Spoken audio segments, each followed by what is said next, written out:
Check 1 2. Check. Oh, I'm hearing it.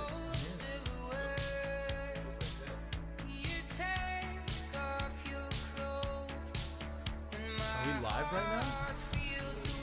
Like, are we on? Like, I'm on live? You're not in frame, but we're live. Yeah, we won't see you. Alright, well, when you put us in frame, I'll do an intro.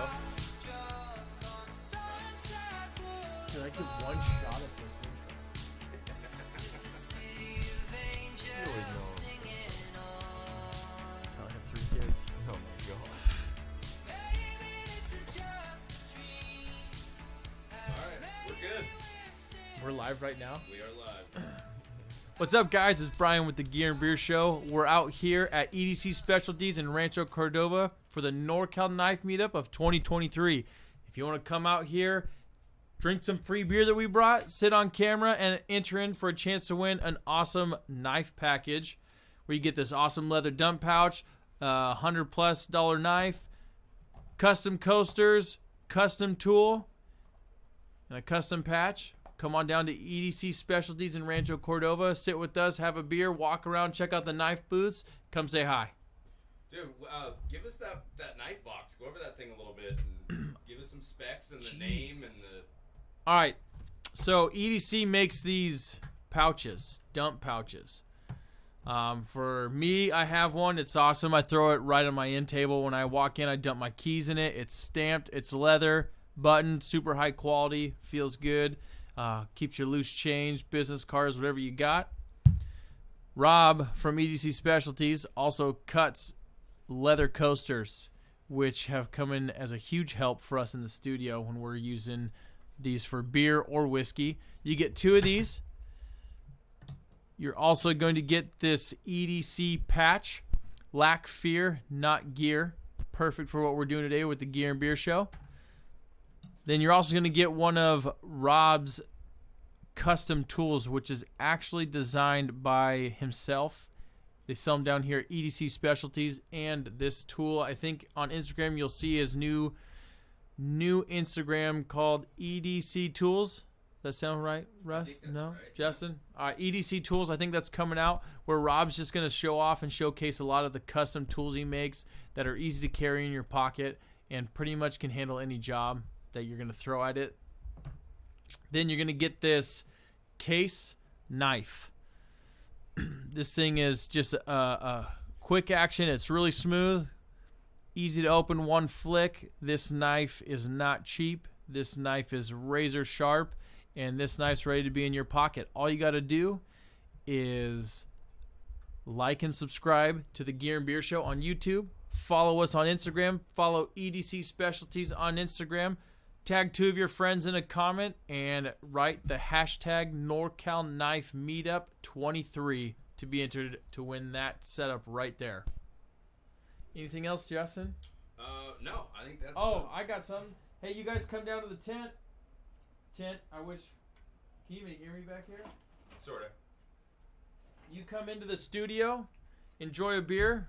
Big Sexy Brewing Company down here in Sacramento provided us a whole bunch of beer, and we have others if you don't want, like hazy IPAs, West Coast IPAs, Indian IPAs, lagers. We got other stuff for you, but come on down. Beer's on us. Drink with us. Talk with us. Tell us what you like about gear. Yeah.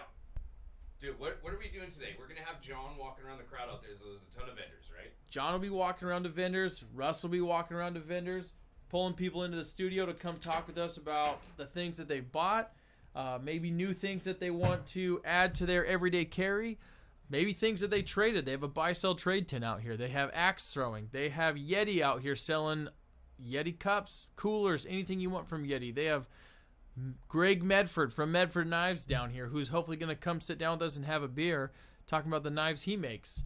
They're bringing in taco trucks, hot dogs, hamburgers. There's food, stuff for the kids. We have Chuck Ferry from Forcible Entry going over his door. So if you're law enforcement, yeah, he sponsors the Gear and Beer Show. So if you're in law enforcement or fire and you want to train or see what his cool training doors look like, or you want to train on that door, come check him out. He'll talk about what he does, the cool training scenarios, and training environments that they set up over at Forcible Entry. You can do breaching and barbecue with him. If you can bring a unit down, they're going to be out here. There is Sacramento Black Rifle. Looks like they're out there. A lot of guys selling a lot of cool stuff. And then if you don't want to buy brand new, but you want to trade a knife, there's a buy-sell trade tent, which is awesome. And then Rob from EDC Specialties is doing awesome stuff right in front of the shop where you can register. They got t-shirts, they got goodie bags, they got everything. And we're sitting here with Rob in Rob's studio called The Roost, and he's graciously let us in here to do our show. And all you got to do is come back here. He'll take you on a tour of his shop, and you can end right here in the chair next to me talking about maybe what you bought, what you want to buy, and whether you buy something or not. I'll give you a beer and we'll have a talk. Give him the address. Address for EDC Specialties is going to be 11292 Coloma Road, Gold River, California. That's 11292 Coloma Road, Gold River, California. Once you kind of turn on to Coloma Road, you're going to see it. There's tents, there's easy ups all over the place. People walking around everywhere, knives everywhere, new wallets, gear everywhere, beer in the back. So when you come in, walk the tents, grab some food, come to the back, sit with us, have a beer on us. Yeah. I'll take that back. Scott's on his way up. This is, I mean, we're just kind of getting started, and it's going to be a little slow moving, I think, as we're getting started, but it's just going to be a bunch of shenanigans back here. This is how we need to do it while it's like light. Yeah. Like while we're getting into it. So you just got to grab some people, bring them in, be like, dude, they're going to make a fool of themselves. Like, this is, you want to be on before people jump in it and start watching it live. Yeah, stream is holding perfectly. Everything's great. Just walk around with your cores, dude. Just talk about, hey, you guys want a beer? It's in the back. I don't want to walk out. Yeah. Yeah, Scott's here. How does anybody know you guys are back here? Oh, we're about to send Russ out to go pick him up, but he's all like nervous and shy. How's it going? Good, how you doing? Good. Me too. How's your back doing? Hey, it has Russell. its moments. Some days good, some days rough. Yeah. My man. How's it going? Good. How are you? What's going on? Nice little setup back here. Yeah, Yeah. it's great, huh? This is cool. This is it's a really fun shop that Rob has here. So I don't know if you went through any of the vendors and stuff out front. I did. Yeah. Cool. Is it too early for a beer for you? Because we No, still have the no good way. stuff. It's Yeah, not yeah, too, good it's stuff. never too early for back. Look at all that shit you guys got. Yeah. Yeah. This is their Big Sexy's one that's not out yet. They gave us 4. It's a double Bach. Okay. And then their You want the double IPA though. Yeah, I want a hazies. double Oh, IPA. this is the best Yeah, it's double really IPA good. I've had. Put that thing up on the tabletop real quick so everybody can see it right about where the business cards are. Right here? It's probably right about that thing. Is that what you want to see? Yeah. It's a little out of focus because we're shooting super shallow, but yeah, that thing is good. Okay, go ahead and grab it, drink it down. Drink it out fast. Yeah, shocking it. Just shotgun it? Yeah. A good double IPA. You want me to just shotgun it? Yeah. That's what the cool shit you guys are doing is Breakfast supposed to beer, do, dude. right? No, That it's 9 point whatever percentage is gonna go straight to your head when you shotgun it. That's what I want. All right, Russ, go get us some people. You gotta lean in. I just want you to go walk around. Yeah, Something Just looks interesting to a hand them the character, card. Just listen to people and like, hey, this guy would probably sound good. Hey, you want a free beer? Go down to the studio. It's in the back. Here's the card. Gear and Beer Show's back there. Go. Hey, your one buddy's working the tent. Can you go talk to him or? Yeah, I can go see if he's over there. Yeah. Yeah, Yeah. Do it. take your beer with you. I don't want to We drink. can't have that on camera. At some point today, Russ, you're gonna tell him to shut his mouth. All right. Yeah. Now's a good time. We don't have any watchers or anything just yet.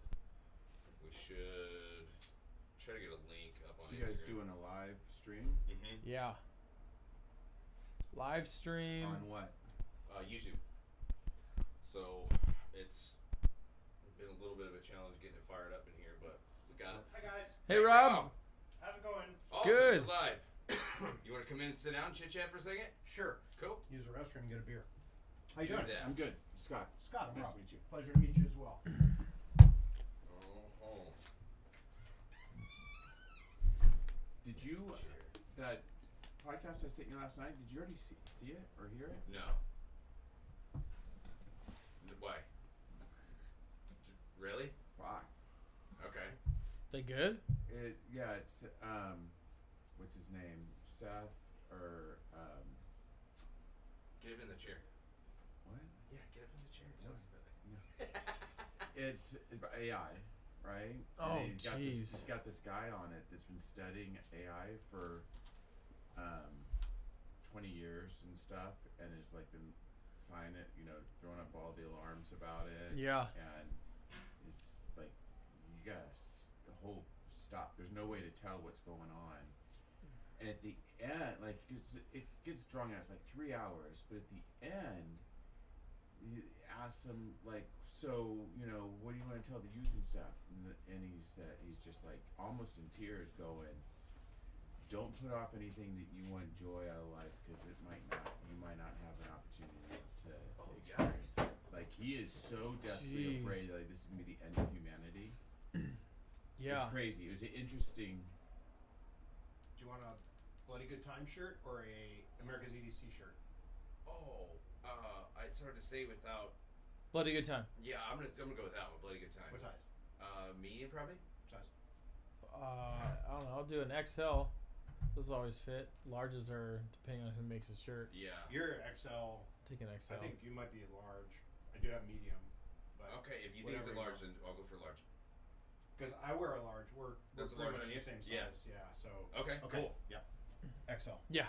Okay. Oh yeah, I'll be- bring I'll be- those in and let's I'll be get them right on back, camera yeah. too. I just watched I it. just looked in the mirror. I'm like, fuck, I got a Medford shirt on from last night. I thought we'd roll in here and you'd be rolling up your sleeping bag right here. That was at 5 a.m. Nice. It looks good out there This is though. a It's nice still place. early.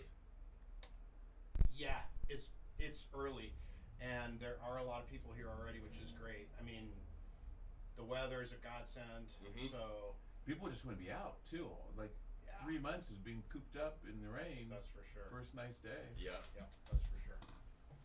Timing's perfect. Yeah, it's awesome. I know. We lucked out.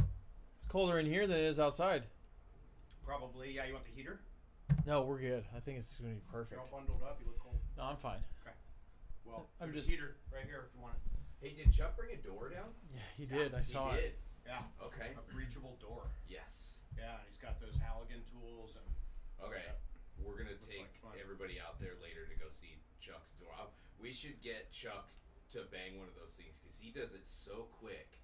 It's something to watch. Yeah. That guy will breach that door so fast. It's amazing. It's a thing of beauty. Yeah. There you go. Oh boy. Water. You gotta stay hydrated, right? There's good percentage That's a of water. stinking trash can. All right, I'll be right back with shirts. I just Alright. watched the thing with Jordan Peterson. This isn't on, right? What? Like, it's not on me right now? Yeah. No, don't put it on me. Don't broadcast it right now. 'Cause I I know you, dude. we're streaming live. I can't, Yeah, I can't turn it off. God. you can kill the mics, play some tunes. Yeah. Yeah.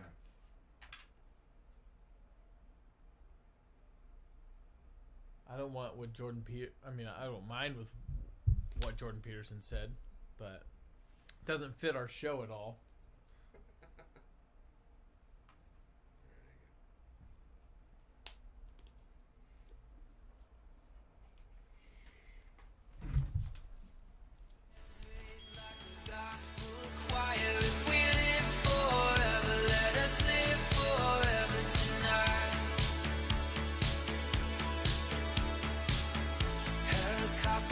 Against the moonlight, our holy mother of the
far away from here.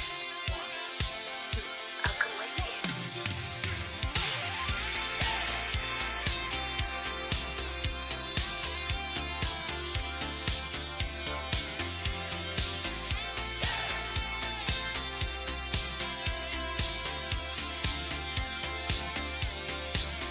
Faked our deaths, lit a match, closed the door, waited for the flash. Greyhound station, paid in cash. It's Lazarus, we coming back. They say it's darkest before the dawn. We've been in this town for far too long. They say it's darkest before the dawn. We're moving on, we're moving on, we're moving on. Sunset, no regrets. First chance, last stand, stuck in the middle, even backers. No good love. You taste so sweet, it hurts a little.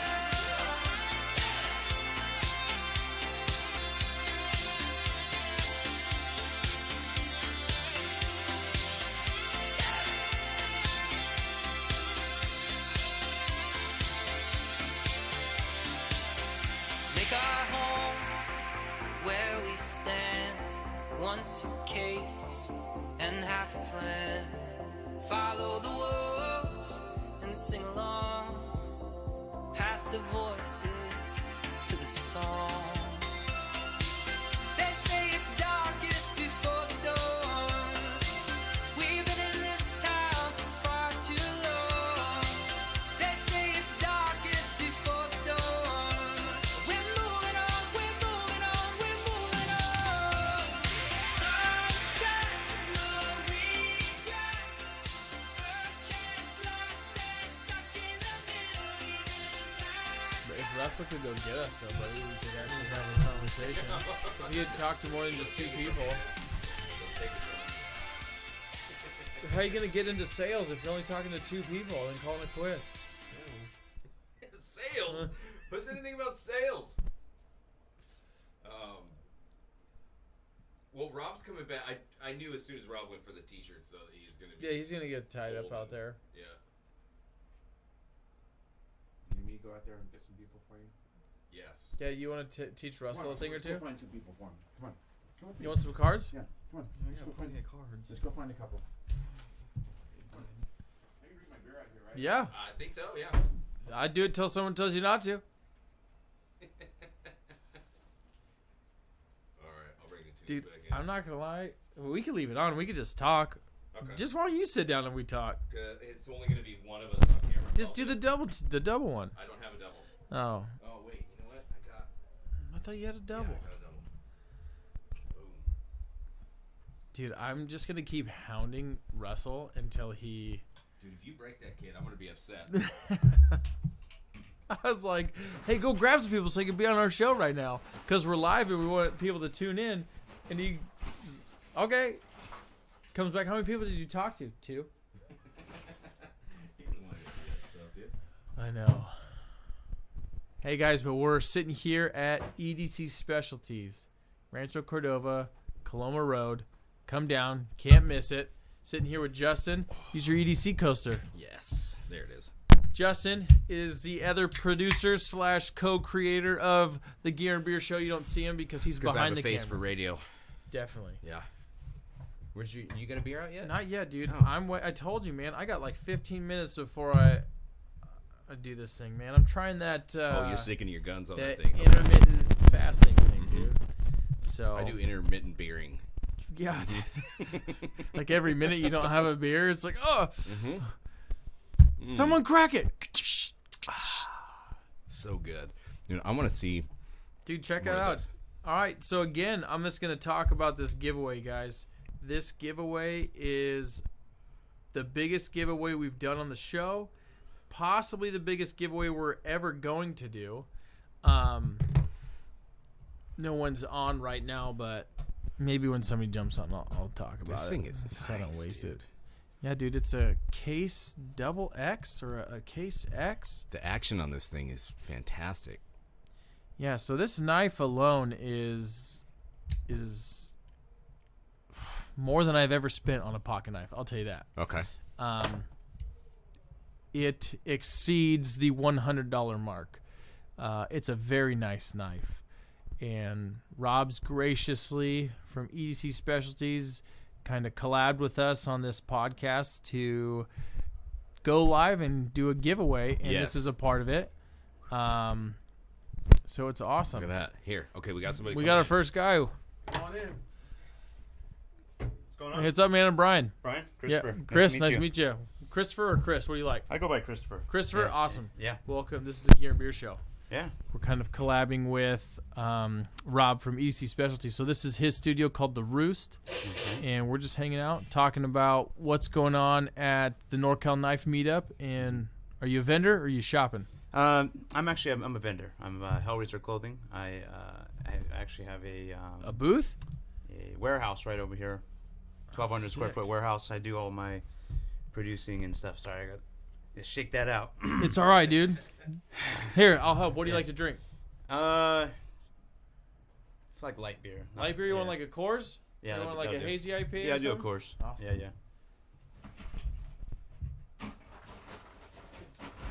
Russell and Justin didn't drink them all. I got one for you.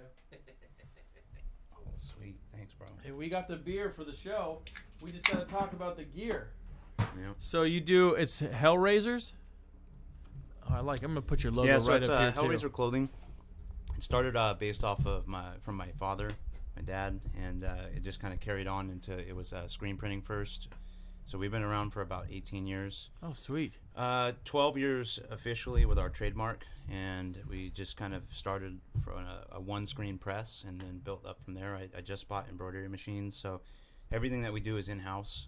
Just That's kind of cool. Kind of like Rob. So it's just it's what we like to do. We like to be a part of our craft and sell to the market and be a part of the market, and it's been a really fun thing. We've been a part of Aftershock. Dirt bike events, sponsored artists, it's just all sorts of stuff. It's more of a lifestyle brand than it is apparel or a branded clothing. It's a lifestyle that we adhere to. It's family, it's pride, it's unity, it's for betterment. Yeah. So that's just what our message is. It's my upbringing. It's where we came from, and it's what it is. So I like it. So if people are coming in to get custom embroidering, you do all that stuff too, and then you sell your own stuff? Yep. So my other little side thing of it is never compromise designs. So never compromise on what you want, right? So that is in your hats, your designs. So I wanted to be able to purchase the equipment that I got, spent $60,000 on it. I'm able to do direct to film. I could take pictures of people's faces, put it on shirts now. And that's really going to be like taking over the industry for screen printing. It's direct to film. I mean, they just got a couple kinks they got to work out with their stuff, but it's not like DTG, direct to garment. I don't know if you ever heard of any of that stuff, but it's direct to film. It's going to take over for sure. So I bought one of those. Like I said, I mean, we could take a picture of this whole room, live color, everything. It's just bam on a shirt, vibrant. So That's with awesome. that, also doing embroidery, man, it's just game changer. So I was like, you know what, I want to start getting designs and helping people out, basically, that. Because I know what the struggle is, just like you guys might know with starting your podcast or starting it takes a lot of dedication, time to be there to get Way more time, I think, than most people think. Yeah, I'm running stuff on like like this 2 hours takes. of sleep right now because Right. I had products that came in late for Rob's and I was just freaking out because I wanted to make sure I got his stuff for him, and I just had it. It almost seemed like everything that could went wrong, but I pulled it out and it's great. So I'm glad that this event's going really cool. I'm glad I was able to actually be a part of it too with having my shop open. I just remodeled it. So we're actually right down on Suite E. So right down Okay, there. so still within the this 11292 Columbus Street, Yep. Suite E. Yep. How much does like a hat go for? Because we're looking at making some gear and beer hats.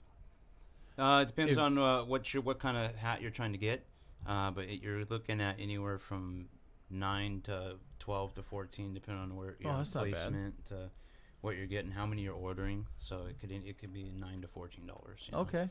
But if you're ordering 25, 50 plus, you're going to be going down Prices on the will go price, down. and So I like I that. got an email. I'll actually link Yeah. up with you. I'll get a card. Yeah, I'll get you my card. There's also, I don't know, they probably gave you this QR code. Yeah, that just takes you to the YouTube page. So if you get on there, you'll see we also, on top of the Gear and Beer Show, we do a Whiskey Wednesday where we sit down and talk to guys like you. So if you ever want to be on that, we just share whiskey, talk about the struggles of being an entrepreneur, why you started, why you chose to do what you do. And that way you can send your message out that you kind of condense for us in an open platform. That's cool. I would be interested in taking you up on that. Yeah. I started, it was like 6 years ago. I had a whole team. We started a thing called Hellraiser TV, and it was the premise of basically just talking about stuff that's in the industry of music and what's going on, and just, little stuff to add to it for content, for the whole thing. And then we'd have the band come in, we'd set it up, and they'd do a practice. My little lounge area, we'd do a little interview type thing. So I'm looking to get back into doing something like that, and it'd be kind of cool because it's cool to see this setup and see what you guys are doing. Because again, it's like that dedication. I got the dedication on this part, but it's like I want to get into this and see, what I can do to help or to, whatever. I know because I struggled a lot getting to where I was, and I don't want people to not have it's like in this industry, and just like a lot, it's like coveted information. It's nobody wants to give it out and stuff, and I don't think that's how it should be. So my goal is to give back, but also get right, but because I'm giving, so but not expecting. So it's just overall betterment. That's awesome. Yeah, we'd love to have you on the Whiskey Wednesday show. No, and it's good to meet you. Yeah, too, you man. too. Yeah. If you want, this is while you're here, this deal is kind of our giveaway we're doing with Rob. Mm-hmm. And all it is if you want to win that like $200+ prize pack, it's just follow us, follow Rob on Instagram, and then comment. Okay. Hashtag NorCal Knife Meetup 23, and then you tag 2 people, and you're in the drawing for this right here. Okay. And then, I'll get you my card for sure, because I definitely want to sit down and talk with you more about getting you on Whiskey Wednesday. And then maybe we collab and I talk with Justin, because we're working on a whole new, music. The doors to the music industry for a show just, got blown off their hinges with us the other day. And we're like, how do we make this thing a reality? So we're already, pen to paper trying to figure that out, and should be coming out with the show hopefully soon. And we'd love to, maybe we work on something like that together too. And definitely down. What was your name one more time? Christopher. Brian. And how do people find you again? At Hellraiser, Instagram, Facebook, Twitter, Tumblr. We're on it all. We got Rumble sometimes. Yeah, Rumble. Rumble's cool. Yeah, definitely. Well, hey, thanks for sitting down with us. I don't want to take up too much of your time. Definitely enjoy the beer. Get out there and sell your stuff, man. Yeah, thanks, We're guys. definitely going to talk about shirts. Yeah. And, dude, before you go, actually, let me get you... Here. Here's my card. Oh, Justin, I just ripped that out. We're good. So there's... that email will go to me and Justin, and then that's my personal phone number. So if you text me, it'll go right to me. Okay. Got it. I got Oh, the phone okay. number, but I'll send you a text when I get back. Cool, I appreciate it. Just put your name in it, I'll remember. Email works. Christopher. Yeah, good to meet you, Nice man. meeting you. Thanks for the beer. Yeah, guys. you're welcome. Just coming down. Thank you for coming getting me. Yep. Don't let me forget that this is the board that's not covered. Okay, that's the pour that's not covered. Remember that on your next beer. It's almost beer time for me, man. Why don't you should we pull it under the? It's to give yourself less. Dude, I'm telling you, this NorCal Knife Meetup's kind of blowing up right now. It's taking off. More and more people are showing up. It's awesome. What'd I say? 11292 Coloma Street in basically Rancho Cordova, right? Was that the address? It's Gold River. Edge of Gold River. Yeah. Edge of Gold River. It's like a minute from Highway 50. Come down. We're doing the show. We're doing a giveaway, a combo prize, roughly probably valued at over $200. You get a really awesome knife. You get a leather dump pouch or dump tray, 2 leather EDC Specialty coasters, EDC Specialties patch that says "Lack Fear Not Gear," and then a custom tool made by Rob himself down here at EDC Specialties. It's going to be his new line called EDC Tools. And we're giving out free beer. So if you want to come sit down with us, come on. I'm sitting here just on live looking at cool stuff. I'm about to crack open a beer from Big Sexy Brewing Company. Thank you. Shout out to you guys. They're also down here in the Sacramento area, right off Fruit Ridge and 88th. And hopefully, James, you come in here in a little bit to sit with us and drink with us because you make some of the best beer in Sac. Period. Just like that. Yeah. Right. Do you need me to go find somebody else now? I think we're there. Yeah. Rob's taking a little while to get back here. Right. But he'll do it. And then Greg Medford is going to swing in as well. All right. That guy was cool. Watching all the cars go, sleeping in the daylight. You're losing all control. I can't stand to see it. Watching you fall apart. I never wanted to be anything you are. I bet you think you're pretty dangerous, burning down the walls, breaking all the laws. Yeah, has there ever been a time for us? I guess that I'll never tell. Why am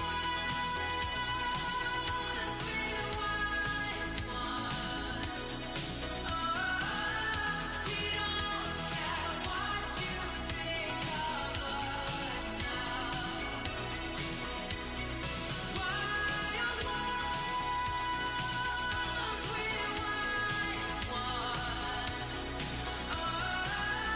we don't keep ourselves to the ground.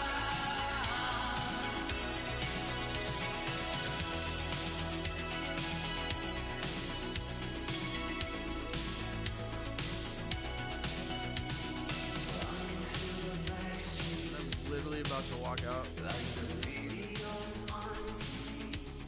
I'm looking at my phone to dial in this beer. And it's delayed by a good amount of time. Oh, nope. Turn the other way. Ready? I'm about to make the change.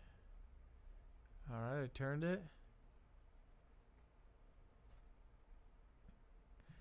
All right. There. That should be good. All right. My turn real quick to go pee.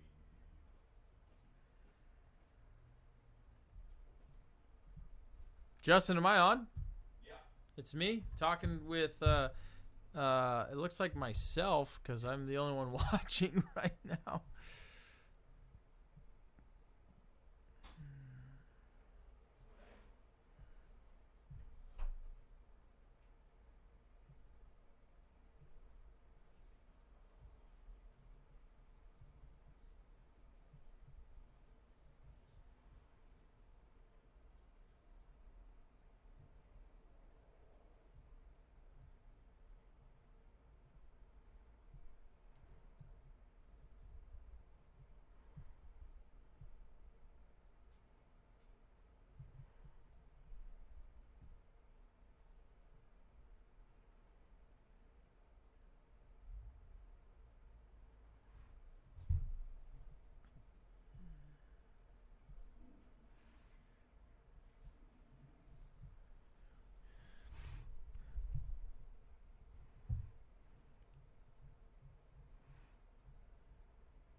Justin. Yeah. Oh, we're going to go live, dude. Why don't we just go live on Instagram? Because when I checked the other day and set everything up, we couldn't do it yet. I'm going to go live on my phone. Oh. Right?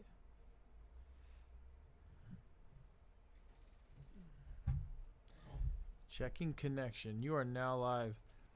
What's up, everybody? It's Brian from the Gear and Beer Show. We are out here at the NorCal Knife Meetup, located at EDC Specialties, down here at 11292 Coloma Road in Gold River, right off Highway 50. You can't miss it.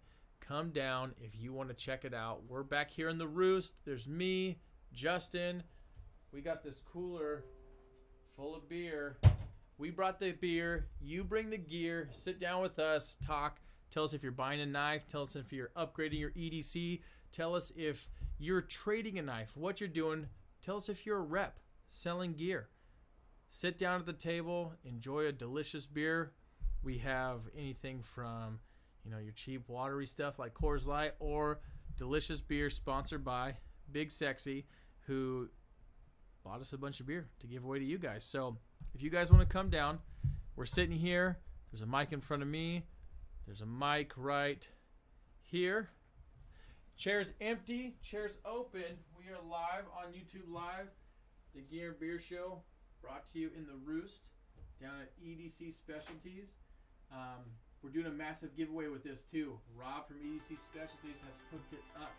We are giving away this prize pack valued at, I'd say, well over $200.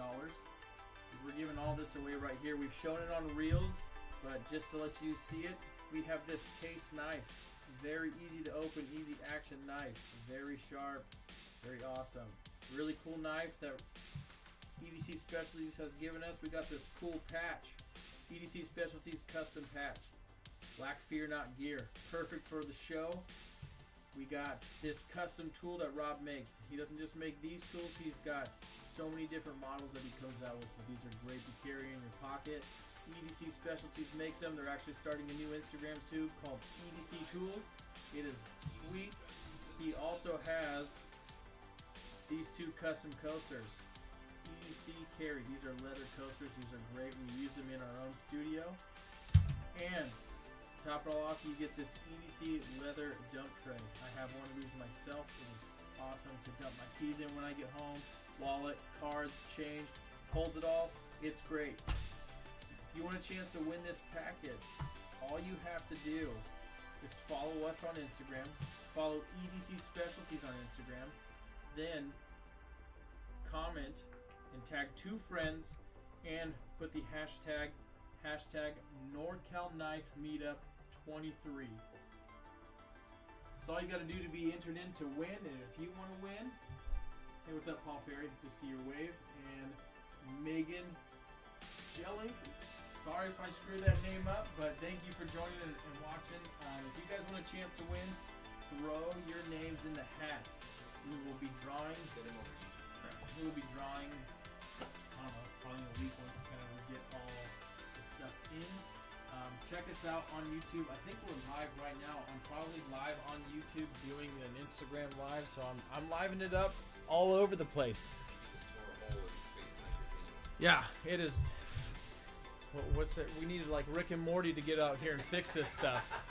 So jump on YouTube, watch us. We are starting to pull vendors in as more and more people show up. We are pulling vendors, we are pulling guests, we are pulling everybody in. Come on out here, check us out, have a good time. Beer's on us. If you get here in time and we still have some, and if we run out and you really want one, then heck, we'll go restock it. Check us out. Well done, dude. Okay, how do I share this?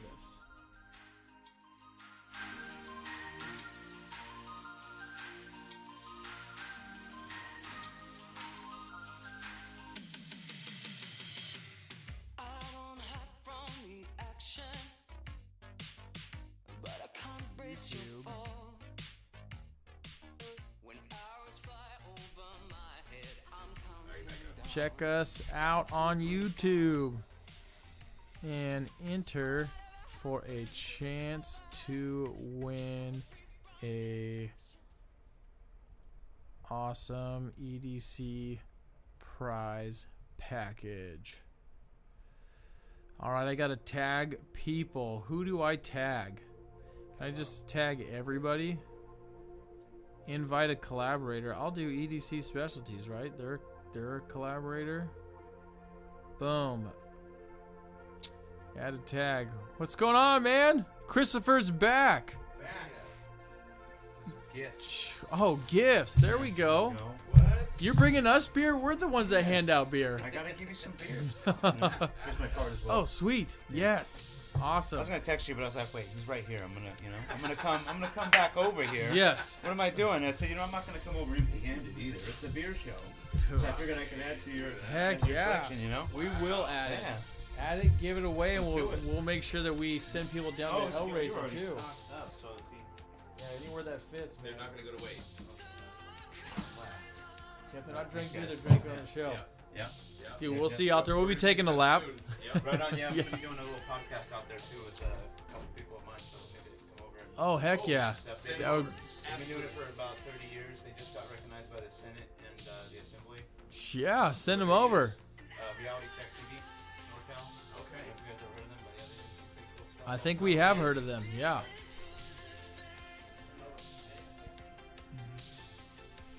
We got a couple of people that said that we almost a lot of places. One guy. Person. Yeah, I know. Yeah. I know. Dude, check this out. Came across your channel by accident. Now I also love my favorite channel, Drink Polish Beer.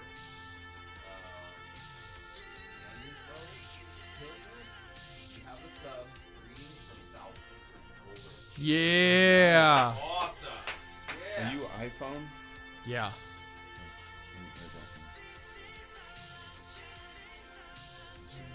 Nice. Yep, that was me.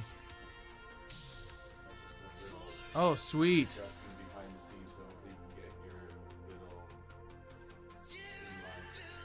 Stream Live Stream Pro. 90/20, right? Yeah, the 90s one, but we gotta get the. Do you need this one up on the.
Can I add a tag in this?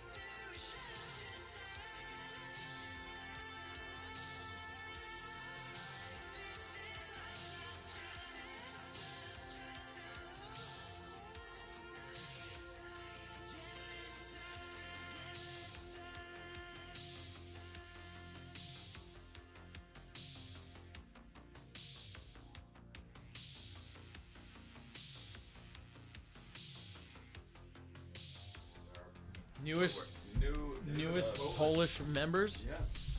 Yeah. Am I going right now? You're good. You're good. Run. Hey, I just want to say cheers to our newest fans from Poland. Thank you. We got one at least. Yeah. Yeah. Spread it around. That was awesome. Let them know, and we will tell you all about the good beer to drink. And if you follow us and watch or listen on Spotify to our Whiskey Wednesday show, you can hear about all the whiskey that we like too. Do we have a Pilsner in the cooler A Pilsner? from Big Sexy? 'Cause I don't think so. We just have this Doppelbock. We have some hazies. We have some double IPAs. We have some AIPAs. And West Coast IPAs.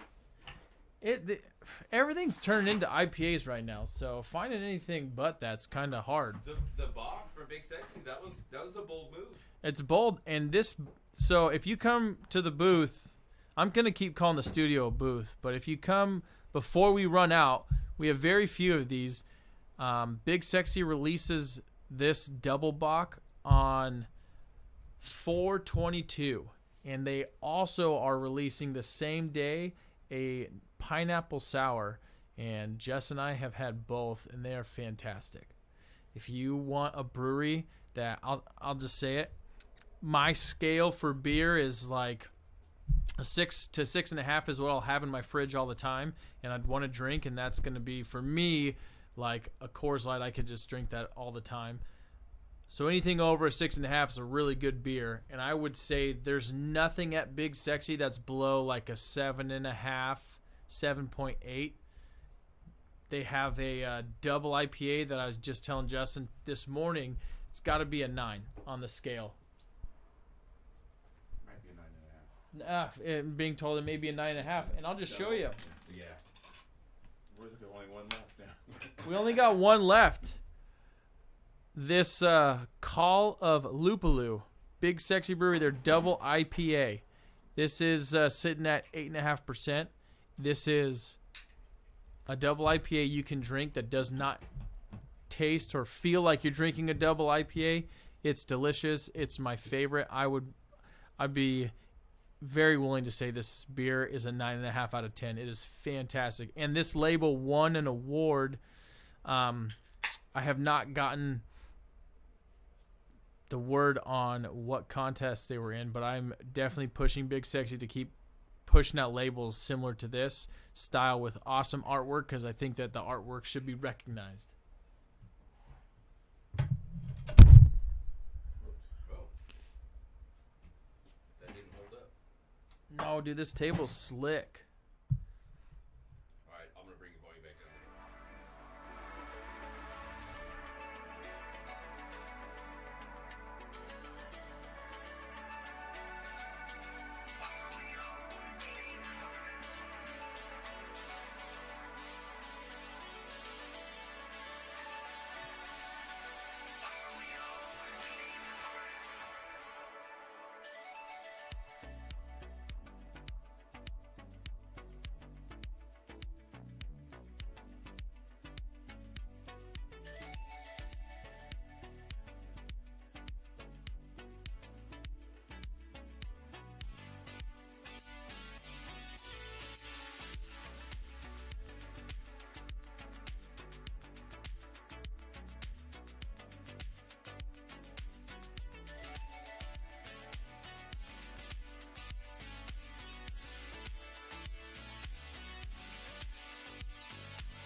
Yeah. I think it's Yeah.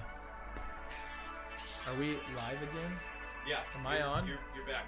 I will bring you back in. Are people watching on YouTube? We got one. One? It's not me. One current and 2 likes. I need. No, I think. I need people to follow us on YouTube because Justin's telling me I'm not allowed to drink beer until we hit 100. So I'm sitting here extremely thirsty with this nice cold beer that he put in front of me, and I can't open it until we hit 100. So we're at 94. Let's go. Let's get to 100 before John gets here. I'd like to have a beer before John shows up. Our current southeastern Poland. Southeastern Poland. I love it. Yeah, dude. I didn't even know that we would get that far. I mean, the internet does travel very far, but I did not think that our show would go that far. Hopefully, we get some cool stuff. If you have cool content ideas for gear that you use out in Poland that you like, send it our way, because we would love to talk about it on the show. Or if you want to see something specific, hey, we'll take any requests right now, because that would be a blast. And I'll tell you, since I'm only talking to Poland right now, we're totally revamping the studio soon, and Justin doesn't even know what's going on. So, me being one of the creators and Justin being the other, we're doing some really cool stuff. Yeah, since I injured my neck and I can't do anything, and good thing we have swivel chairs, or I wouldn't be able to turn and see everybody. Dude, I think it's pronounced Milek. Milek? Yep. Is it southeastern Poland? Milek?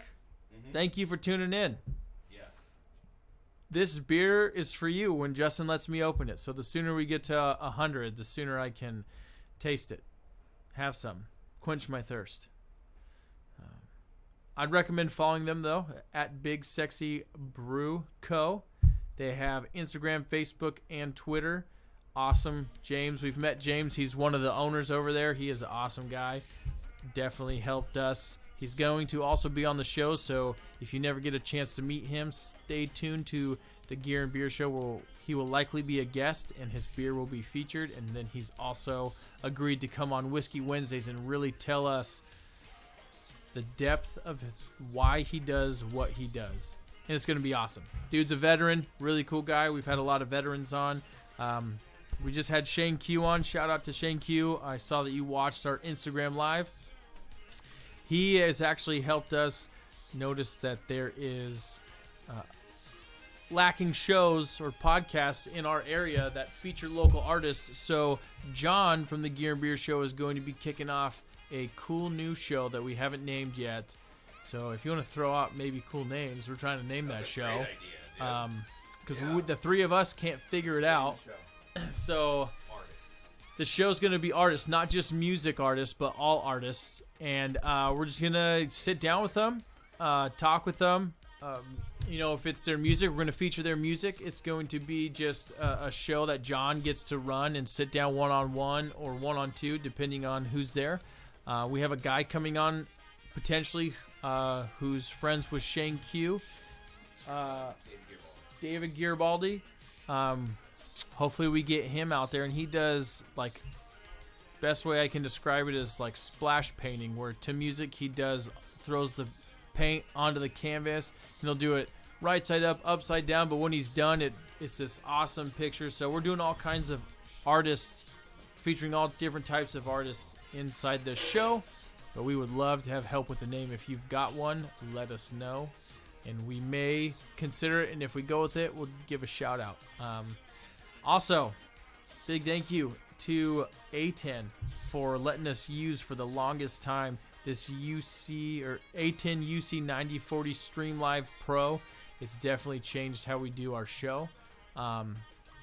We've had guys come on and ask all about kind of the Stream Live and what the UC 9040 does, and we've been able to show them with the last several episodes of the Gear and Beer Show have been filmed and cut using this thing. So A10, thank you for letting us borrow this, and hopefully we just continue to nurture this relationship and try out more gear and be testers for you guys and tell you the hiccups we have and tell you all the stuff that we love about it, because this A10 has been awesome. If you're looking for something, I would definitely push you to the A10 UC 9040 Pro. It's fantastic. Are we at 100 yet? Can I open this beer? Where are we? No. Get all of Poland on this thing, man. I want to drink a beer. Let's go.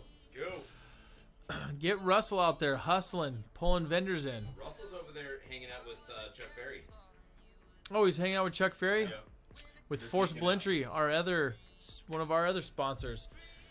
If you want to come down and bust the door open, roll over to Forcible Entry's booth and go just ham on a door till it breaks open, because guarantee you're not going to break the door. Did you find anybody, Russ?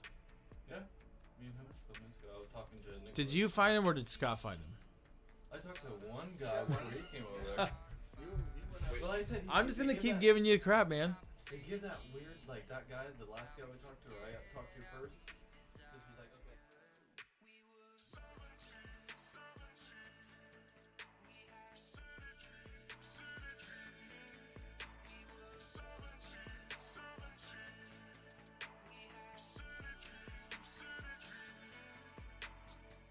I was a runaway and you were a jewel. It was paradise in the land of fools. We were free. No strings on you, no strings on me. Free. Time takes no prisoners, you'll see.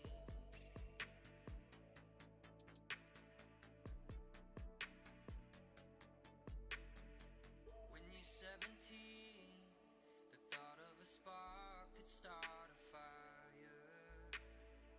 Too top and faded jeans, how we forget how we desire. We were 17, we had we were 17, we had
I was busy dreaming, building us a world, daydreaming up a good life that wouldn't hurt and wouldn't spoil.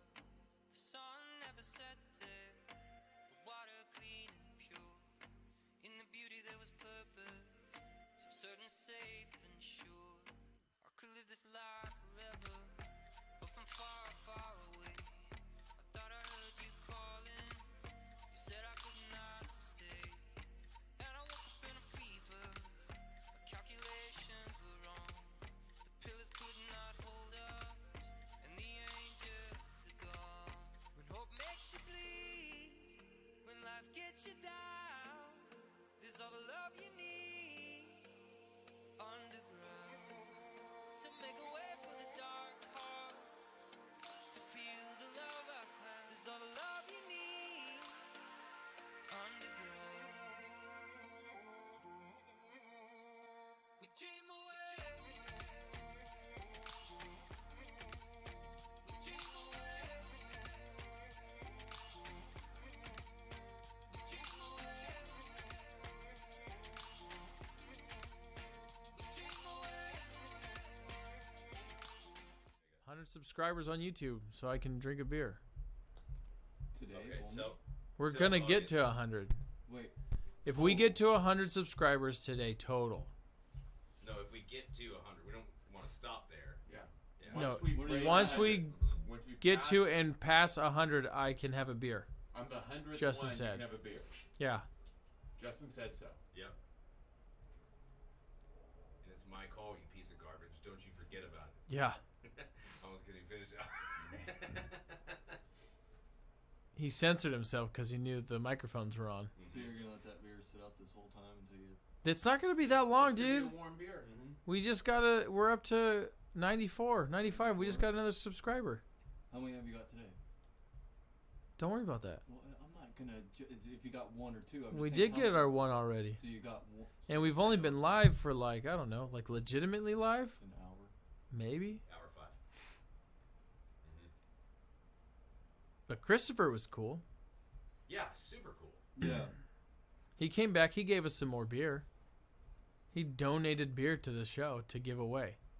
Oh, he had the Coors Light. Huh? Yeah, that's how Yeah, cool I saw 'em over Hellraisers there. They're is. all drinking them over there right now. Nice. That was cool.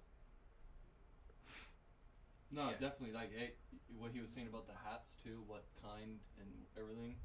The Richardsons, you can like buy a whole bunch on Amazon for.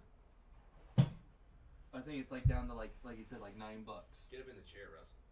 You got give us some content to watch, Just dude. talk- Yeah, just just talk do about, have the like, same what- conversation. Sit in the chair. Talk about like what you've seen out here, what kind of places there are and stuff.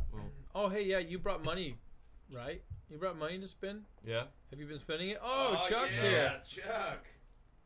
What's I up, was just buddy? gonna drop this off. That's You were Yes. coming to be on the show. What do you Did mean I to walk see? around the way? Get in the hot seat. No, you gotta go to the get in the hot seat. I gotta leave this for Rob. That's what I gotta do right off it. So I gotta drop this If you leave that, Rob. We need 3 more of those. You better get it. We'll keep telling them where we last saw it. They'll keep changing. Yeah, we saw it up there. We saw it. No, Chuck left it in the front of the store. I don't know where it is, man. Just over here talking about how we can't wait to get one of those in the studio. And sure enough, you walk in with the Halligan. I know, we thought it was Yeah, that's what a coincidence. You guys having fun? Yeah, we're having a blast. How are you doing out there? I'm good. I like being out of the sun right now. Yeah. Oh. Yeah. Do you want to sit down in the chair and have a water or a beer? I'll have a water. That'd be I don't great. know that we have. Yeah, there's a water on the table. Right here. I offered waters, but Oh, I got some whiskey in Nevada. Ooh. No, it's actually maybe a whiskey or a bourbon. Can't remember which. That doesn't mean I drank the whole bottle. It just means that I don't remember exactly what I bought. But it's by a place called Smokehouse. So when I was in Vegas, right? I'm like, do you guys make any local whiskey? You gotta sit up there and tell us. yeah. They're trying to Get out of here. Oh yeah, if you need to fill space, I'll fill space. We'll fill. Are we gonna dump our stuff out of here and go talk about all that? No, stuff? that's our giveaway. Oh, nice. So like every firefighter should have one of these. This is awesome Why, because like, Chuck? so the reason is like, if you have a really cool knife, which is super awesome. Hey, that's a Medford knife, and he's here. Oh yeah, a Medford dude, he makes some great knives. I have a couple, which is a bad habit that I'm starting to create. But the problem here is that if I take and I crank on my Medford all the time, I know it's guaranteed it probably will never happen, but I'm always afraid to tear this up. But this little thing, I gotta get a little bit of a purchase into a door. That little thing, especially if I'm doing some respectful entry work. Respectful entry, the difference is between like when we do forcible entry where we're actually gonna just break shit all the time. Yeah. When we actually don't want to break stuff, or we want to do stuff where we're not causing so much damage because the homeowner's like, maybe it's your grandma, right? And we don't want grandma to have to replace her whole door. Maybe we can use this to create some gap and then start to work our tool in there and do some respectful entry and then therefore not create so much damage. So these kind of things are phenomenal. I really like this. So I just want to throw that out there. And they're super light.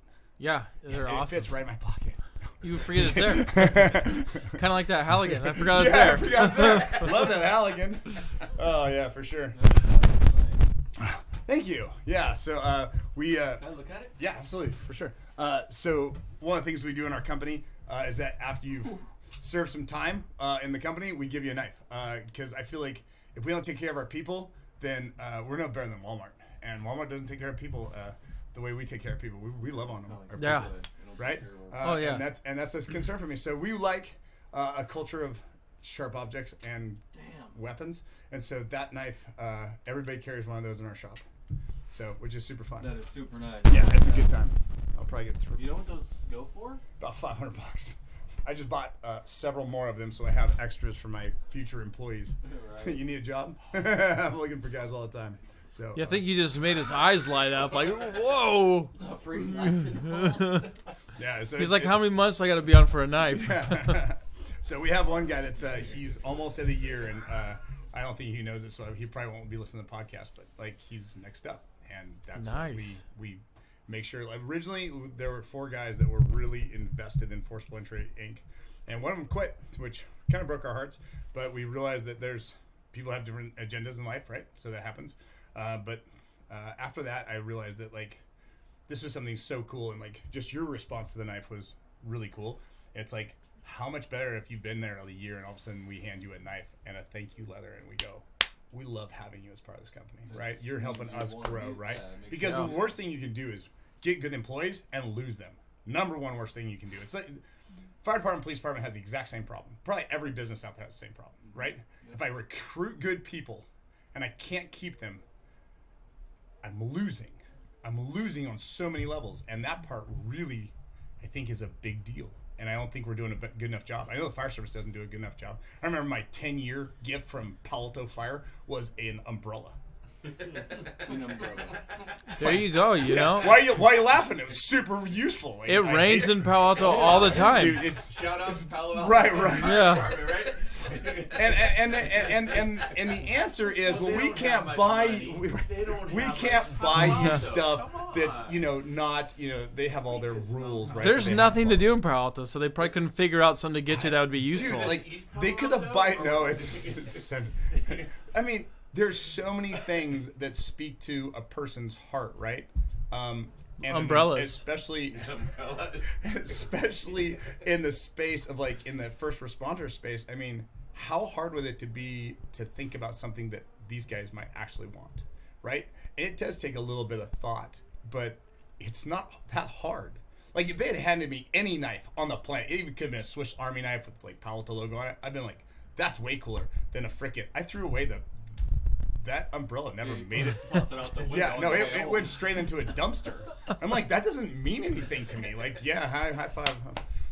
So I mean, and I don't know if a lot of departments are doing things right in that space, and I hope they are, because I think that if you're losing firefighters and police officers right now because you're not valuing them, you're missing.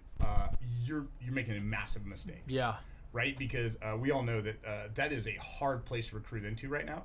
If you look at our military numbers alone, right, just our military, who we're pulling into the military right now, we're not meeting any of our numbers across the not board, at all. right? So those are a lot of times the same people that are coming into the first responder space. So if we're not filling our military, we're definitely not filling our police or our fire service. And the crazy thing is, like, and I talk to guys about this, especially us old retired guys, right? There was lines of 300 people, right, lined up to get an application, hoping to get an application so they could apply to the fire service or the police service. Now, we can't get 50 guys to show up. Dude, that's dumb. It's crazy. Well, And then- CHP's even dropped their academies. Like when I first started applying, it was hard to get in, and they had to fill like 50 or 60 spots. And now, and they used to never run an academy without having those many numbers, and it was so easy to get. And now they're like, hey, we just have to get guys out, so just run it, and it'll be like 20, 30 guys, half of what they're doing. Yeah. And, They're all leaving the state, going to do these jobs in other states. yeah, I don't think California, I know I'll catch just holy hell for this, and I really don't care. I like California. I mean, I would love to own a fully suppressed automatic rifle, but how often do I really get to use it, right? Like, honestly, I'm just saying, like, I'm not typically defending myself. I don't know. on a I've daily never basis. owned one. Right. So But, maybe I'd like, use it yeah. every day. Right, but where? Like, no offense, like you have to have some range that you go to, or like a large piece of property. I just think that some of that stuff is super cool, but I also understand the fact that we can't get it here as often. That doesn't like make me want to leave my state. No offense, go somewhere else and experience winter. Like, I'll take this winter as wet as it's been any time over some other areas. Now I know, again, you're gonna get kicked back on all this stuff, but my other thing is if all the Republicans leave, right? We just give it to the Democrats. We just walk away and go, "It's yours."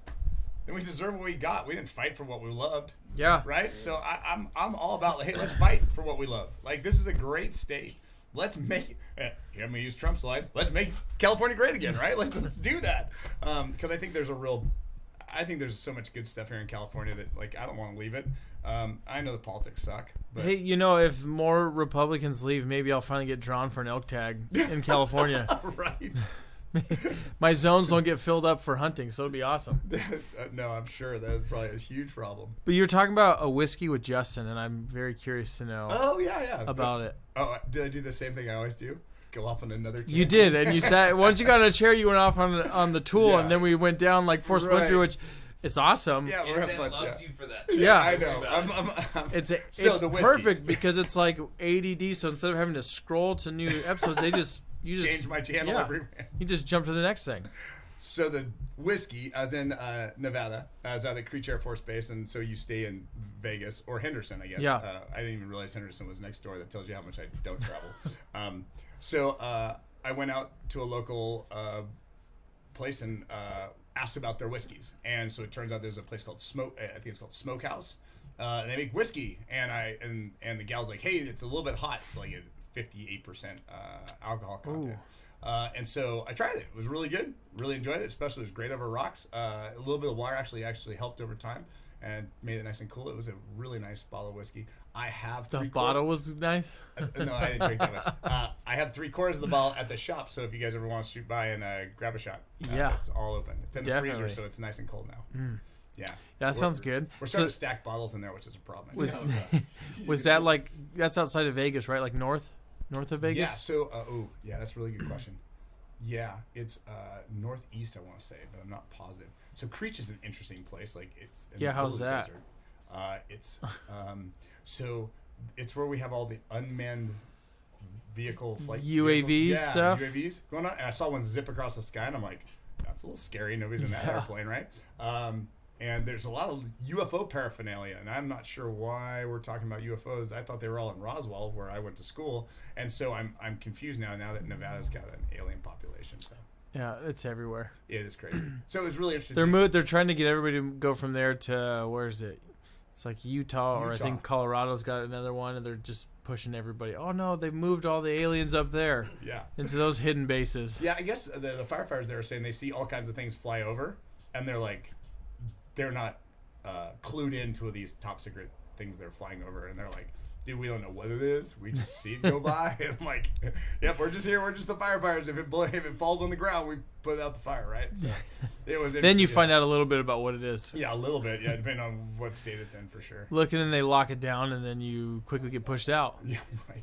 So, not different place though, for sure. Yeah. Yeah. Well, I'm gonna come try that whiskey, for sure. You If should. not today, I mean, we're down there. Have you tried any good whiskeys lately? Me, no, I haven't. Okay. I've just been working on revamping our studio, so I haven't had too much whiskeys and just. Hey, good. This man. is John. John. He's the other part of the show, Nice to the meet part you. you haven't met. Oh, right on. I've heard. I've just heard. Yeah. You didn't like the Angel's Envy? I do, but that's not new to me. Okay. Well, no, the rye. Yeah. Yeah, the rye. Scott brought Angel's Envy. Oh, yeah. But their rye version. Oh, the nice. rye bottle, and it was amazing. Nice. Disappeared somehow. Yeah, Oh, it really did, fast. Yeah, because the bottle had So just the- a hole This is in the bottle. giveaway, right? Yeah. So the other whiskey that I really liked was out of San Antonio, Texas. Okay. It's called Devil's River Distillery, and they're right in downtown San Antonio. And you can do a flight of different whiskeys that they serve, and phenomenal. They have a couple upper shelf ones that are just Is a as smooth Texas as flight mean more whiskey than a California flight? probably everything's bigger in Texas. I'd go out there for a flight. I'd go there. Yeah, next time I'm out there, I'll let you know. I'll send Yeah. you pictures. Just have a flight of whiskey before you leave, and then compare it when you get there. Yeah, for sure. That was the best thing about flying to. So I flew American when I went to Italy. Is I looked at the flight attendant because I got some decent seats for the first time in my life. I'm Well, like, if you're flying that I'm far, like, you might as well. can I get bourbon? So they're like, sure. They brought me bourbon after bourbon after bourbon. Never even blinked an eye. I was like, you're kidding. Like, Yeah. this is the best. This is definitely worth like. luxury. Yeah, like kick back. That's a long flight, dude. That's like Yeah, 9 was it hours. 9? Oh, I 9 thought it'd be hours. more. No, 9 Ooh. hours. No, because it was from New York to Heathrow. Yeah. Yeah, in London. So, Yeah. yeah. Well, if I'm gonna fly 9 hours, I want bourbon. I do too. I want something to make that plane ride a little bit more enjoyable. More blurry. Yeah. Hey, look at this. Family's Hey, here. what's up? What's up, kids? John, you can take my seat. Hold on a second. You're on. You take my-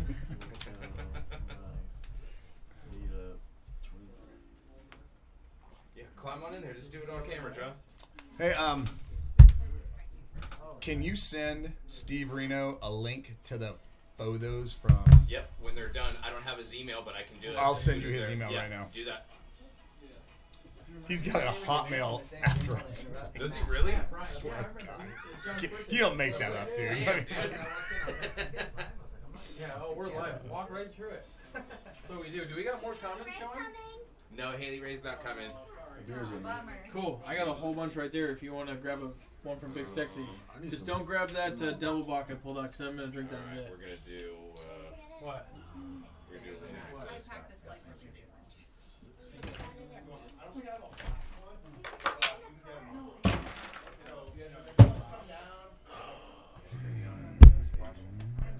Yeah, we got 2. John, it's live, dude. So what are we doing? You're live right now. Oh, we're live. We're live, John. We're live and driving. How you doing, John? What do you do? Can't even see us. Just, I'm gonna do I am the chief marketing officer for Hey, take some carbs. the Gear and Beer Show. Are you really? Yeah. Awesome. We should get Nick in here with him. Yeah. Yeah, where's Nick at? He's over at the booth. I'll go switch places with him. You guys will have a better conversation probably. Oh, no problem. You stay. Oh, you got to. I have to go. Yeah, give me a second. Hey, Rob. Hey, John. John. Nice Pleasure to man. meet you. Yeah. How you doing? Good. Good. Welcome. Oh, of course. Welcome to the Roost. I forgot Oh, to bring you're the going shirts for these. because I got sidetracked, but you know, That's okay. can't imagine that. How you doing? Good. Good. I'm fine. How'd you get involved with these guys? Everything's fine. Everything's You know, good. Don't worry. I met Brian See, through look at mutual that. friends, Say it and out loud. then we're just kind of talking Hey, about. Tip, just put one He had more an idea, like on the way out here. Are you a door kicker and trigger puller? I'm not. Okay. I'm not. Just I curious. I work behind the desk on the software, so Oh, gotcha. I'm just Funny enough, I'm a sales those guy. is So like you know, coffee drinkers. I always wanted to do something like this. You know, it's being behind the camera or on the mic. Oh, Yeah. So it's been really good time. It's been Right fun. on. Yeah. Very cool. Yeah. I think we started like I think I got involved like in July last year. When did I get involved with you and not that way? It could be that way. No, let's not. It was when that one agency came down and Oh, worked with you. When that was day yeah, one. Yeah, that was day one. for us. That's when I met you at our Breaching and Barbecue event. Yep. Yep. Okay. Very cool. All right, Yeah. I'm gonna get out. I'm gonna let Nick sit down because Yeah. Nick will have more fun with you because he's a marketing. Oh yeah. He's my geek. All right. Which I we're love. gonna- All right, guys. Hey, nice to meet Hey, you, Chuck. Nice to meet Chuck. you. Pleasure. Thanks for coming in, Oh, dude. Of course. It's always Always great a to hang pleasure. out with you guys. Nice meeting you too. Tomorrow we should have some stuff for you. So. Oh, perfect. Yeah, that'd be great because we're just trying to tie that website off, I know. and that's my guys are like pushing that web designer. They're probably like this the whole time too. Gotta go to the birthday parties. Good to see you, bro. Hey, it's nice to meet you. You too. Thanks for coming in. Did you get something good? Hey, let's go.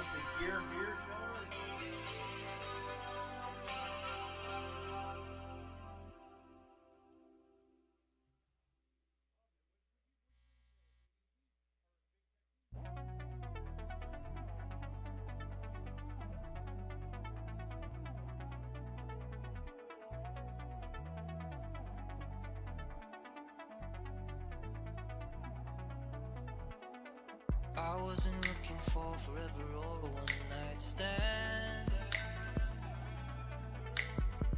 I was just hoping for a smile or a quick slow dance. But when I saw you, there was nothing I could ever do to ignore the smell of smoke across the room. I've had my mistakes, but my heart was clean. I'm made of matches, you're made of gasoline. I was just hoping for a smile or a quick slow dance. Fighting fire with flames. If I burn down, would you do the same? You tell me it's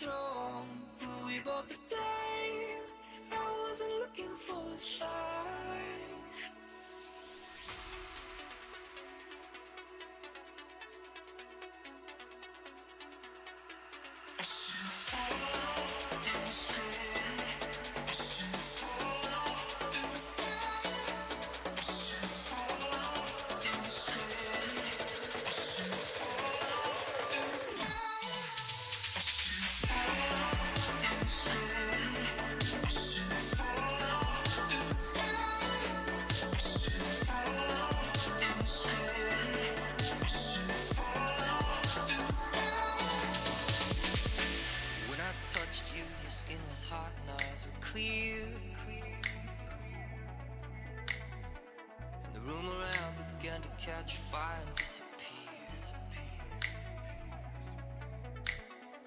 I told my heart that I would keep it safe and locked away. But I found myself walking to you through the flame. I saw the flash, saw the fire grow. I see the embers, I see the cinder smoke. The room around began to catch fire and disappear. Fighting fire with flames. If I burn down, would you do the same? You tell me it's wrong, but we both to blame. I wasn't looking for a sign.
Put two beating hearts together, stitch the seams and pull the levers. Strange desires, sparks and wires.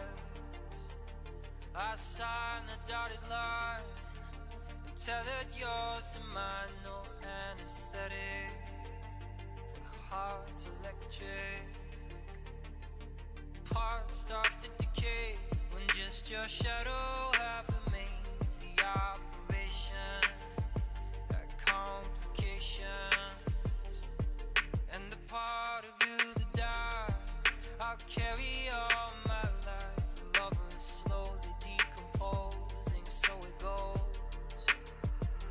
Could have been paradise, could have had diamond eyes that held so tight that I lost her.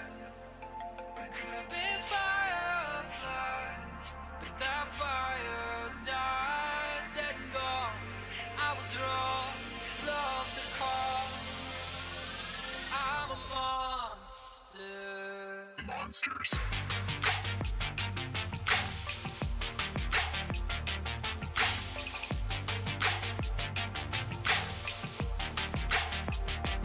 Monsters.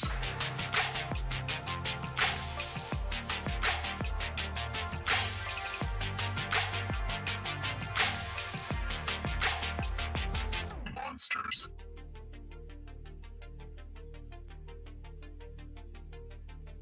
Hope lingers on after the one you love is gone. Thought I smelled your ghost in my winter coat, and our love became a void, another echo in the noise that can't erase what we became. We could have been paradise, could have been you and I played the fool, and you played the martyr.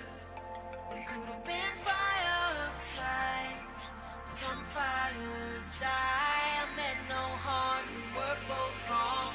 Moving on. I'm a monster. Monsters.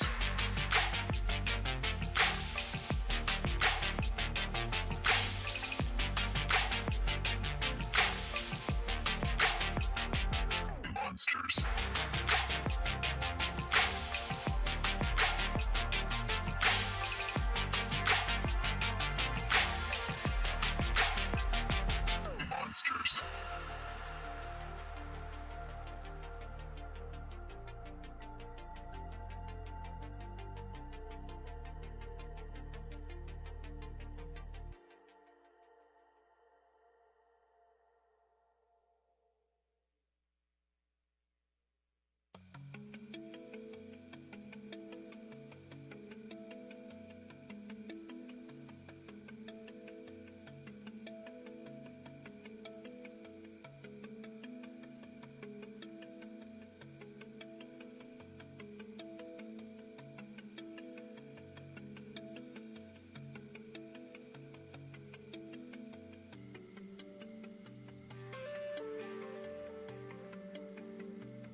There's traffic on the bridge, but the skyline shines with a certain light. And I know you're sick of it, but I know we're happy hour nearby.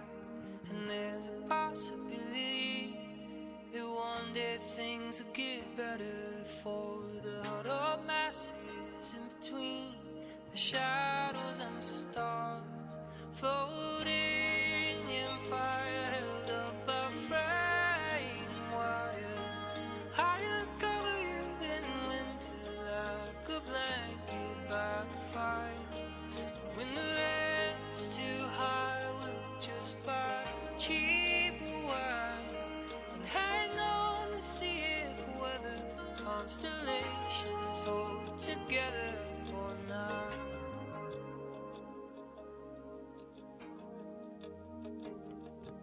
For years in Brooklyn, and happy birthday, darling, when we feel young again. I'd like to take you dancing, 'cause there's a possibility that one day things will get better for the huddled masses in between the shadows and the stars. And there's a possibility we both go down together, free ourselves from gravity, tumble through the dark. Floating empire held up by frame wire. And I cover you in winter like a blanket by the fire.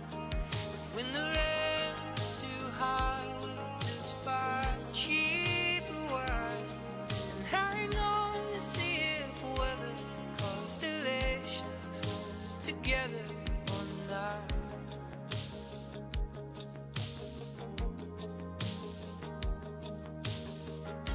I never placed too much faith in the stars. I never placed too much faith in my heart. But the siren call of the chandelier city, and inch by inch we're breaking apart as we rise through the dark. From the sky I bet the lights look pretty.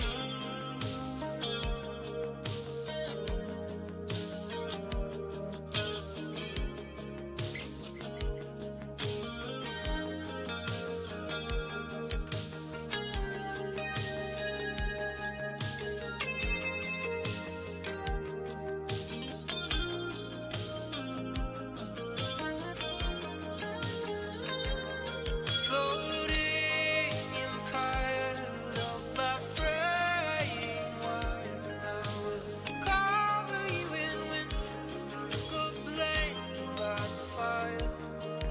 When the rent's too high, just buy cheaper wine.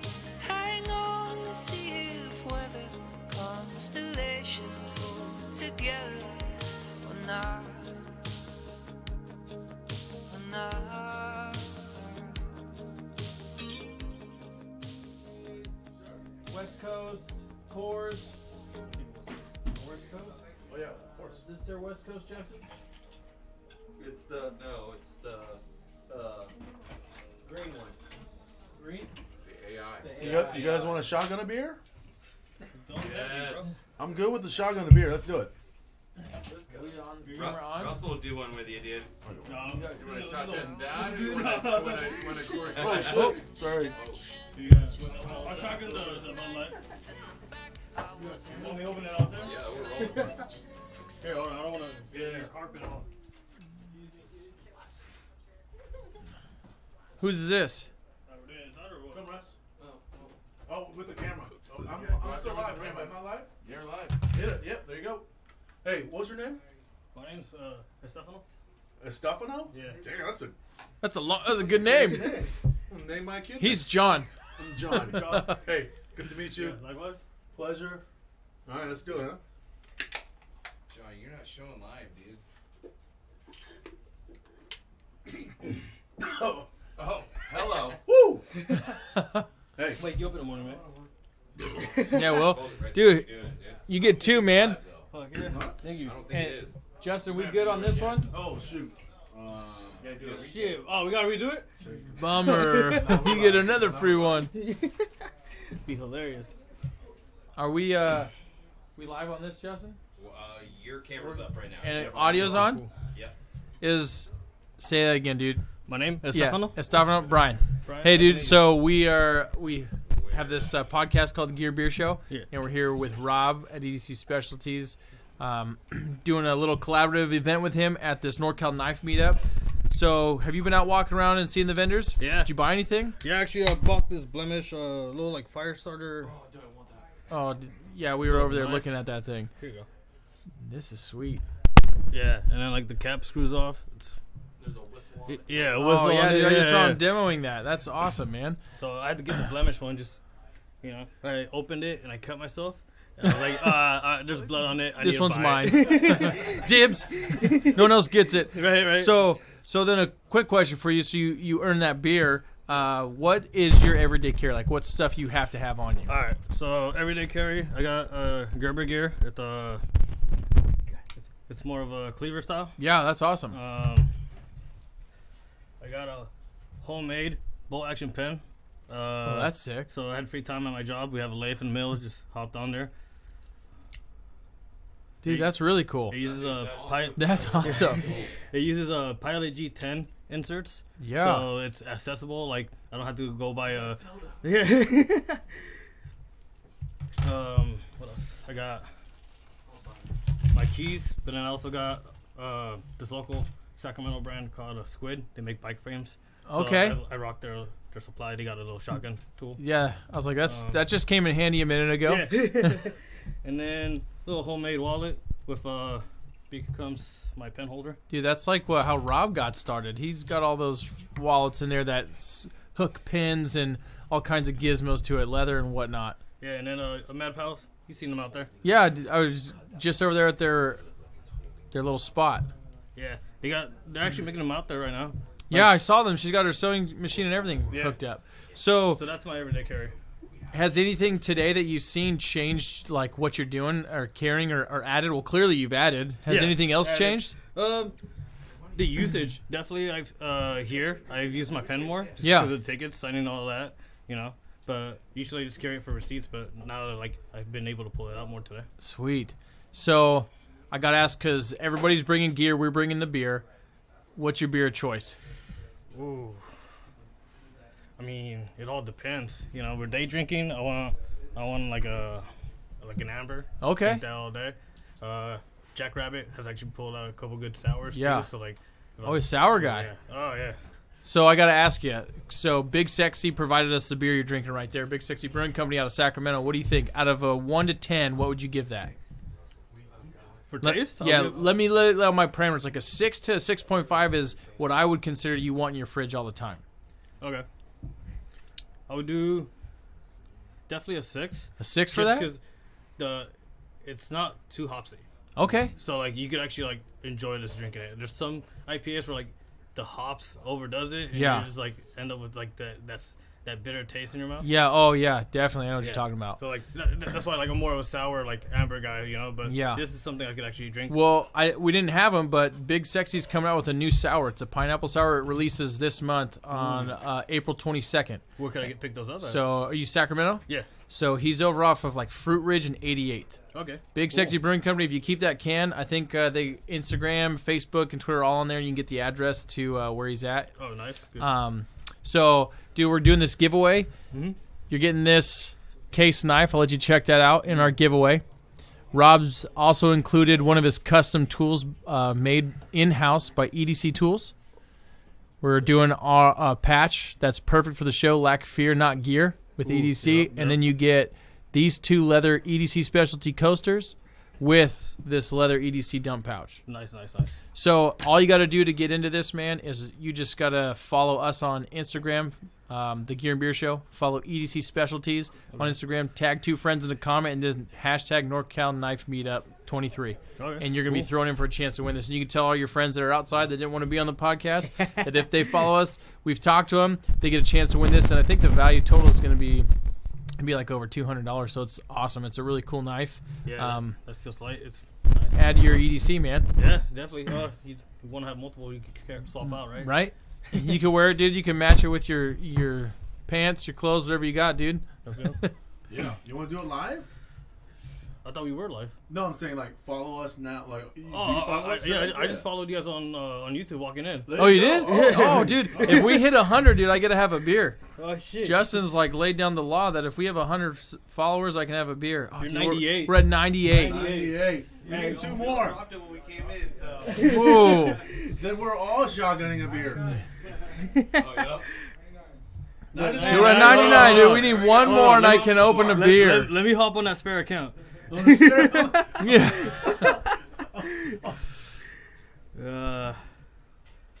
Once we get 100, man, I get to crack my first beer for the day.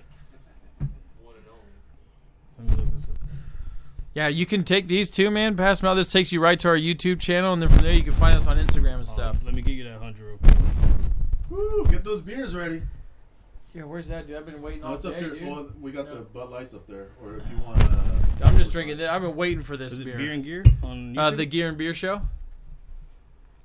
As long as you find this logo right here.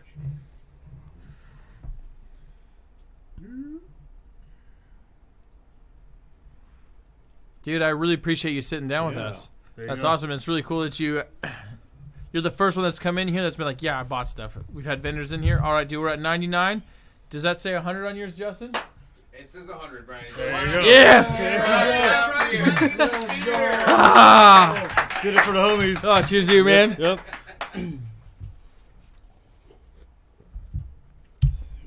Oh, that's good, dude. This one comes out. It's their double bock. Comes out on the 22nd. That's delicious. Oh, so they got a whole new line coming out? Or? Yeah, well, they're releasing the double bock. That comes out on the 22nd, and they're releasing their new sour. Dude, their brewery's awesome, man. Their brewery's got like this kind of feel in it. So you walk in, they make you walk all the way around their setup where they're brewing beer. You get to the back of the bar. They do music nights on the weekends. They bring in food trucks, and then you sit in the back, dude, and it just feels like you're at a backyard barbecue having beer. That's dope. It's awesome. Dude, before you leave, cheers to you. Cheers to your friends. Thanks, guys. Yeah. Have fun. Thanks for having me. Thank you. Thanks for taking the time. Thanks.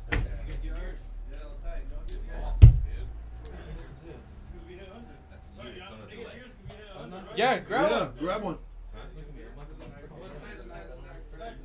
Sorry. On the live, dude. Yeah. Too late.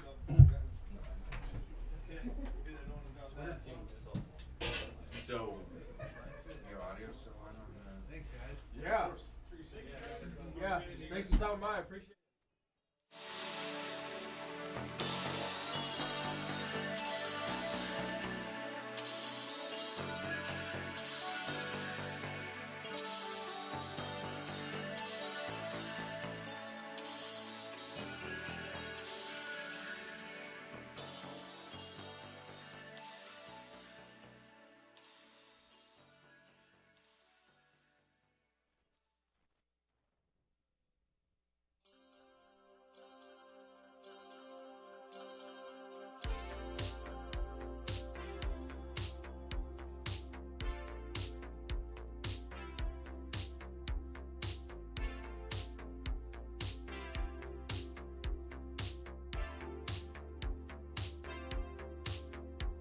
The top shelf tumbles and the wall clocks run the well. Scotch bottles and the soda guns.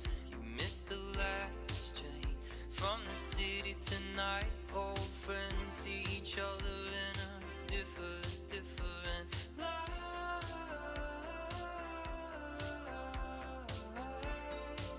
You missed the last train tonight.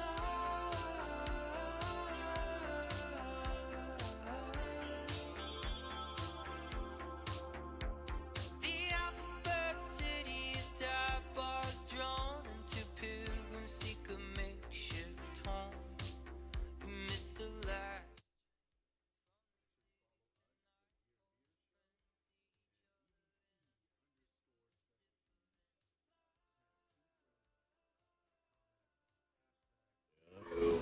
Yeah, this should be about like $200 in value.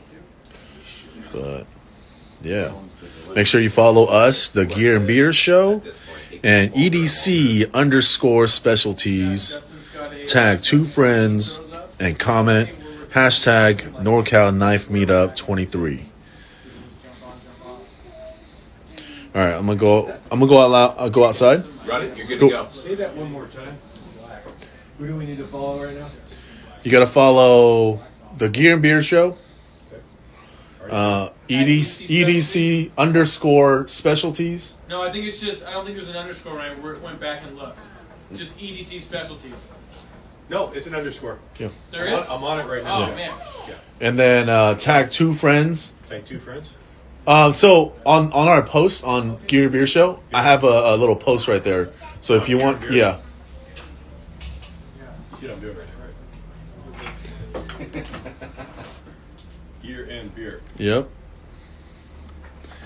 And there's a post right there with the giveaway, and I would just tag people there, and then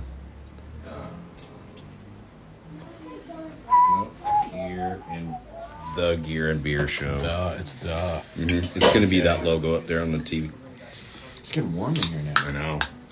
It's fantastic. The Gear and Beer Show. Yep. Shorts and flip flops. Okay, see how I'm. Yep. There you go. See right there.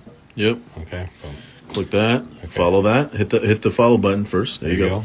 And then on the first picture, Okay. Tag 2 of your friends on the comment. Okay. So. Yep. This is easy. Okay. And then do the hashtag NorCal Knife Meetup 23. Did you guys want to do a Chipotle order? Chipotle, sponsor the show. Chipotle. Okay, we can do a Chipotle order. Okay, and then hashtag. Yep. Same hashtag right there. The NorCal Knife Meetup 23.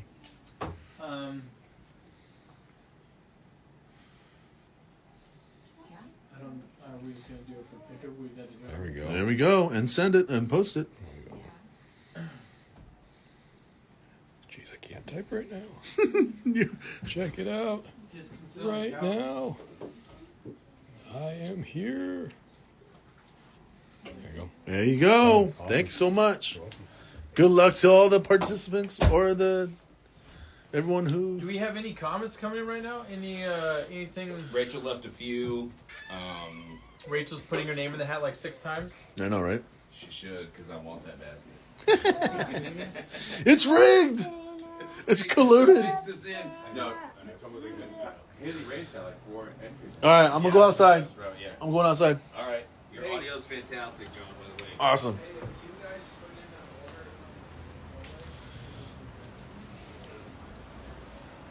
I can't. Yeah, I'm not gonna put it. I can't do it, dude. There's too much shit.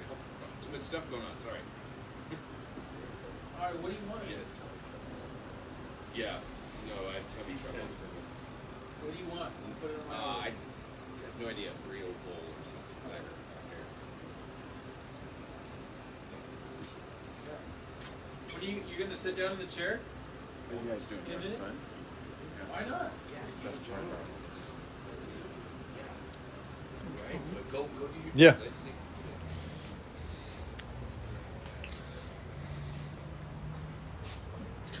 All right, what's up, y'all? So we're at the knife meetup, NorCal Knife Meetup 23 is the hashtag, and I'm walking towards the vendors. I'm gonna grab maybe a couple of interviews, or just have them talk about their stuff.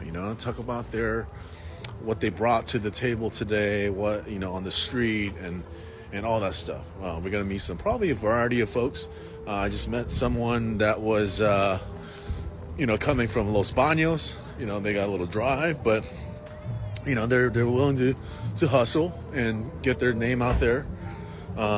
They said it was all. Hi, Allie. They said it was all handmade. They made everything themselves, so that's awesome. But here we are. I'm gonna stop right here and turn the camera real quick. Boom. So we got that, as I was talking about, axe throwing right there. We got some food right there. We got some vendors with the awnings. There's some nice awning right there. Some Yetis. All right. Let me go back around. I'm working with this little thingamajig. You know, little vendors right here. You know, they got all the merchandise. There we go. Look at that. Look at that. Hey, how you doing? I'm John with Beer and Gear Show. I'm Scott. Nice to meet you. Where are you guys from? There's a Sacramento. Okay, cool. Well, homegrown. red top, Yeah. blue top. What do we got? What's the current bid here for? Yeah, so there's a Battle Song, there's a Strider, there's this one here, a little fixie. Okay. Those are the high bids, and you can fill out a form, and by the end of the day, hopefully, We got a winner got a winner. at the end of the day. All right. Cool. Thanks, Scott. Yeah, I'll put my name in a minute. Sounds good. I'll put $501. There you go.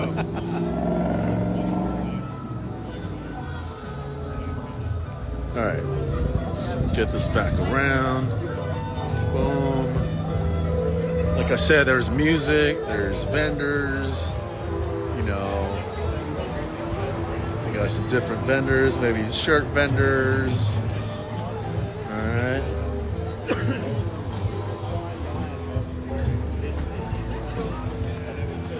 There we go.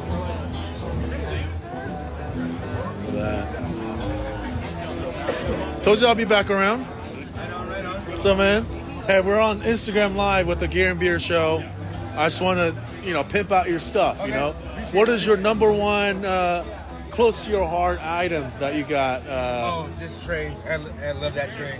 Okay. That looks awesome. I just love the maple and the walnut. Okay. Came out very nice. Nice. What about like anything else? Like how did this get made? Like So I seed out this piece of maple. And then I just added this border to it. Okay. It's 2 pieces. Nice. Yeah. Okay. And this is about $90 tag price. Yeah. Which is All right. fairly priced. Is it? Yes. Okay. All right. Do you have anything special going on today? All Hanks are $15. That is going price for Hanks at the show. Okay. They would regularly do $20. Okay. Online or on Instagram. All right. And then that's it. All right. Very nice. Yeah, no, I would love to get one of these. I'll stop by in a minute after I go make the rounds. Yeah, for sure. All right, cool. Thank you.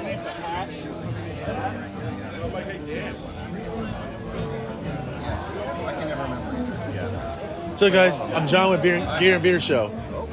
Yeah, I'm just going around. We're Instagram live right now. Just want to see what you got. Anything close to your heart? Anything that you want to pimp out?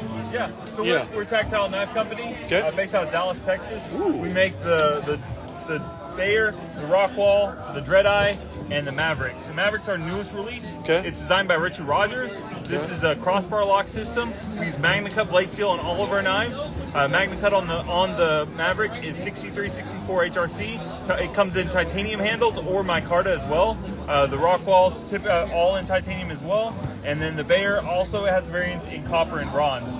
Tactile Knife Company was started by Tactile Turn, our pin company, which is over here. We make really great American-made pins, bolt action, side clicks. So our side click is a cool mechanism that just good fidget factor, good writing instrument. Our bolt actions, everyone really enjoys those as well. We've been in business for over 10 years at the big company, and the knife company started in 2020. Nice. All the way from Dallas. Yes, sir. Welcome. Yeah. We make everything in-house except for springs, washers, bearings. Okay.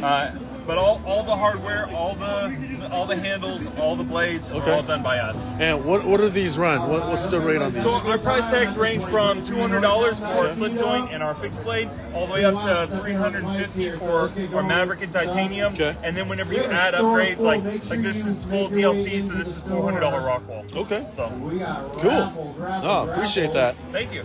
We're doing a giveaway as well. Follow us on Instagram, The Gear and Beer Show, and then also EDC Specialties. And then, we're all, we got all the information. Thanks for coming here, man. Yeah, of course. at the booth today, and they give a couple of incredible raffle prizes. Man, that is some cool looking knife. Sacramento Black Rifle.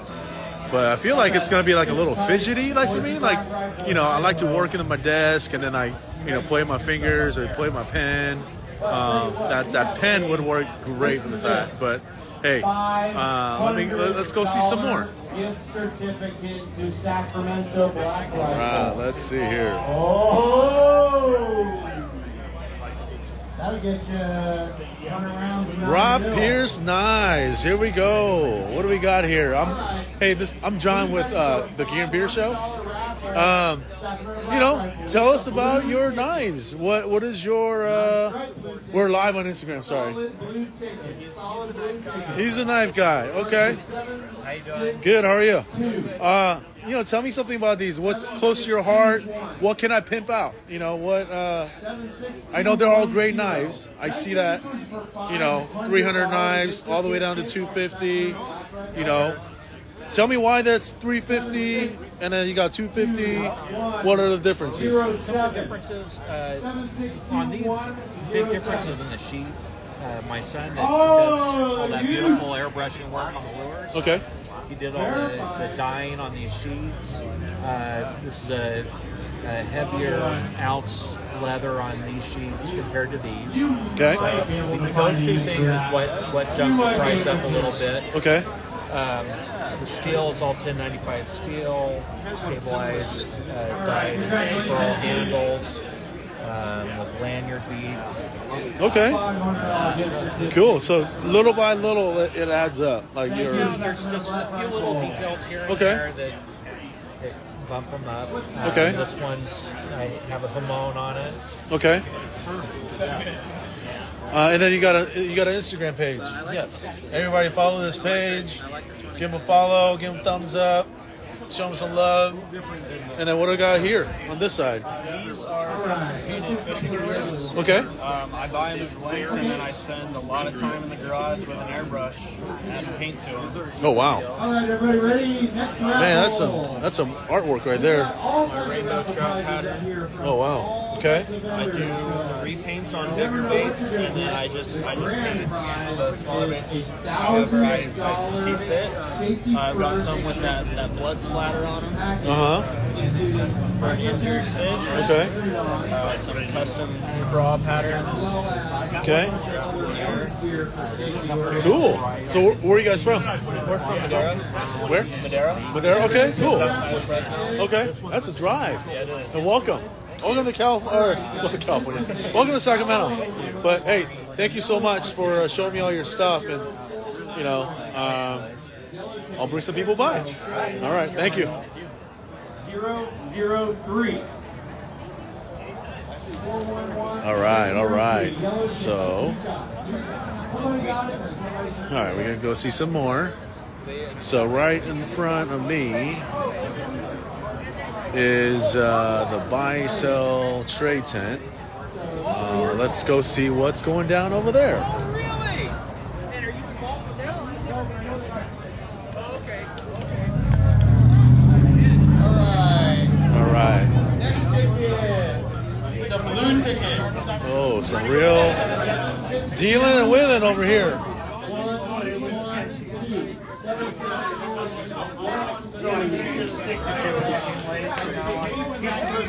Oh yeah.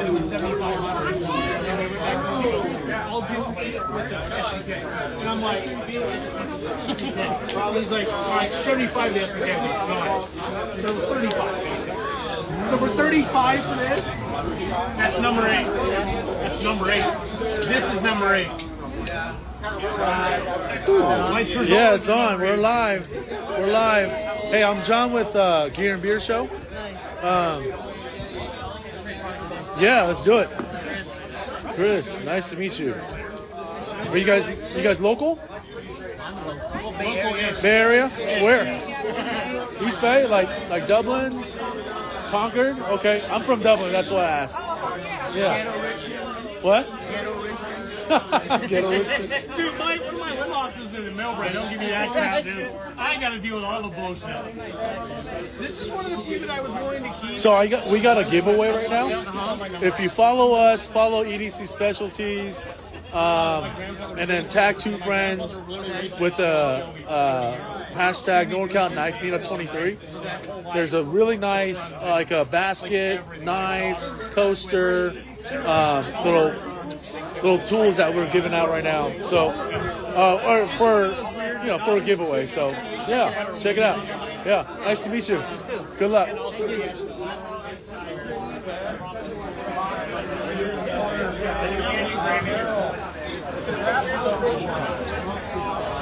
Is this one person's collection?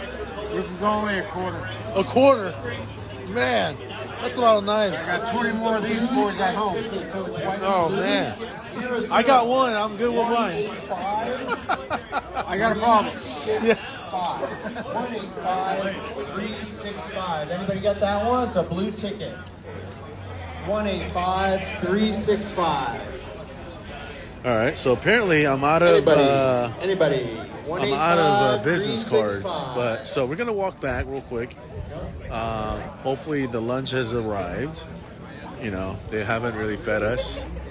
You know, but it's all good. You know, it's for a good cause. We're having a good time. I gotta kind of learn how to work this Yep, there we go. little thingamajiggy. Cool, let's do one more. It's There's another Rob. blue ticket. 185-378. He's the owner at EDC Specialties. Danny B, I see you. I have 1,600. Danny Benoit is the winner. All All right. right, on. We'll do some more raffles in a little bit, guys. More raffles. Let's see here.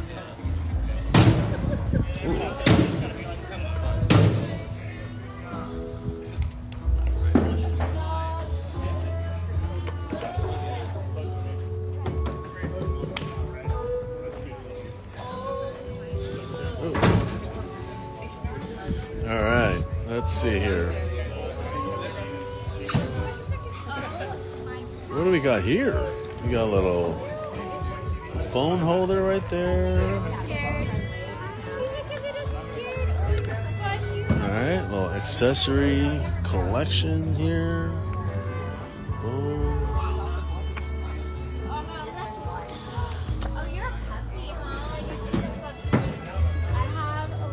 Like I said, it's family friendly here and dog friendly. Let's see. Oh, we got some coolers here. Oh. All right. All right, let's see. I'm gonna walk back real quick. Things I learned, man. People love EDC. Like they have like. There's that one guy at that buy trade sell tent. I was like, "Is this all yours?" And he's like, "Yeah, I got 20,000 more of these over at the house." I'm like, "Man, I only need one knife and one key and one wallet. You know, I don't need all that. But hey, I guess if you're into it, you know, that's props to you. You know, but yeah, no, it's cool walking around. Met a lot of different people, a lot of different backgrounds. You know, let's see what this turns into. Hey, thank you for watching. Follow us on the Gear and Beer Show and EDC _specialties. Tag 2 friends on one of our posts, my post, our Gear and Beer Show, and with the hashtag NorCal Knife Meetup 23. Yeah, that's how you enter yourself into the drawing. All right, let's see what's going on in here. Oh, you need another stack? No, I got it right here. Yeah, just like grab that one. You got another guy sitting back. Hey, are we live right now still? Are you talking to me? Always live? Hey, don't forget. Oh, wait, you're not on yet.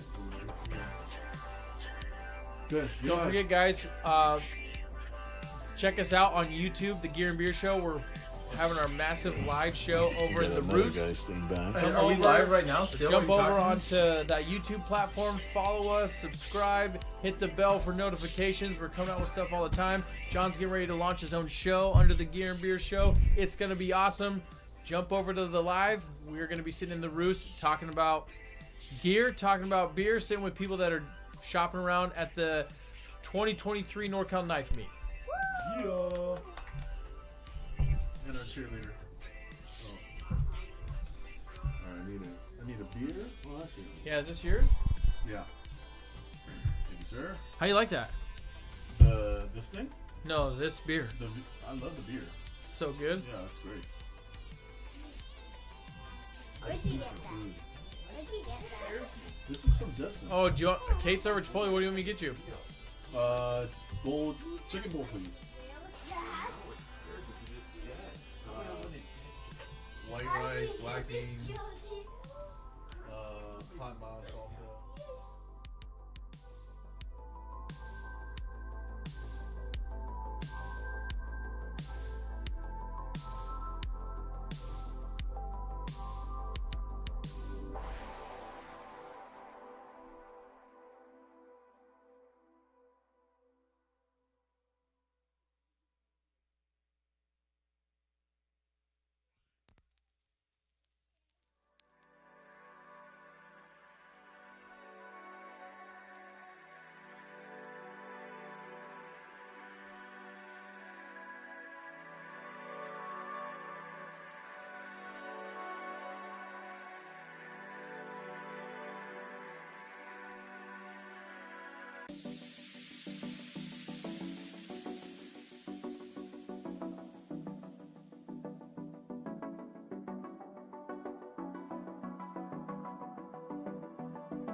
Sounds good to me. All I got to do is I got to finish John's order, and then we're good to go. Crack that open and cheers. We just hit 101 followers on YouTube. Sweet. Cheers. Tell me what you think of that, because I want to know your rating out of 10 on this guy.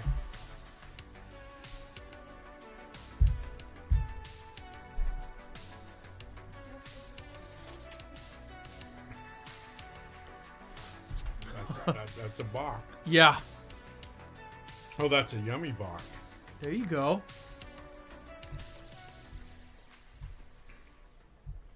So do you know Jason? Do you guys know Jason? We know James. We. Oh, and Jason. Yep. Yes. Who runs the yes rehearsal studios Yeah. where we rehearse. So I'm the drummer for Heavy Petty. Nice. I'm Brian. Nice to meet you, Brian. I'm John Q. Nice to meet you, John. Whoa, whoa. That's good. It's awesome. So John, who just left, who's a part of the show, we've been connecting with Jason a lot, and we're actually starting another show that we're trying to figure out the name for, to where we bring artists into the studio and we talk with them about what they're doing, about their music, why they wanted to make music, how it's going with them, their ups, their downs, highs, lows, and then maybe get an acoustic sample in the studio or get to play their music in the studio and just give another, like, a platform for them. Splendid. So we are working on a name, and we're hoping to release that soon. We just had Shane Q in the studio on our other show called Whiskey Wednesday. Okay. So we usually sit down, we have a glass of whiskey. I have just like an intimate interview with a guy talking about why they're doing what they're doing. And Shane was on, and John interviewed him, and it was so good but it was such a different vibe, different feel for the show that we kind of sat back and the three of us went, this has to be its own show. Yeah. And then that tied us in once we met James, because James's brother saw us doing Whiskey Wednesday and then saw the Gear and Beer show. We meet James. James introduces us to Jason, and we're telling Jason about it. He's like, I'm all in to help you guys with that thing. He's a good guy. Yeah, he is awesome. He's doing a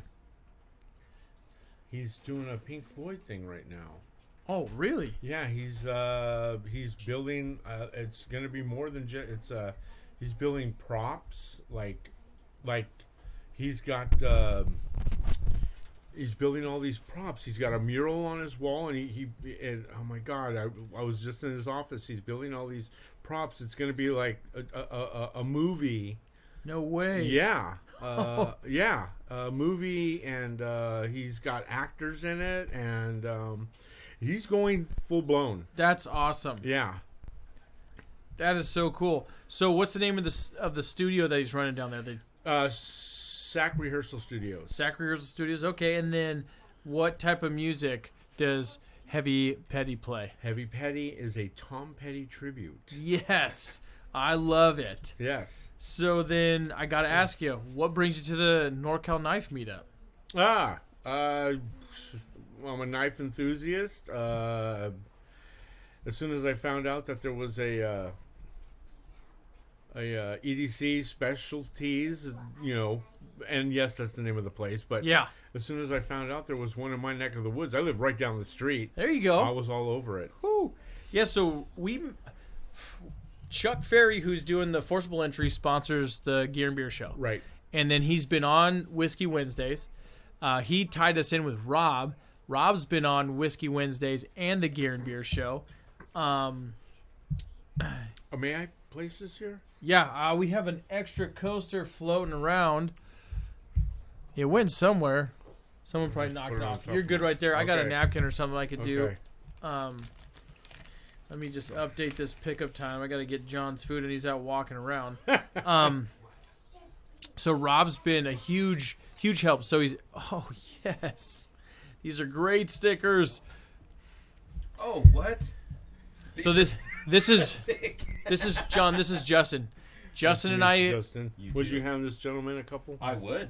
So Justin and I created the Gear and Beer Show like right before COVID hit. Okay. And then started, and then COVID hit hard and shut down all the breweries that we were talking to launch the show. So right before COVID ended, he calls me and says, hey, we should kick the show back off. So we kick it off. We weren't getting free stuff anywhere because everybody's coming back out of COVID, so we started paying for everything, getting everything going. We're rating beers now. Scott's been on Whiskey Wednesdays. We've met Rob. Rob's been on everything, so we're doing this kind of collab thing with Rob. And we're actually giving away this awesome, I got to just shout it out because we're giving away our biggest giveaway ever. So this case knife comes in it. Okay. This EDC patch that says lack fear, not gear. Right. We're giving away. Oh, here, one of them got tossed in here. This is your coaster. Sweet. 2 coasters, leather printed EDC specialty coasters, a custom EDC specialties tool made by Rob himself. Right. And then you get this entire leather kind of drop bucket. Right. That I have one myself that we're giving away. All you got to do is like EDC Specialties and follow them on Instagram. Which I do. Like the Gear and Beer Show and follow us on Instagram. I do believe I have. And then you comment, tag in 2 friends, and then a hashtag NorCal Knife Meetup 23 so we know where we met you, and you're in the drawing to win this. Sweet. So this has been awesome. And then meeting you, your ties with Jason, dude, it's a huge city but small connections, so it's pretty cool. So if I may, how do I... Oh yeah, dude, I was just ordering food on here. You can easily. And all you gotta do is make sure that this logo is the Gear and Beer Show. There is a other Gear and Beer Show, but they haven't updated anything that I've seen in a while, but they're more of like guitars and amps. Oh yeah, down in SoCal. Oh yeah, I don't know where they are, but that would make sense.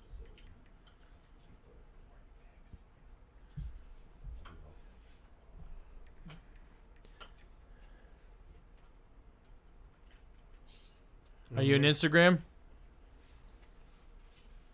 The bottom one? Yep, that bottom one right there. I'm following. Awesome. You are in. Thank you. Thank you. Yeah, just put a comment on anything in there that says hashtag, at least the hashtag NorCal knife. Yeah, right there.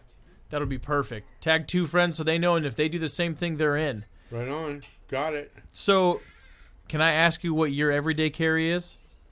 Today, I have the Emerson A100. Ooh. Let's look at this guy. That is very lightweight. You'd forget that's in your pocket. Yeah. Chisel grind. He's down in Southern California. Oh, that's awesome. Yeah. Staying local to the state. That's really Yeah. cool. Have you found anything out there that's changing or adding to what you carry every day?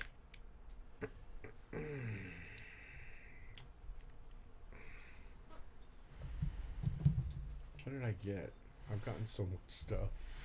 You know what? Just the store in general has really helped me up my EDC. Right? Yeah.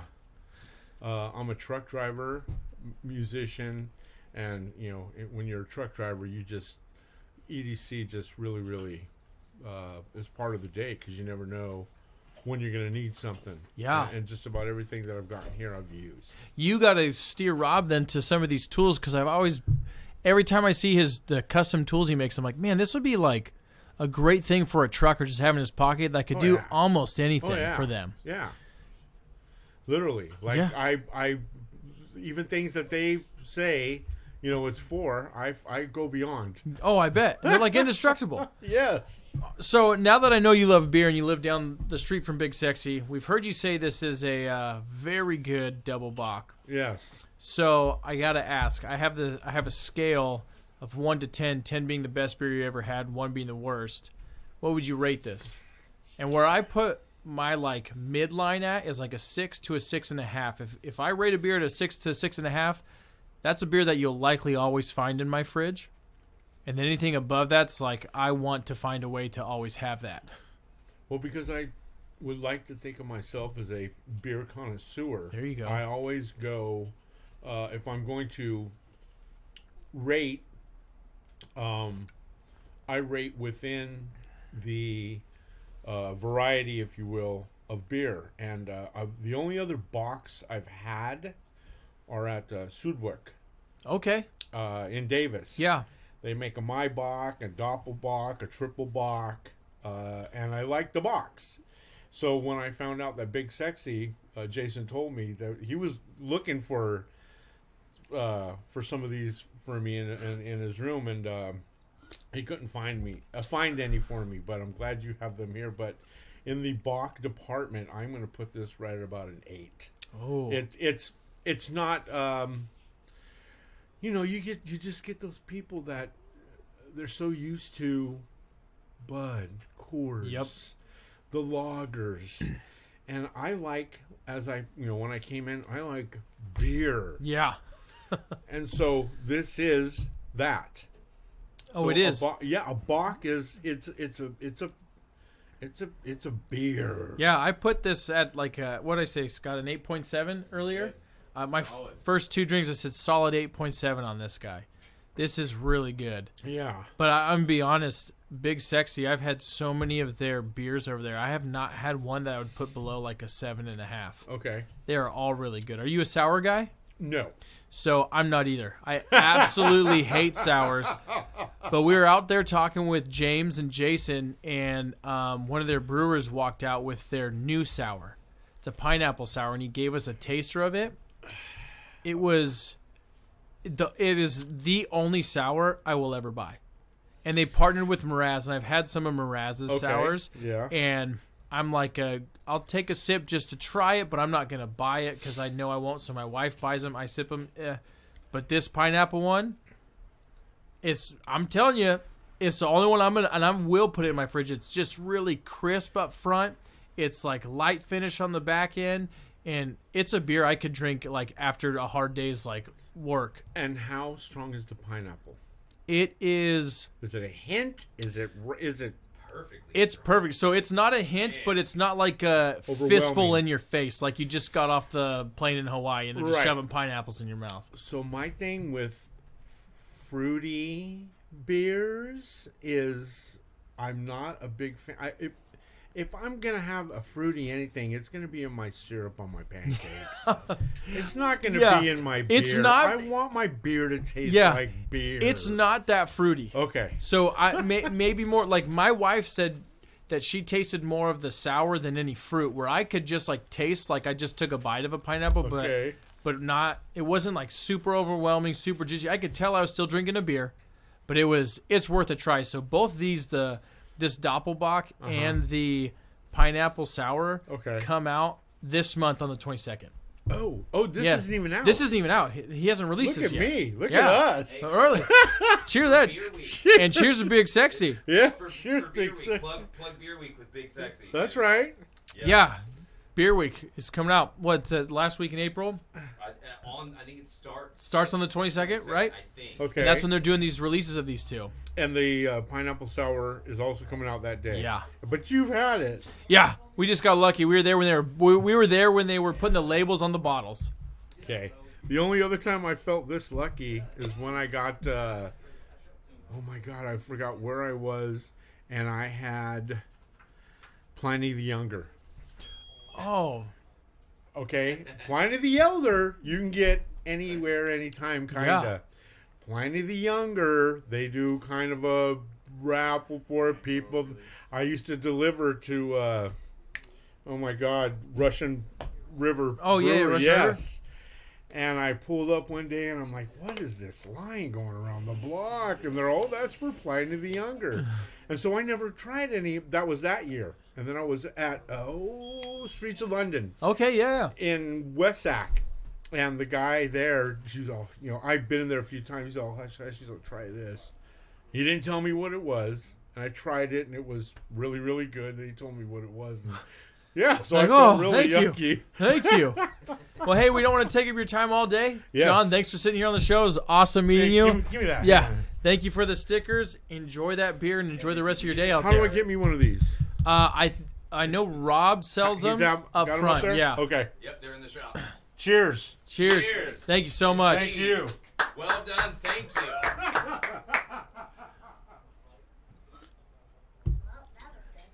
That was great. Let me borrow these real quick. No. Yep, that's how it goes.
is a nationwide nonprofit. Okay. So we are focused on, we're a female shooting group. Okay. So armed, brave, and confident. We are all about educating women on how to protect themselves, how to Right. be prepared, Yeah. situationally aware. And so we meet here in the Sacramento area. Okay. We have one of the largest chapters in the nation. Okay. We have range day, we have classroom trainings, and currently we are bringing in Terry Vaughn for dangerous individual recognition training. What? This is open to everyone. He was on season 4 of Top Shot. He is a TEDx speaker. Okay. His online course runs for about $600. Uh-huh. We're going to have him in person for a 6-hour workshop for $150. You can buy your tickets at Wow. the EDC Specialties website. Okay, that's awesome. Yeah, I know. So I got a pocket knife from my neighbor, right? The funny story is my wife is a traveling physical therapist, so she goes homes, right? So I was like, honey, you need a knife or at least something. She goes, babe, I'll stab myself before I stab somebody else. I was like, I'm like, you're right, but you're gonna need to learn. You gotta, you know. We have women that come out that have never handled a firearm before in their life, Uh-huh. that we teach them to be proficient and confident. Sweet. We're all about making sure that people are learning at their speed. Yeah. Making sure that we cater to all different skill levels. I'm one of the firearm instructors, so one of the leaders yeah, of the cool. Armed Women of America here in Sacramento. Okay. And then for those people, maybe like your wife, this training, Terry Vaughn, is focusing on nonverbal communication, how to recognize situations, especially if anybody who's going out in public needs to know this information. Yeah. How to be situationally aware, how to Right. pick up on those nonverbal cues, Right. so that you can make an informed decision on what to do. So if you see something kinky going on, or you pick up on those Yeah, cues, you can yeah. get out of dodge. Right. You can leave. Or if you have the skills and training, potentially Yeah. stay behind. Got it. That's cool. No, I think not even just women, right? Oh no, everybody. Everybody needs to know that. Yeah. Man, woman, Yeah. child, like this is, especially in today's society, you don't get to choose when somebody's going to be the bad guy. Yeah. But Yeah. if your toolbox is filled with tools Yeah. to help you either not get into that situation or help you get out of that situation, you're all the better for it. Cool. Yeah. Your No. number one mission every day is to get home safely. Yes. You and your family. Yes, So yes. any tools you can do to do that, whether it's a pocket knife, Yeah. a firearm, or just making sure that you don't put yourself in that situation, Yeah. Yeah. is a good day. That's awesome. How old is this little one? 2 months, not mine. Oh, not yours. Okay. This is Greg's baby. Okay. Cool. Well, yeah. Well, thanks for giving me a little snippet of what what we can expect and what you do, and we appreciate you. We appreciate your services, and yeah. I gave you a business card. We have a giveaway as well. You follow us on Gear and Beer Show and EDC Specialties, just like Rob's, and then just go at one of our posts and tag 2 of your friends, and then write in, hey, hashtag NorCal Knife Meetup 23. Got it. And we got a little nice gift basket for you, and hopefully you win. Awesome. I did it tonight. You can't see it because there's a blanket. All right. We'll see you guys. Yeah, good to meet you.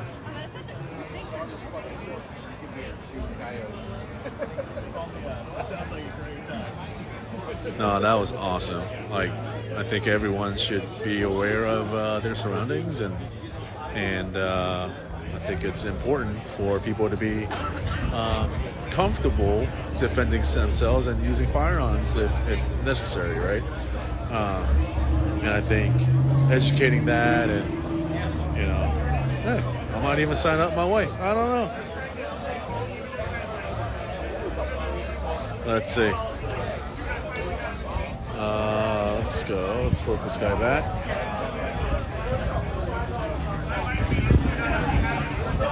All right. Let's see.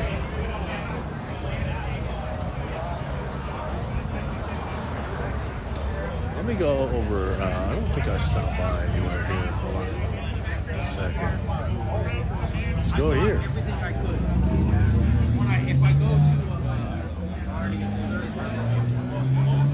Ooh, what's going on here? What's going on? You're on Instagram Live with the Gear and Beer Show. Yeah, I just wanted to stop by your Ohlone caught my eyes just because we're from Fremont. I moved from Fremont, and now I live up here. So you know the Ohlone name? Yes, I do. Any other Indian tribe? No, I'm not. No, but you know that's an Indian Yeah. A lot of people ask. Like, So are you? Yeah. American Indian? Okay, Yeah, cool. yeah, All right. Great. Yeah, so everybody always asks, where do you get that name? It's like, Yeah. well, from our tribe, our family tribe. Yeah. So how did you get started? Were you always a knife guy, or were you always into? My first knife at 5 years old. Okay. And I think anybody that holds a knife at that young, you get bit by the bug. Yeah. And it's never left. Yeah. But there was a period in time where, I didn't collect knives or anything, in my teens or whatever. I had a few here and there. But then I got older, and long story short, I was at a contractor friend's house, and I wanted to sharpen a piece of metal, right? Yeah. Something. And I grabbed like a mild piece of steel, and I sharpened it, and I was trying to cut something. He goes, "What are you doing?" It's been a while since I go, "I'm trying to cut this." He's like, "That metal's soft." I go, "No, it's metal. It's hard." Yeah. He's like, "No, it's not heat treated." And that blew my mind. Yeah. So You're like, knife is sharp. Sharp is sharp. Yeah, Metal is It wasn't cutting the way I wanted to. So he said, you should look up heat treating. So I went online to YouTube. And at the time, there was only a few knife makers on YouTube. Like Mike Snowdy, Jason Browse had some stuff out. Also, and a few others, right? Coming out with 2 new and like I saw Mike Snowdy stuff, and it just the addiction came back. Wow. And I started wanting to buy his stuff, but my budget wasn't there. Yeah. So I said I probably could make these. Yeah.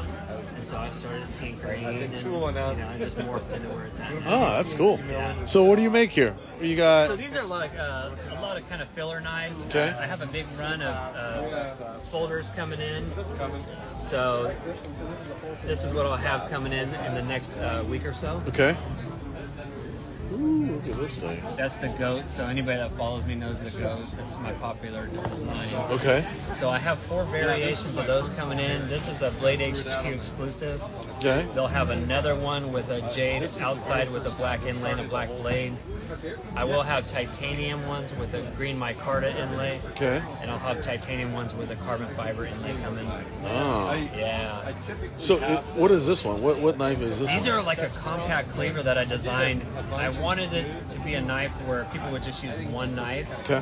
Everybody buys that cheap block of knives Yeah. and only uses like 2 knives Yeah. in it. So I started doing some research, and I realized Yan can cook. Yep. He only uses 1 knife. Yeah. So I go, that's brilliant. Yeah. So I wanted to make something similar, right? Okay. Like a cleaver that does all kinds of different things. Yeah. So this is a cleaver with a belly on it that lets you, kind of slice and chop and rock. Okay. You can scoop things up with the height of the blade. That helps. Yeah. It's just an all-around knife, so I had some fun with it. Okay. I kind of dabbled in it for years. Yeah. Everybody begged me to make a kitchen knife, and I just didn't have a passion for it. Uh-huh. So I decided, okay, 10 years later, let me Yeah. just throw something at it Yeah, and see yeah, if yeah. it sticks. Yeah. So it's a one-time thing. Yeah. I kind of killed some time while I'm waiting for these folders to be completed.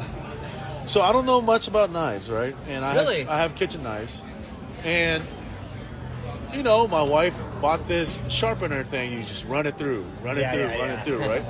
What is a proper way to handle, sharpen, and any of that? It depends on the knife. Depends on what you're using it for. Okay. For example, a kitchen knife, people like to have it real toothy, right? Okay. Almost like a saw blade. Yeah. Right? Because it grabs better. Yeah. If you're cutting bread or something. Yeah. You want to cut toothy. So, in that regard, you want to use maybe a belt sander. Okay. Okay, with a abrasive belt, and that'll put nice teeth in it. Real fine teeth, but it'll let you cut better. Yeah. Then if you have like an EDC knife that you like a pocket knife you carry on, you Yeah. want it kind of fancy or something. Yeah. Then you would want to use like a wicked edge where it sets your angle exactly at the angle. Oh, of I it. see. And then you can use the stones to work your way up to a real fine grit, Uh-huh. and even to almost a polish. Wow. A lot of guys like that mirror edge. Yeah. So there's different ways of doing it. Okay. I even have a wetstone that's round, Uh-huh. and that's for kitchen knives, and that's deadly. Wow. Because it puts a micro hollow grind on it. Uh-huh. It's like razor sharp. Cool. I rarely use it. Yeah. It takes forever, but Yeah. you know. But yeah, once you do it, you don't do it for how long? depends on the steel, depends on the Oh, I thickness see. of the Okay, knife. okay. You know what I mean? Yeah. So if you have a really thin, hard steel, Uh-huh. but it's super thin, like maybe a razor blade, it's going to dull on you fairly quick depending on how often you use it. You know. But if you take that same steel and you make it a little thicker, it may Uh-huh. not dull as fast. Yeah. Right. So there's different variables that come Got into it. play. Okay. So, Oh. but for you, what I would recommend, you have a lot of kitchen knives you want Yeah. to sharpen. Yeah. You can either get real good with a whetstone, which takes a Oh, while. okay. but it's- Try one of these. Yeah, or get yourself one of those. These are great. The only thing about kitchen knives on those is that you rub your stone down towards the end, the blade's going to flex a little bit. Uh-huh. And so it kind of changes the angle at which you set it at. Got it. You Okay. have to buy one of those the stands to keep the Yeah. tip from dropping down. Yeah. Oh. But I do all my folders on a wicked edge like that. Okay. So everybody always asks, what do you use? And I say, well, it depends on what type of knife. Kitchen knives I always do on the belt grinder. And then all small pocket knives on those. Got it. Because Okay. It sets the angle exactly the right angle. See all the different grades? Yeah. Those are all different grades. Oh, yeah. Okay. And you just work your way up. Man, this thing. Set the right angle on it. There you go. You see an action right there. Yeah. I almost dropped mine. I put mine in a little Pelican case, Yes. and it's just so nice to carry around. I'm just tuning up the edge on this one.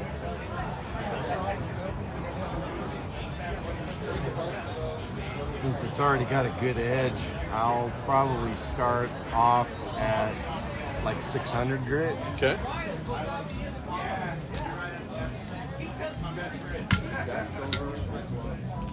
And I'll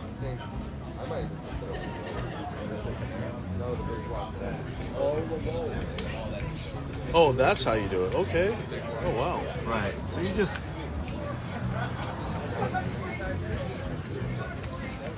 very little pressure. It Yeah. really doesn't take much. You let the abrasive do the work. Yeah.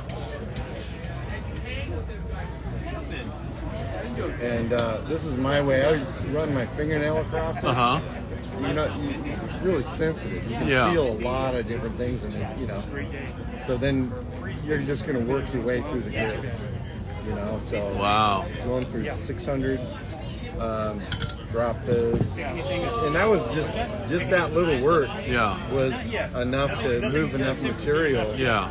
To get that edge. Now I'm working up to 800 grits. Oh, yeah.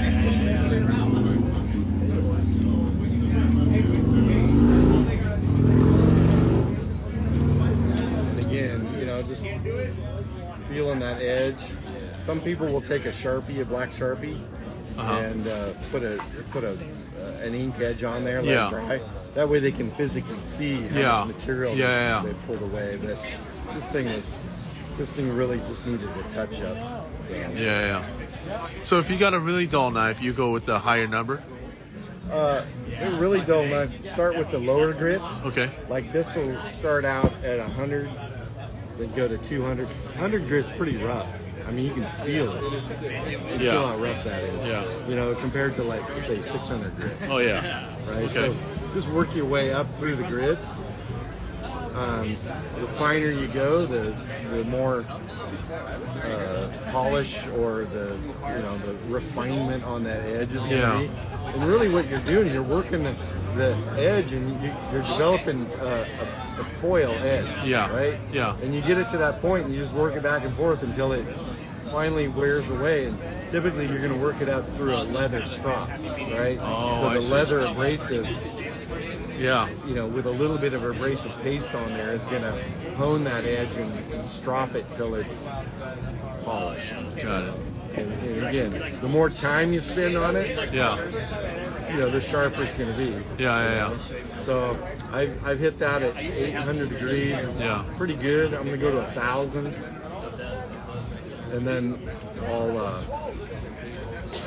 finish up with the 1,500 to 2,000 grit. Okay. And it should be popping hairs off really, really fast.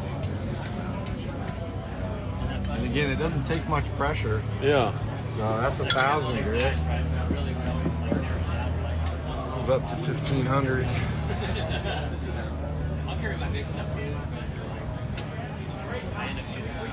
You can feel it, you know, as you're sharpening. You can totally feel if there's any grit left from the previous stone, or maybe you didn't do it enough. Yeah. Just drop back to the, you know, the other grit, and that's one cool. was pretty sharp before Yeah. I started, so it really doesn't need much.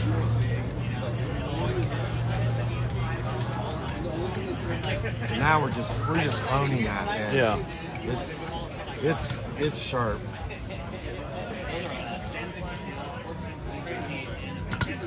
And we'll finish it off with quick leather strop.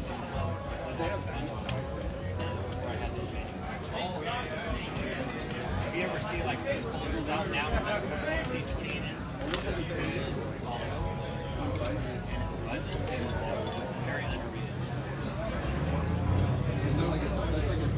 Wipe that Yeah. down. I did a bunch of research on design. Like, Oh yeah. create a knife. One picture that somebody can do. Yeah. So I thought about the long one. Hair popping. Yeah. Yuck. Wow. Yeah. It's sharp. Yeah. Wicked edge. That's what they call it. So. Well, thanks for showing me that. Oh yeah, no, that's dangerous. Yeah, it is fairly dangerous. Yeah. Yeah. I don't do these on all my knives. I feel that. Yeah. I don't do that on all my knives. Yeah. But, you know, like this one. It just, with the belly in it. Yeah. It just doesn't lend itself well to my other sharpening. Yeah. Oh, that's right. Yeah. So you make all these knives? Yep. These are all my knives. Okay. Yeah. So you're not just a knife sharpener. Part of my job is. Yeah. But not just sharpening, but making them. Cool. Yeah. And you're in Lincoln? Yeah. Nice. Lincoln, California. Awesome. I don't know if I gave you my business card. This is our show, Gear and Beer Show. Yeah. I actually watched the show that you did with Rob not too long Oh ago. yeah. Cool. Yeah. Thanks for watching. Yeah. There's a giveaway right now. Follow our page. There's a little post how to enter that the giveaway. So follow us. Follow EDC. I'm sure you follow Rob at EDC, and it's tag 2 of your friends and write in NorCal Knife Meetup 23. Yeah. I will. Appreciate it. Right on. Thank you for the demo. You bet. Yeah. Nice speaking with you. Where can people find you? OloniKnives.com. Okay. Or Oloni Knives on Instagram. Cool. Yeah. Are you in the Bay then, or where are you at? No, I'm actually just south of here, about 30 minutes. Okay, cool. But the tribe obviously is from the Bay. Yeah. Cool. All right. There's a few of them still around. Yeah. All right. Cool. Nice to meet you. Likewise. See you guys. Oh, that was super cool. That's not the way we sharpen our knives at the house. You know, but I mean, we're gonna do our best, right? I mean, that's what. If you don't know, you don't know. What you don't know, you don't know, right? 1050 is So, the ticket. It's a green we ticket. got. Hopefully, there's lunch back home or back in our studio. 991050. What else is there? Yeah, no, that was super cool. B. Herrera. I would love to have one knife that does everything. I think that's a good idea. Definitely would need to. I would pretty much drop all the knives if I had one knife that did everything. You know? Let's see. Boom, boom, boom. Yeah, we're still here. I think we're still here till 5. We'll see. We want to get some more action.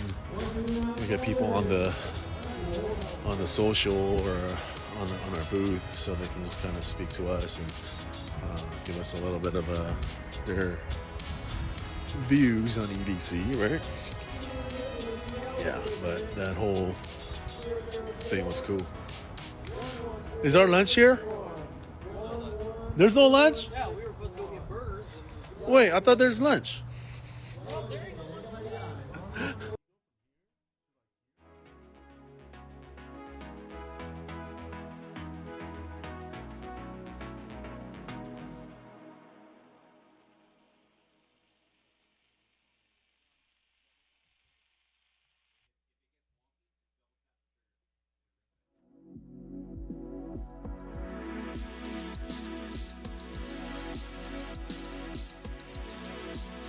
Double tap, John. John, all you gotta do is double tap it. Double tap it. Give it a little double tap. Hey, I'm telling you.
Hey, we just jumped over to 100 and something today.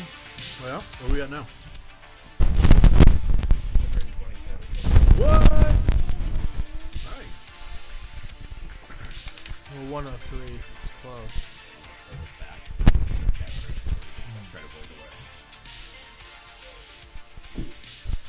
So you work with Chuck? You're the marketing guy?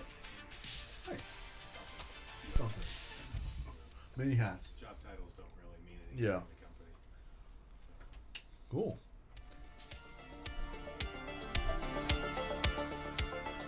Man, people are banging on that door with that thing. The guys that Hellraiser made them? Yeah. How's everybody doing back here, okay?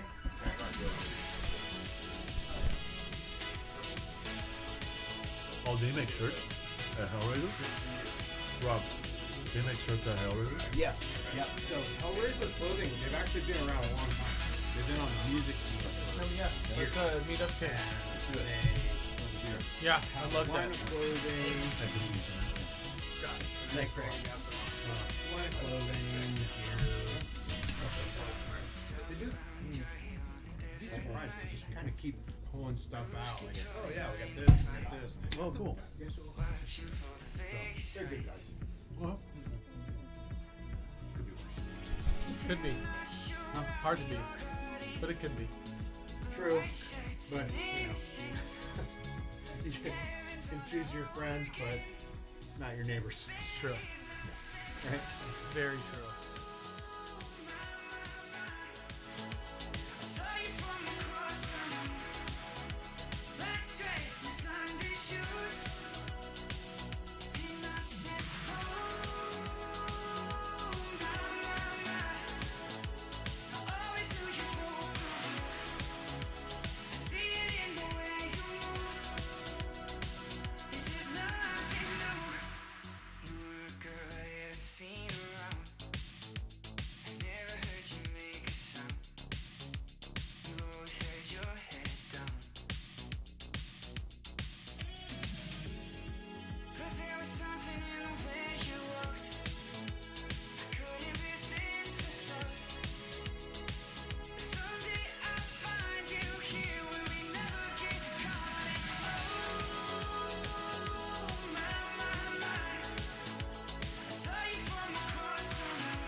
From across the room, black dress and Sunday shoes.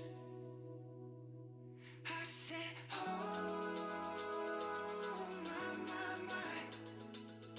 I always knew you broke the rules. I see it in the way you move. This is nothing new.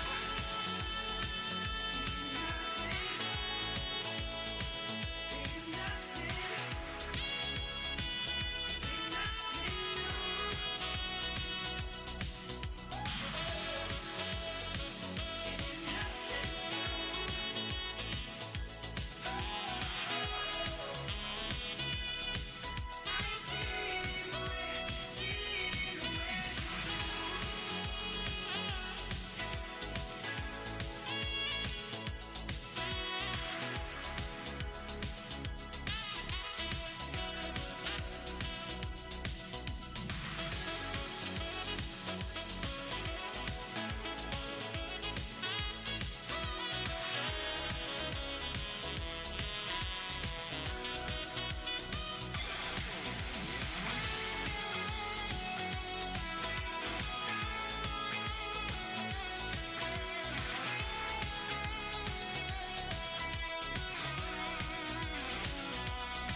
cool.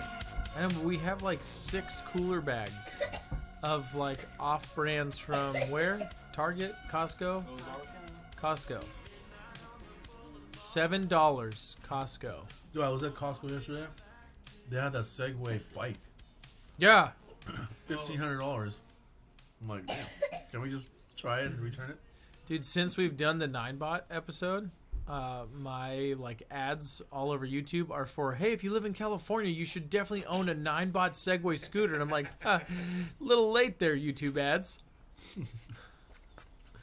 We already shredded on those scooters. Yep. Where'd Russ just go?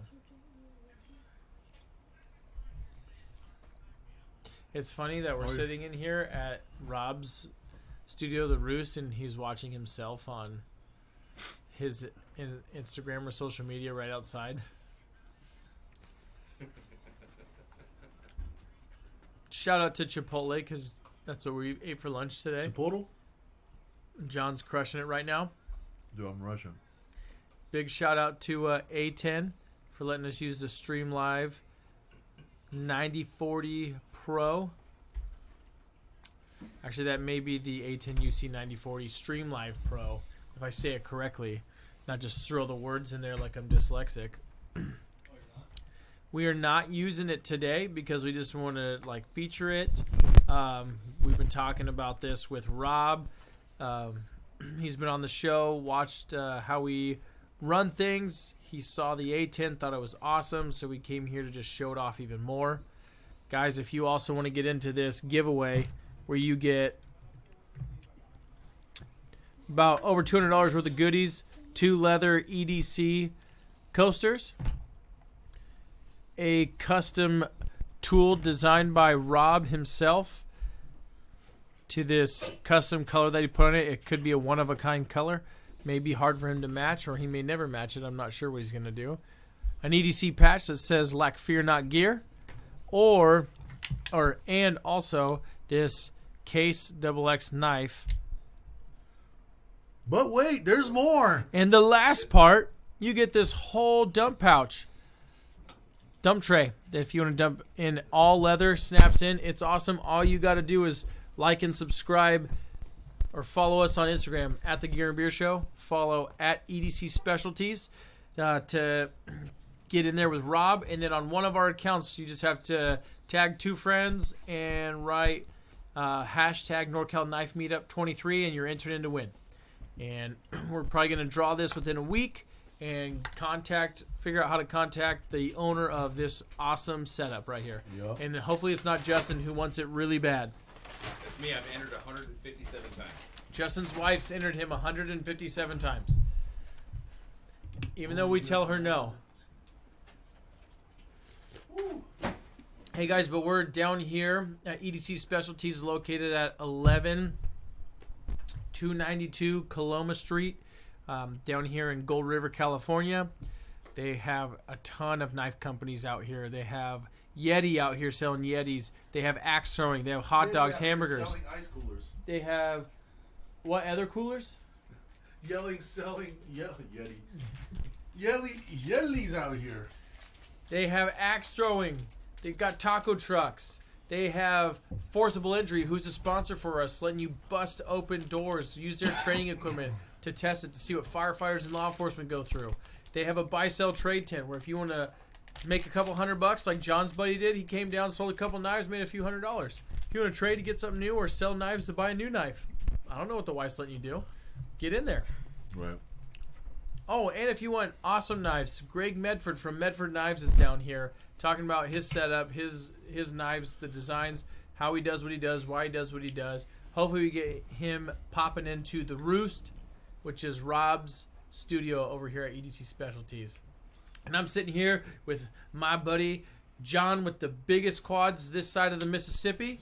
Yeah. So I was at that. I did get tested for EDP. Oh, did you get it? Did you have EDP? Because I do. I sure do.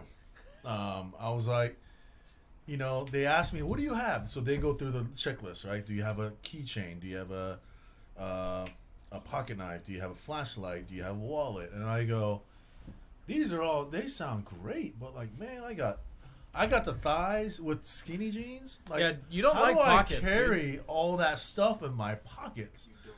I'm gonna need to get me like a Merce or like a. We're gonna get you a satchel, dude. Indiana Jones satchel. wore a satchel. Right, like cargo pants. Yeah. You know, like back in like '90s with Old Yeah. Navy cargo pants. You know. Or, Dude, hold on, John. We're not even drinking a beer. No, I need a beer. Do you want a Big Sexy or you want a lighter beer? I lost a beer out there when I was interviewing people. Oh no! Did you just set it down and walked away? Just throw me something. I All know. right. You want the new? You want? Do you like Bach? What's Bach? Dude, it's another type of beer, dude. It's a Bach. It's different. It's not hoppy.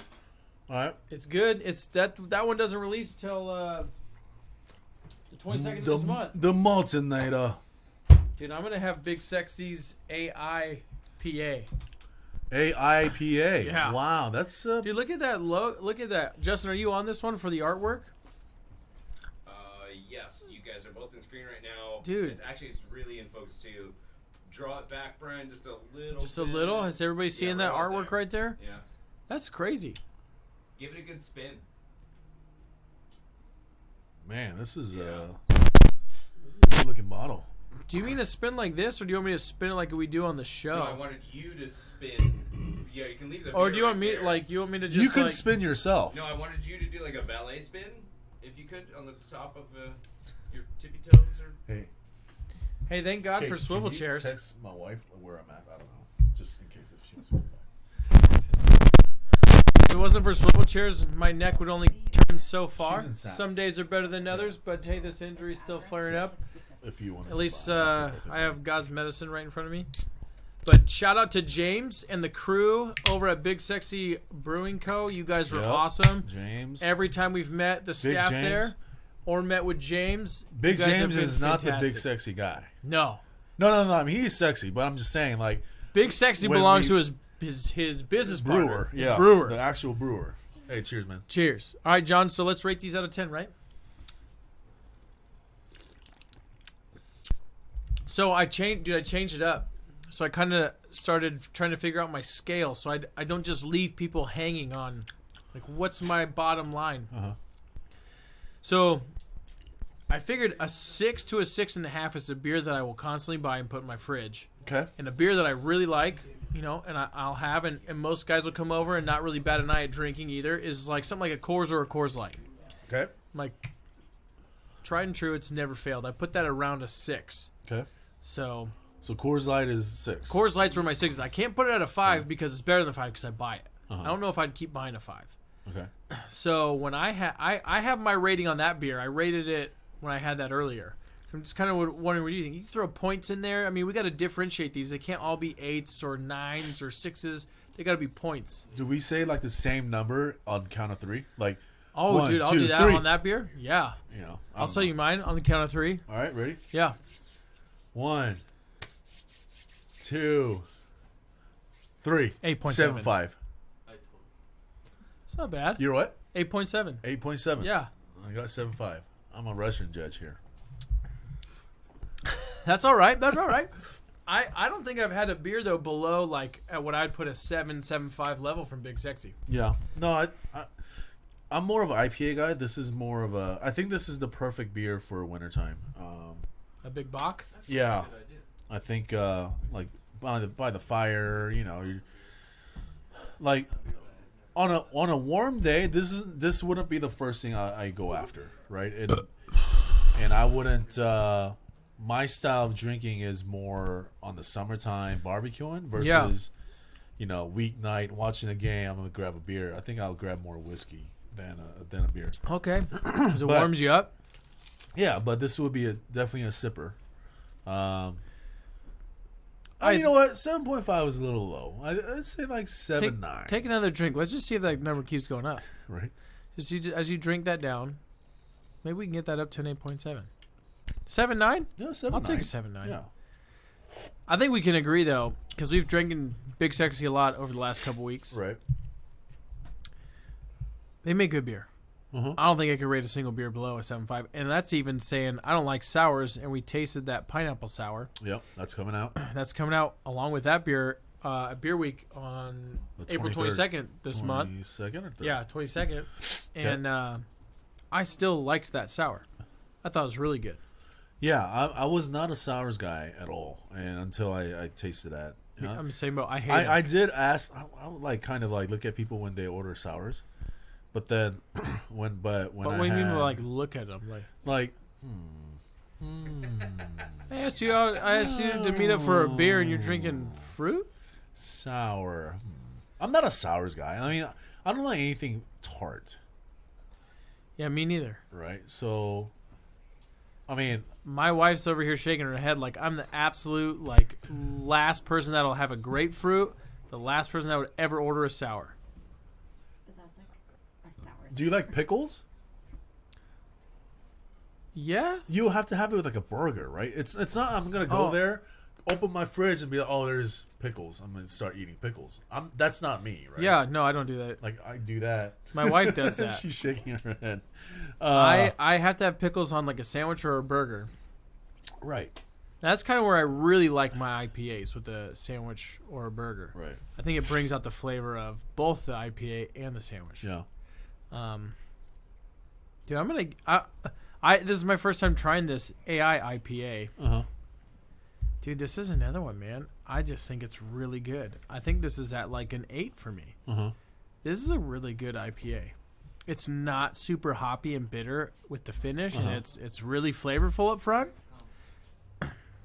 Is it just a regular? Oh, it's a West Coast IPA. Okay. To which I do like. I'm not a big like regular or an Indian pale ale, but I like the West Coast. I really like hazies. Hazies for me, like, I want a good like 9. Yeah. I want to rate it at a 9 or higher With because I some really like punch. IPAs. Yes, hazies with a Is punch. there East Coast style IPA? Dude, there are. So Justin and I were sitting down with Aubrey, who is the bar manager at Big Sexy Brewing Company, and she was telling us that there are East Coast IPAs. Usually hazies. And that's more of the hazy side, but it's like hazy. More so, hazies fall under the East Coast umbrella, but they're also different, right, Justin? Yeah. We don't make them out here, really. By the end of the conversation, it was what was it?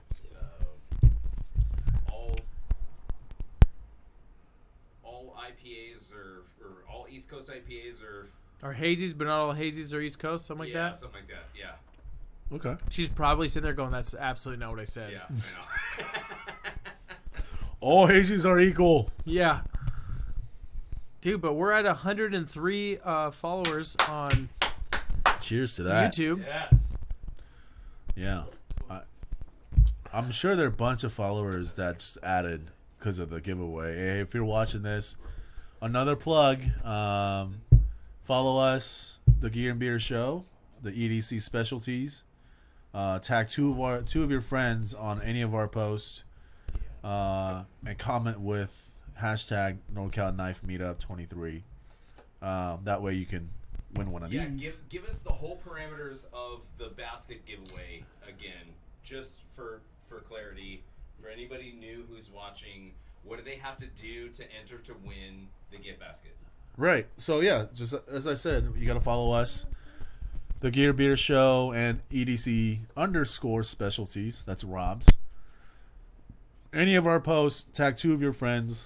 Make sure you got the logo of purple palm trees, basically. Yeah. Purple and blue palm trees. That's Right. us. And then hashtag NorCal Knife Meetup 23. And that will get you entered in for a drawing to win this beautiful basket. You here for a free beer? If it's free, yeah. It's all you gotta do is answer some questions for John. Beer me! Just kidding. Who do we got here? Awesome. Sit down. Sit down. Those are the questions I made. You're right here. I mean, I'm not going to drink a beer because I'm driving today, but That's okay, you can I'll take a still little answer questions. Are you not driving for a little while? Well, no, I'm actually leaving to lunch right now. Oh man. Yeah. What's up, guys? How's it What'd going? you buy right there? Medford I knife? bought several Metro Oh, two today, what? 2 of them. Yeah. Whoa. Did you? Yeah. Got a Nosferatu and I got a Enbelé.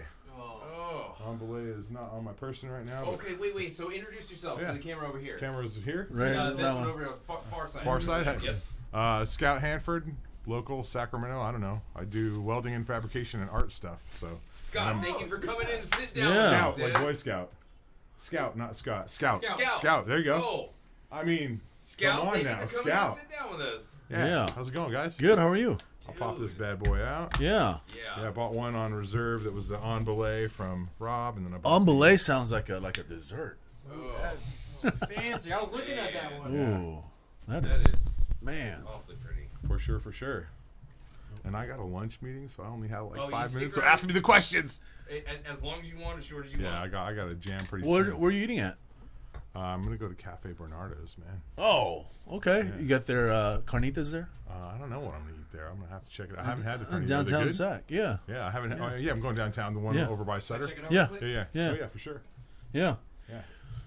Well, So- thanks for stopping by. How many knives do you have? I probably have. So I used to have a big collection that disappeared because a friend borrowed it. You know how that works? Yeah. So that was many years ago. I think I have probably 40 now or Okay. so for my new collection. Yeah, Okay. I got a lot of Benchmade, a lot of Medfords, got some ZTs. Yeah. Just So then, looking what do for- you carry every day with that? I normally carry my fighter flipper, Medford. Okay. Another My Medford. EDC, another Medford, yeah. Yeah. This guy's a nice one, and you know, and really, if you look at this, I have a welding and fabrication shop, and I beat the hell out of this knife. You can see I've chipped the blade already, Yeah. but man, this thing holds up pretty well. I mean, this is actually the what's the new metal they have, the new blade that they had. They only released it for a little while. Is it the one MagnaCut. that's It's the kinda like MagnaCut. the The K-bar one? MagnaCut. It's the MagnaCut material. Yeah. So the MagnaCut's awesome, but if you check this out, Yeah. I mean, I scratch metal and pull stickers off and cut pallet wrapping off and stuff, and it holds up. I mean, I beat the hell out of that knife, and it still looks good. It still looks Yeah. like it's almost new. Scott, Yeah. did you buy that through Rob? I did. I bought it through Rob. Yeah. Okay. And I actually ordered a second one because I have like a black with bronze hardware theme going. So I have a little collection of black with bronze hardware. So I have another fighter flipper coming that's black with bronze hardware. Nice. And I have a Nosferatu that's black with bronze hardware and a DP-187. That's the end of my Medford collection for now. But yeah. For now, yes. Yeah. And so I beat the hell out of that thing, and it holds up. So. So a funny question would be like, would you wear a different knife for the clothing that you're wearing? Like, let's say you're wearing all black. You're like, I need a black knife. Yep. I got a knife. Absolutely. I got a black knife right here. Yep. You know.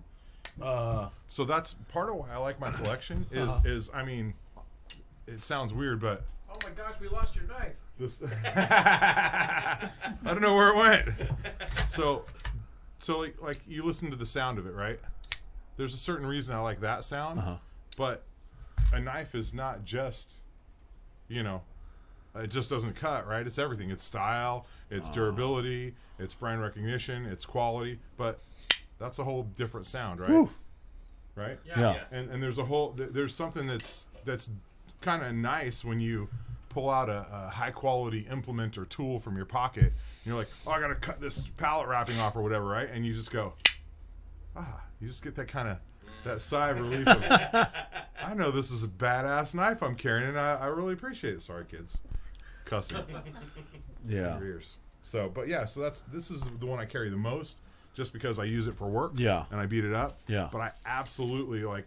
If I dress up to go out and do something, I'll go, oh, let's see what do I have that feels good with what I have on. I got a couple of watches, I feel. Yeah, exactly. Yeah. It's like watches Yeah. or anything else. Yeah. And also if you're an EDC guy and you always have to have something on you, I always have at least two somethings that cut on my person. Yeah. You know, usually it's like a keychain or something. And actually I don't think Rob carries this, but I'll pull out my little keychain and I'll show you that, and then I gotta go. But I found this really cool, and sometimes everybody's like, oh, what, your knives are so expensive, and I'm like, yeah, you need an insurance policy for your knives alone. If anybody starts a company that does that, insures knives alone, they make a killing. Haha, no pun intended. But there's other companies that sell things that are $20, right, or $50. Yeah. They're cheap. And one of the things I carry, and it's just a simple little keychain. If I can get to the bottom of my pocket here, walking around here, you can shove all this stuff in your pocket. But it takes a number 11. I mean, I highly recommend it. It's lighter than a credit card. Okay. It takes a number 11 scalpel blade. It's just a spring liner lock, so it's no actual lock. Oh, that thing's fantastic. Will you hold that up like right in front of the mic? Absolutely. Yes, right about there. Yep. Isn't this awesome? Pull it back towards your face a little more. Yeah. Wow. That thing is great. Right. And that I think is Nightcore makes it, and I think it was like $30. Wow. And you just the blade is sprung in there. It's probably hard. You probably can't zoom in. I don't know if you can. I can't. But there's a little spring area and a little lock on it. And what you do is you take your fingernail and you pop it off and you slide the blade back and then put a brand new scalpel blade. Yeah. So you don't sharpen it. You just put new scalpel Yeah. blades on it. And this thing, I mean, it's obviously it's a scalpel. It's razor blade sharp. It's a number 11 scalpel. And look at that. Just fold it. I don't know if you can see this on the camera, but yeah, simple. And I don't know if you can hear the spring, but it's got a good lock. Pretty good lock. Yeah. And it's never come open in my pocket. And I love this thing. Wow. Weighs less than a credit card. This tiny thing. That's cool. And there's your backup. You know. Love so yeah, that's my story. I gotta go. Yeah. Hey, before what was you your name go- again? John. John. Scout, nice yeah. to meet Good you, to meet man. you. Yeah. Scout, before you go, what's Yeah. your beer of choice? Oh, I don't know. What do you have? 805. What do you have? We got Bud Light. We Bud got. Light, Coors Light, or have you ever had Big Sexy Brewing Company in Sacramento? I have not had Big Sexy. You want to take a Big I'll Sexy take a with Big you? Sexy. Yes, Because we are take a repping Big Big Sexy. Sexy. Do Big you like Sexy. hazies or West Coast IPAs? I like something not so hoppy. Not so hoppy. Not so actually. Maybe some Maltonator. I was a Maltonator. What do we got? That's hazy. And hazy's not super hoppy. Go to the Casper Island, I think. Casper Island better? Yeah. I'm not a super hoppy guy, and You like this I one? drink all their IPAs. I even drink Okay. their double, and Cool. it's not super hoppy. Cool. Big Sexy. Yep. All right. Thanks, guys. Yeah. Appreciate Thank it. you. Good meeting Have a you. good day. You too. Thanks, Scout. Appreciate it, guys. Justin, appreciate it. Appreciate Thank it. you. Have a good day, guys. I need one of those bags. Oh, yeah. Chrome bag. Yeah, so I put all Simple. my EDC stuff All in EDC, there. and then if You I know? had time, I'd unpack my mini Maxpedition right Yeah. here. That's my that goes with every backpack I have. Yeah. And I Sweet. just pop it off, and that has all the basics for every day. That's no cool. matter Quick what. swap and ready to go. I just unclip it, and Yeah. this goes with me. This has got more, my drawing portfolio and stuff in it. So Oh, if I'm doing nice. work, Yeah. but this just unclips and goes with me. Are you an artist? Yeah, Do you have a business card on you? I probably do. Yeah. yeah, I'll leave one with John. Yeah. Yeah. Grab it quick. Actually, go ahead. I think I do in my wallet. Rob knows me. He knows how to get a hold of me too. Oh, okay. Here you go. This is my welding and fabrication card, but Oh, great. and I do. If you text me, I'll Yeah. text you the info for my website with my art stuff on it. Great. Cool. All Yeah. right, guys. Awesome. Have a good Appreciate day, it. man. Have a good lunch. Appreciate it. Lunch. Thank you for Dinner. coming Yeah. by. Thanks for hanging out with us. Hey, jump in the chair, Bryce. Talk to John. What's up, Bryce? Thank you Wanna for your jump in? camera. All right. Hey, I'll send this to some music for a little bit. Talk to him. You can see the camera shy. No camera shy. There's nobody on the other side of the camera, though. I can do it. Gina.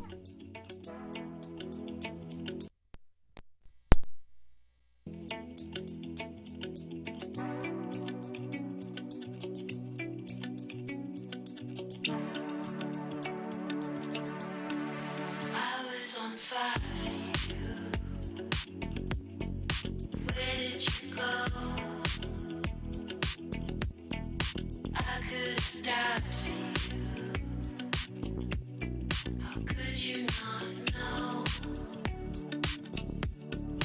I was alive with you. You brought in the cold. Was I being lied to? Wish I never met you. Starting to regret you. My heart just dropped. Thinking about you. Just stops when I'm without you.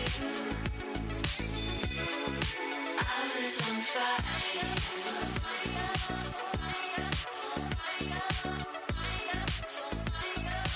I was on fire.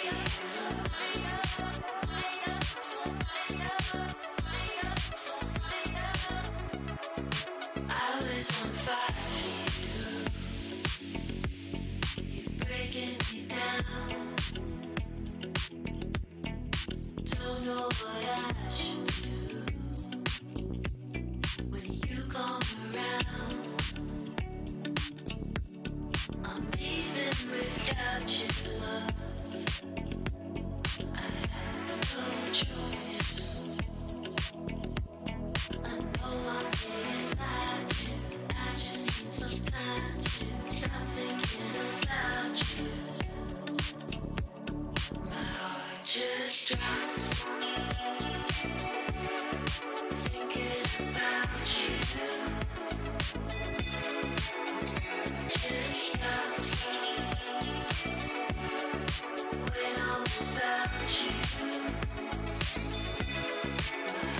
Just thinking about you. Just when I'm without you. I was on fire.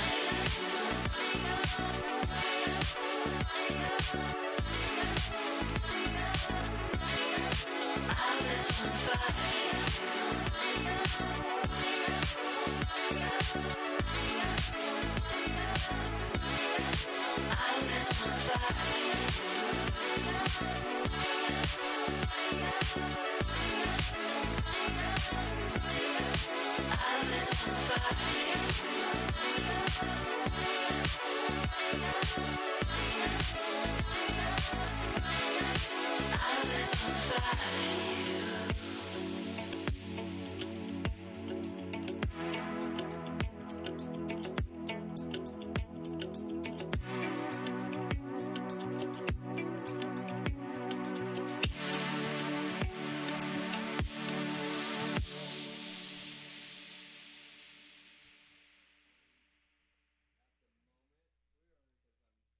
I bought a ticket to your show. Did you see me? Did you know? I was standing in the back with the lights down low. I couldn't think of the right words. Now it's just too late. Now you're somebody's baby. So I'll be on my way. I've been living in a bad dream.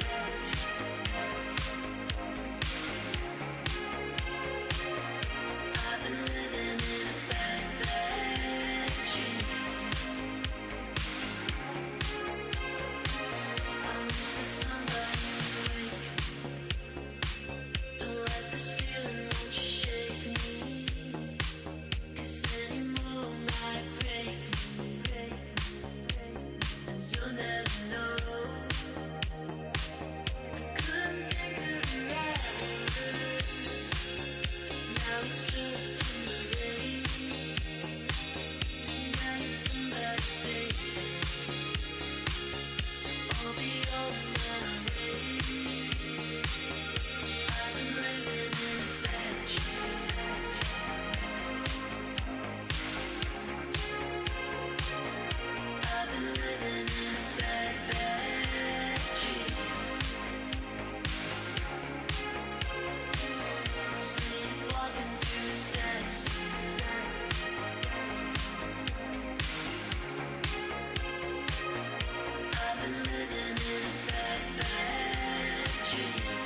Oh, he does. Yeah, I got one in Legacy right now. Legacy service.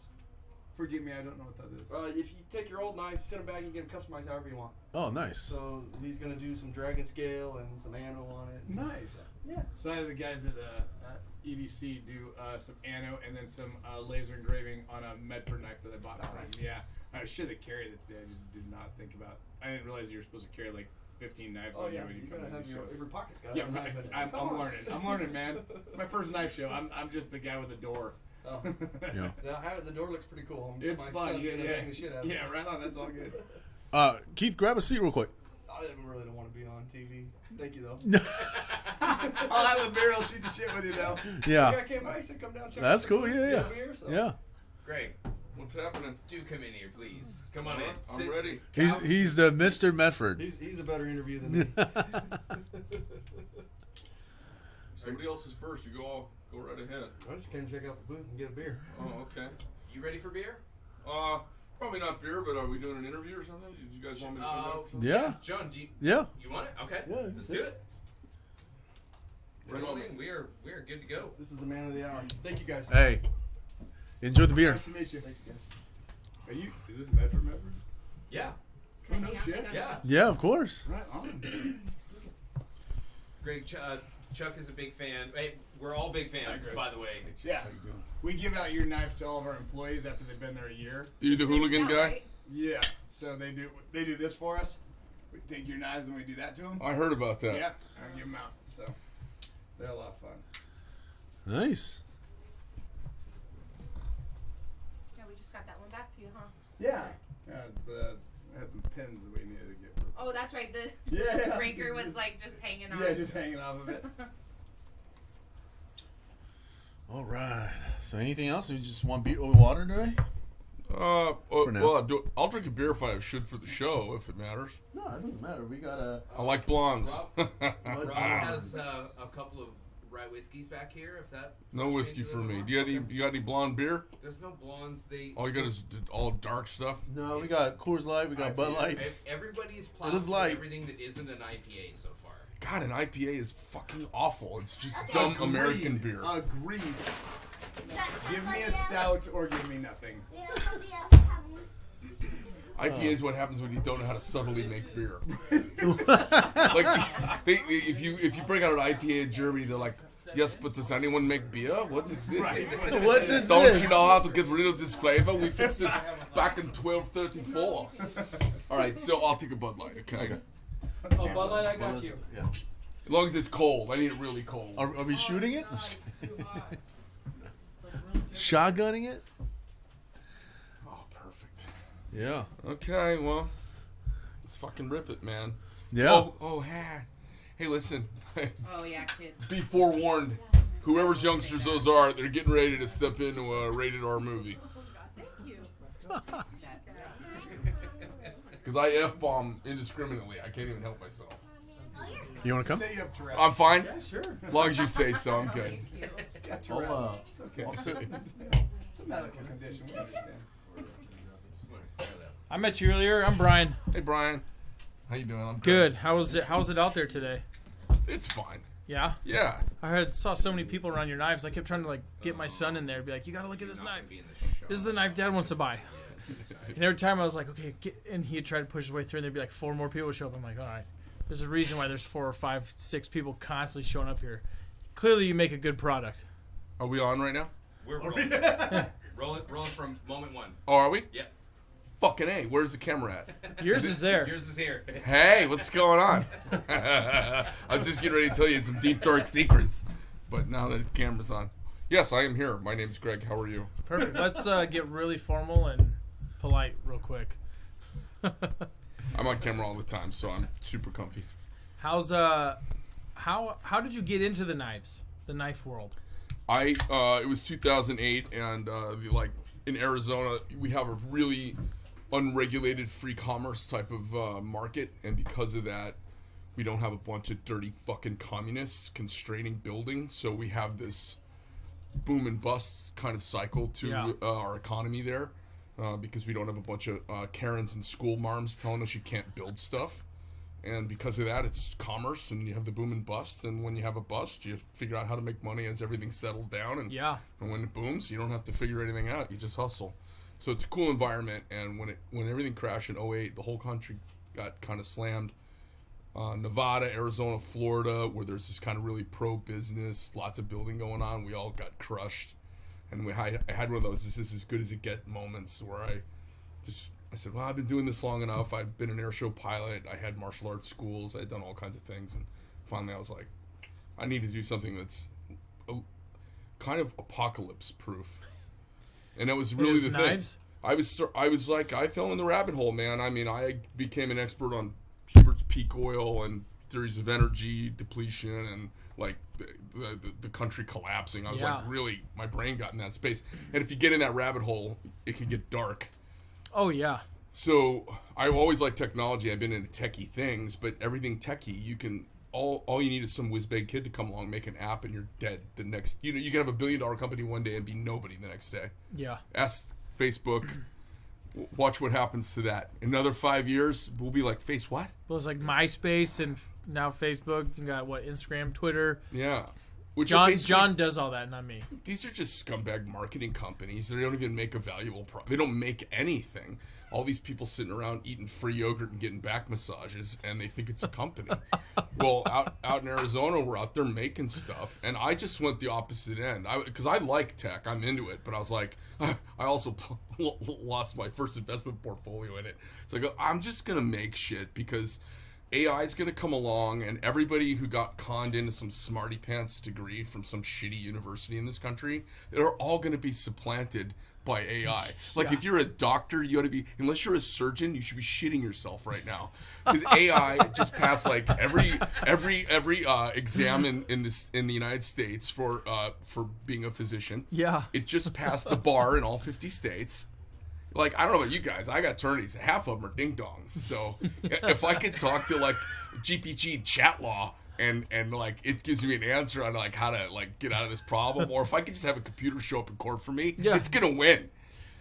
So what will not go away is knife making, tire making, building houses. Oh, you mean like blue-collar jobs? Hands making stuff.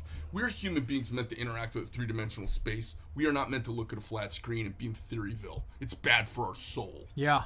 So I just wanted to get into that. And I was like, well, it seems reasonably stable. I think even after the apocalypse, we're going to have nuclear power. I just imagine some, like, Mel Gibson character and a band of lunatics driving around in like cars with welded up windows, like Mad running Max. the nuclear power plant. Yeah. They're like, we're gonna keep this going. So I just figured I was gonna have power. That was the only way I could mentally like dig out of the rabbit hole of apocalyptic America, you know. So knives. It was that's how I arrived. That was your just thought process to be like, I'm just gonna go make knives. Well, so it was I built a big spreadsheet because I'm a recovering data freak.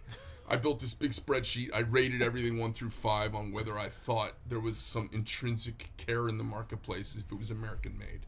So I just, every fucking thing you think of, can, bottle, glasses, knob, switch, button, plate, fork, spoon, knife, light bulb, I wrote down on a list and then I rated it 1 through 5. Do I think anyone cares if it's made in the U.S.?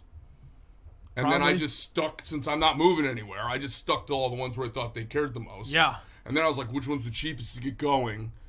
And it was like brooms, aircraft components. And I was like, which one's got the least amount of government? Because I fucking hate the government. And knives have like no government over them. I'm in that. All right, that's good. It's knives. Yeah, we're doing it. So I remember I drew 18 pictures of knives in one afternoon. I invited a bunch of my veteran buddies over. And I was like, hey, you guys, come over. I got a new business idea. They're like, yeah, I'm really busy. I'm like, free beer and some pizza, and we're going to play pool. And they're like, okay, I'll be there at 6. So they all showed up. Sounds like how we get guys on our podcast. Yeah. Exactly. Hey, free beer, man. And where's the pizza? It's on its way? Yes. Yeah, that's kind of what happened. And then everybody, I laid all the pictures of the knives out on the pool table. I still have them sitting in my office in the desk. Every now and then if I feel like it's one of those days where the bear got me, I'll pull the list out and I'll be like, I can't believe I started a company with these drawings, you know. It kind of gives me a chuckle. So they're sitting there, and I made those, and that's kind of what I started the company with. That's awesome. Yeah. And Rob talks like almost like you put on your big winter garm and you just went out in the middle of nowhere and met with these people in Lake of the Ozarks and just started learning how to make knives. It's even worse than that. So I literally the night after that, I had my buddies over and we kind of like everyone picked different knives. I was like, oh, well, I guess I got a knack for drawing knives. I was like sharp shit. So I was like, well, I'm gonna need a building. I rented a building the next day, and the way I rented the building was so funny. I go down to this guy and I give him all the credit in the world. I was like, I called him up and said, yeah, my name's Greg Medford. I'd like to rent that unit you've got down there. He said, well, first and last month's down. I said, well, no, I'll tell you what. I said, it's been empty, for some months now, but I don't have first and last month. And he said, well, I said, now listen.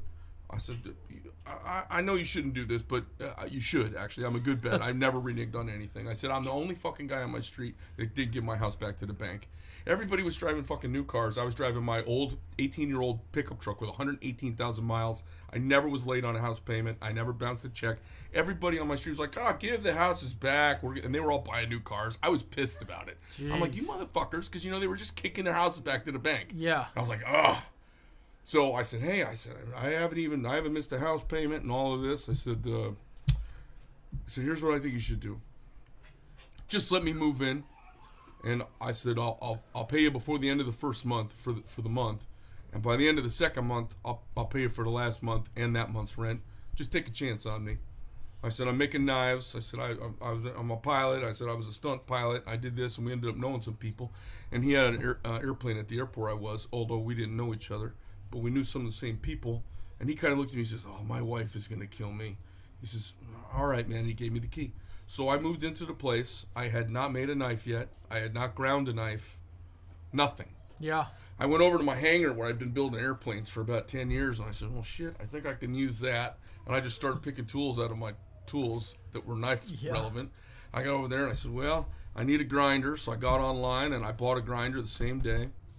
And they said, yeah, there's this guy, Tom, you can come out and he'll show you how to grind. And I flew out to the Ozarks. I got to the airport in Springfield, Missouri. I called the guy up. Hey, Tom, it's Greg. I'm here. I said, all right, Greg, now you go out to the airport there. When you get out to the end, you'll see an old Ford sitting there, and just come on out. So I walked out, and there's an old Ford F-100 long bed sitting there. I said, okay, Tom, I'm here. He said, all right, now you go up to the truck. The key's under the mat. It was parked right in the front of the airport. He just left it there. So I hopped in the truck, and off I went. And I got to his house. He has since passed. We had a really nice friendship that started, though. Kind of a fun story. You want to hear this? Sure. All right. If you got the time. Oh, yeah. So I come walking around the corner of this shop, and it's back in the middle of nowhere. I mean, Ozark, Missouri. Yeah. I mean, you don't think of Missouri as a thriving metropolis, and this was the opposite of that. So I come walking around the corner, and as I go around the corner, I can hear some old boys talking. A tomahawk goes flying by. It stabs into this tree right there. And I was like, hey, Yankee coming around the corner. So I poke my head around there, and they're like, they're just a bunch of bubbas with suspenders, and they're all and they pray before they grind. So I kind of didn't fit in, like a heathen monster from out west, because I'm like, what the fuck is going on? And they're all like, you're like, oh my God, did he just say the F word in front of Tom? So anyways, I hung out with him for 5 days at his house. He had a school there called Ozark Knife Makers. He didn't have a school going on, but he said he profited about $500 when he taught a class. And I said, well, I'll tell you what, I'll give you $500 just to work with me for the week. So he spent 2 hours with me on the first day. I started grinding, and Lindsay's seen it. My first knife sitting on my coffee table in my office. He said, what? He came up, I was grinding. He goes, oh, well, you're kind of a natural knife grinder. Well, look at you. Well, hey, I got an old samurai sword with a broke off tip. You think you might be able to grind on it? And I was like, okay. He said, hey, I really don't have much to tell you about knife grinding. You're a natural knife grinder. I've never seen anything like it. He said, but maybe we can make some Damascus and some tomahawks if you like. There's some Boy Scouts coming over. And I said, okay. And that was it. That was it. Like, I had a day of instruction. We had the all-you-can-eat China buffet. I could hear the suspender stretching out while we were there too. You know, the guys were serious about it. It was fantastic. Tom was just a gentleman, and his brother was there, and they had a couple other guys that usually in the class. But I was only doing the class, so I had like 3 or 4 instructors and me. And they said, well, what do you, and then I was wrapping paracord around the handle, and they're like, what are you doing? Like, what? They're all making these shiny buoys with bone handle and all this stuff. I said, well, you know, I'm going to make the biggest knife company in America, so I'm, you know, appreciate you guys showing me how to grind. And they were all like, So then about a year, you know, he calls me up. He says, well, Greg, I'm hearing your name all over the place. Well, it's pretty amazing, you know. Would you mind coming out to class? So I went out there and taught a class with him. And then it was really sweet. I had sent him a catalog, and they turned it into a poster and put it up on the wall. I was like, local boy made good, you know what I mean? Yeah. And then we just became friends, and then I started teaching some design theory classes around the country, and he kind of always organized it. That's awesome. Yeah, it was really nice. That's really cool. I would always say, yeah, well, Tom showed me how. They said, Tom would be like, I didn't show Greg much. We showed him how to grind a knife and make a tomahawk. Next thing you know, he had a company. But they were a really nice bunch of good old boys. And that's where I learned to grind. And then I came back to my shop and started just drawing pictures, and I couldn't turn my brain off. I mean, I couldn't even sleep. Are any of your like best-selling knives from those pictures you drew? None of those original knives are being made except for the TFF1. I still make one of the original knives. Really? Yeah. That's awesome. Yeah. And I'm getting ready to do a reboot. So the first 4 knives I did, so you know, you start out in fixed blade knives because it's less complicated. Yeah. And then you graduate to folders. And then I didn't know it, but I was turning into a folder company from day one. When I got bit by the folder bug, that was it. I was toast. And I was so mad at everybody questioning the price that I sat down one day and I drew this knife in about like 60 seconds. And it was supposed to be called Fuck You, It's Too Much. That was the name of the knife. Yeah. And it was the Praetorian. Like, I drew the Praetorian in like 60 seconds. Yeah. And so I have the original picture because, you know, it's like a $20 million picture. That's and awesome. I looked down at it and I was like, and it was just like, quit asking me why it's so much. Yeah. You know? But I hadn't connected all the dots yet. So once I started showing people the process, and then the factory took off like crazy. I mean, I just thought I was going to do these. I've spoke like this since I was 10 years old. So, like, I've never really fit in anywhere except the Marine Corps. The Marine Corps was never upset with my swearing. Maybe just in boot camp when you couldn't stop talking? No, yeah, I didn't talk much at boot camp. Did you go to boot camp? No, I went to basic. I was kind of in the military. I was in the Air Force. Okay, stop talking. It was the only branch of service. My wife's company. It's the only branch of service she would let me join. That's hilarious. So, you know, I was in the Marine Corps and I was in the infantry, and it was really funny. I kind of kept my nose down like through boot camp, and I remember the last part of boot camp when I went through years ago. In the very last week, they had the basic warrior training, so you got for 10 days to the field, and like second to the last day, pugil sticks. You know what those are? No, we make cupcakes and stuff. Yeah, they look like it, but everybody else will know. It's they look like big Q-tips that you beat the shit out of each other, right? So it was really funny, and the way it used to go in the Marine Corps is you would have if you won all these competitions amongst the platoons, your senior drill instructor would get a bronze boot. And my drill instructor was like kind of a notorious guy in the Marine Corps. He was a famous dude. He got in a fight with some sumo wrestlers, had the tops of his ears cut off in the front of his nose. And so he had a flat top, and he wore his campaign garrison cover the same as his flat ears. I mean, it was fantastic. Everything dressed up and matched. You know, he's like, can't you see my cover matches my ears? He was just an awesome guy. But he had never been a super platoon before. And so we had our last thing. We had won everything, the whole of boot camp. And he practically didn't know my name because I literally kept my nose down. I was like, I don't want any attention. You know, I just blended in. On the last day, or, you know, of basic warrior training, we all get around. We do this pugil pit thing where you get to fight all the other platoons. And everybody who wins gets to fight 2 guys next. And just as fate would have it, I ended up going last. We were totally tied with this other platoon. It was their 2 guys, they were dark greens, black guys, and me. And they were fucking gigantic, and I was a pipsqueak. And what I made up for in size was with anger and hostility. So There you go. So I went out there, boom, boom, boom. Guy hits me, knocks my helmet off. I remember my drill instructor. He comes. It's the first time he'd ever practically talked to me. He palmed with his one hand. He was a big dude. He palmed the helmet, slapped it down on the top of my head. My knees buckled, and he goes, "Where have you been this whole boot camp? You're a killer!" You know, he just screamed at me. I was like, "Oh my god! All right, I better win." So I ended up winning, and he carried me around like I was a prize puppy for like a day. It was hilarious. So I just kind of dumbed into the knife thing. I thought if you look back, it seemed like it was really logical. I didn't know the industry. I didn't collect knives. I didn't carry knives. I had 3 knives in my entire life. I had a Buck 110 backlock, the one with the rosewood and the brass on the ends. Yeah. I had one of those. I had a K-bar, and I had a SOG. My K-bar, when I was in the Middle East, my grandfather that I was close to passed away, and they said, "Do you want to go home?" And I said, "I'll send my knife if you can get it to the funeral in time." My dad put it in the funeral with my grandfather, put it in the coffin with him. It's awesome. So I have a strong connection with K-Bar, and as being a former Marine, that as well. And then the CEO of that company and I are friends. He's actually coming out to our place next week. I had no real connection to cutlery or anything like that. I had been restoring samurai swords as a hobby because there were a lot of that World War II stuff around when I was a kid. And the knife thing, just all of a sudden, I thought I was just going to be this one, fuck you survivalist in a 1,200 square foot place. Like, how big is this unit here? Is it like 1,500 square feet, I think? Good guess, yeah. I think it goes a little bit deeper, but... Yeah, I think it's 1,500 square feet is what Rob said. I mean, it was 300 square feet smaller than that. And, within the first year, I had got the 3 spaces next to me. I had 10 people working for me, and it just kind of exploded. That's awesome. It was crazy.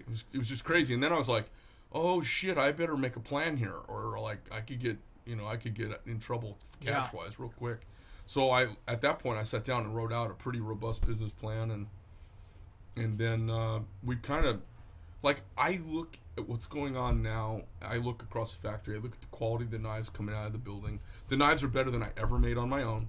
People say, oh, a hand maker, a master maker can make knives. Nope. Nobody will make knives better. I've got 4 or 5 guys who do nothing but tune knives all day. They perfectly tune them. I've never held a knife that I've dreamed about till I met Rob and came in your store. And he's like, "Hey, this is a Medford knife," and he put it in my hand and Justin's hands, and we're just like, "Okay, how do we get this for me, Justin, and John, so we each have a company knife now for our show?" And he's like, "We'll talk." It's and part of it is there's a lot of luck to this, any endeavor. There's a lot of luck, right? Like, there's luck to everything. If JP Morgan, if someone hadn't done the car, the oil wouldn't have been a big deal. Yeah. You know what I mean? It's like, it's all this crazy timing. Like Elon Musk, if he'd have done his cars, the Tesla, 15 years earlier, it would have fallen flat on its face because America was like, boom. But it was like this convergence of events, and it happens to land while somebody's in the crosshair of the moment, and that's kind of what happened knife-wise.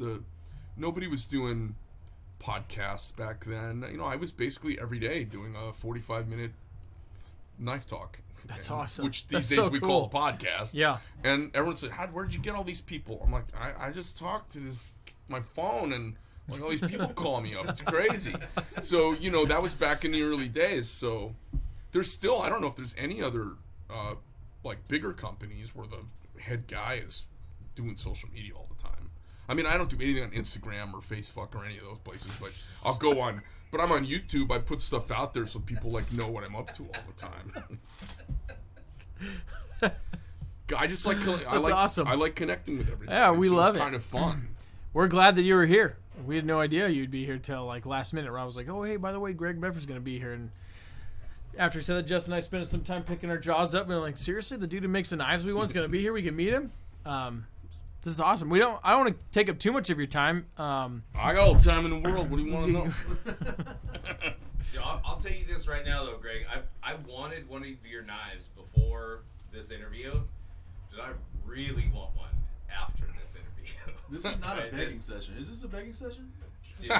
I don't have any knives on me. No. No, because TSA they're under our took 'em seats, all. right? Everyone's just checking your pipe Pull pocket. over on this show right now. Is there a knife under everybody's seat? Everyone's got your. No, it's in your back pocket.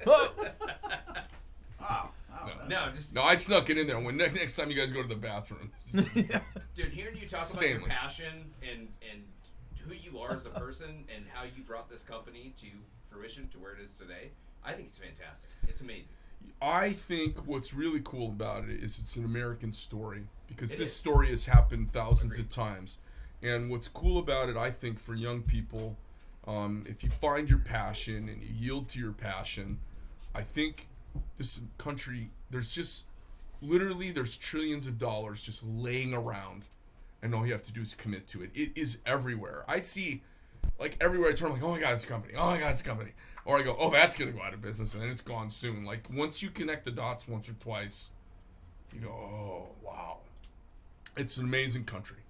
The challenging part is, I was talking about the convergence of the times. If it's the right time, right place, and you're doing the thing that, if you're making the wagon wheel when the car comes along, you're fucked. But if you're somebody coming up with rubber tires, like experimenting, and the car comes along, you go, oh my God, I ended up Goodyear. I have Goodrich. How did that happen? So, that can also happen in reverse, in that the political correctness that is permeating our culture, it's not something that fits somebody like me. So as much as I'm outspoken, and to my own self I can be true, it bites me constantly, and everybody around me has to deal with it. I mean, it probably was part of zorching my 23-year marriage. It definitely helped me grow my company, but it may limit its size at some point. You don't hear too many CEOs walking around going, fuck that guy, and Joe Biden's a retard. You don't hear people saying that very much. Well, there's a reason, because the axe swings back and gets you.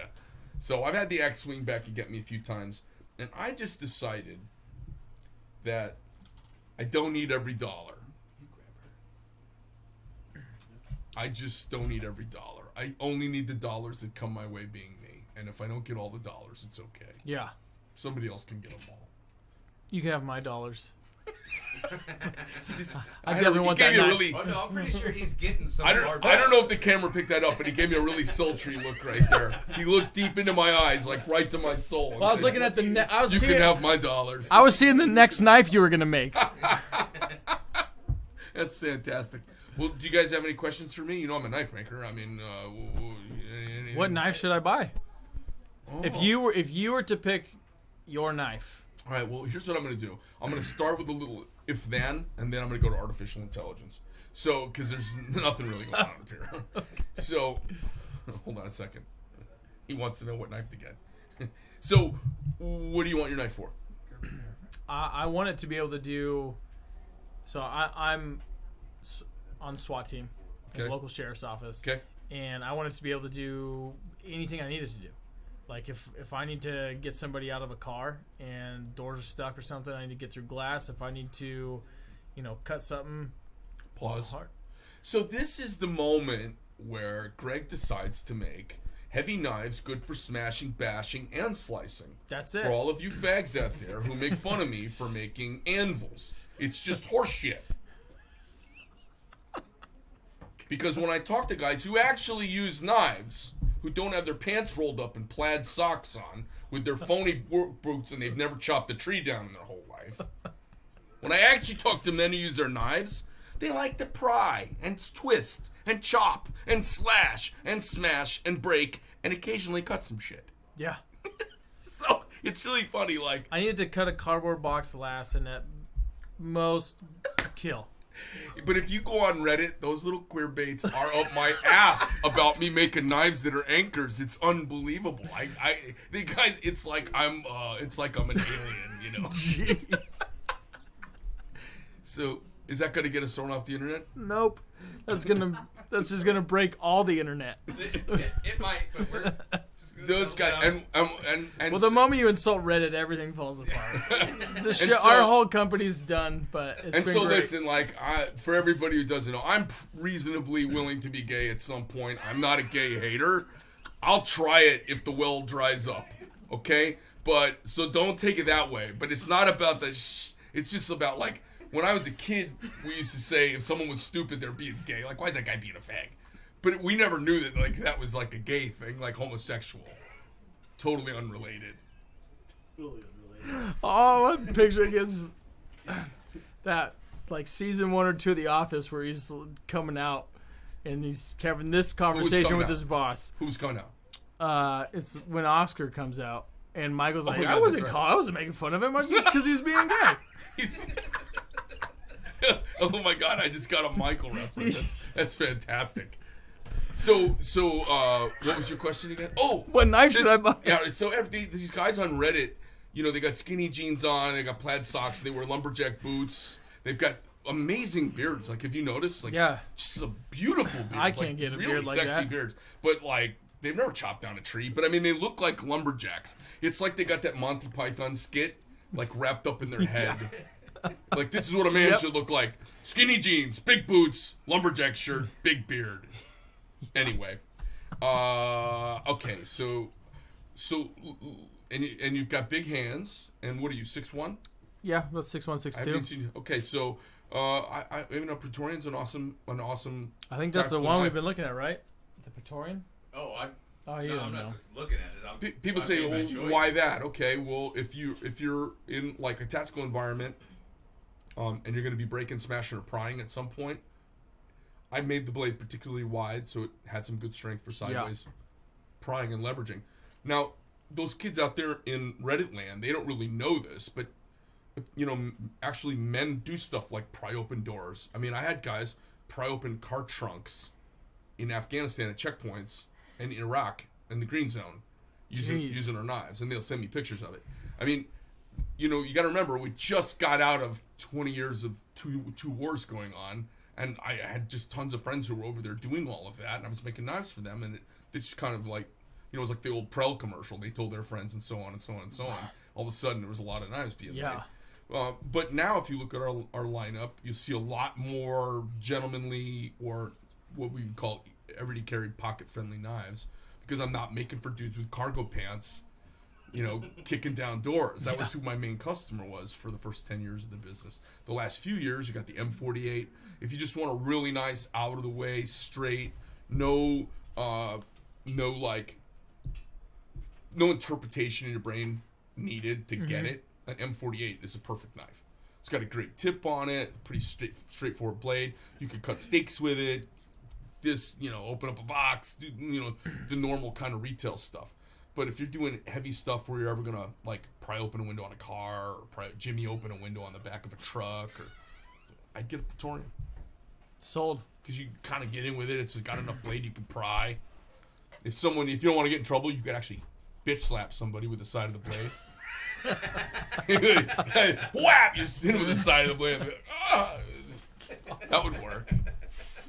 Sometimes talking doesn't work, you know. It's true. Especially right now. What's like the average cost of a knife through you? Lindsay probably better to answer that. I don't know. Base price of Yeah, a knife? yeah.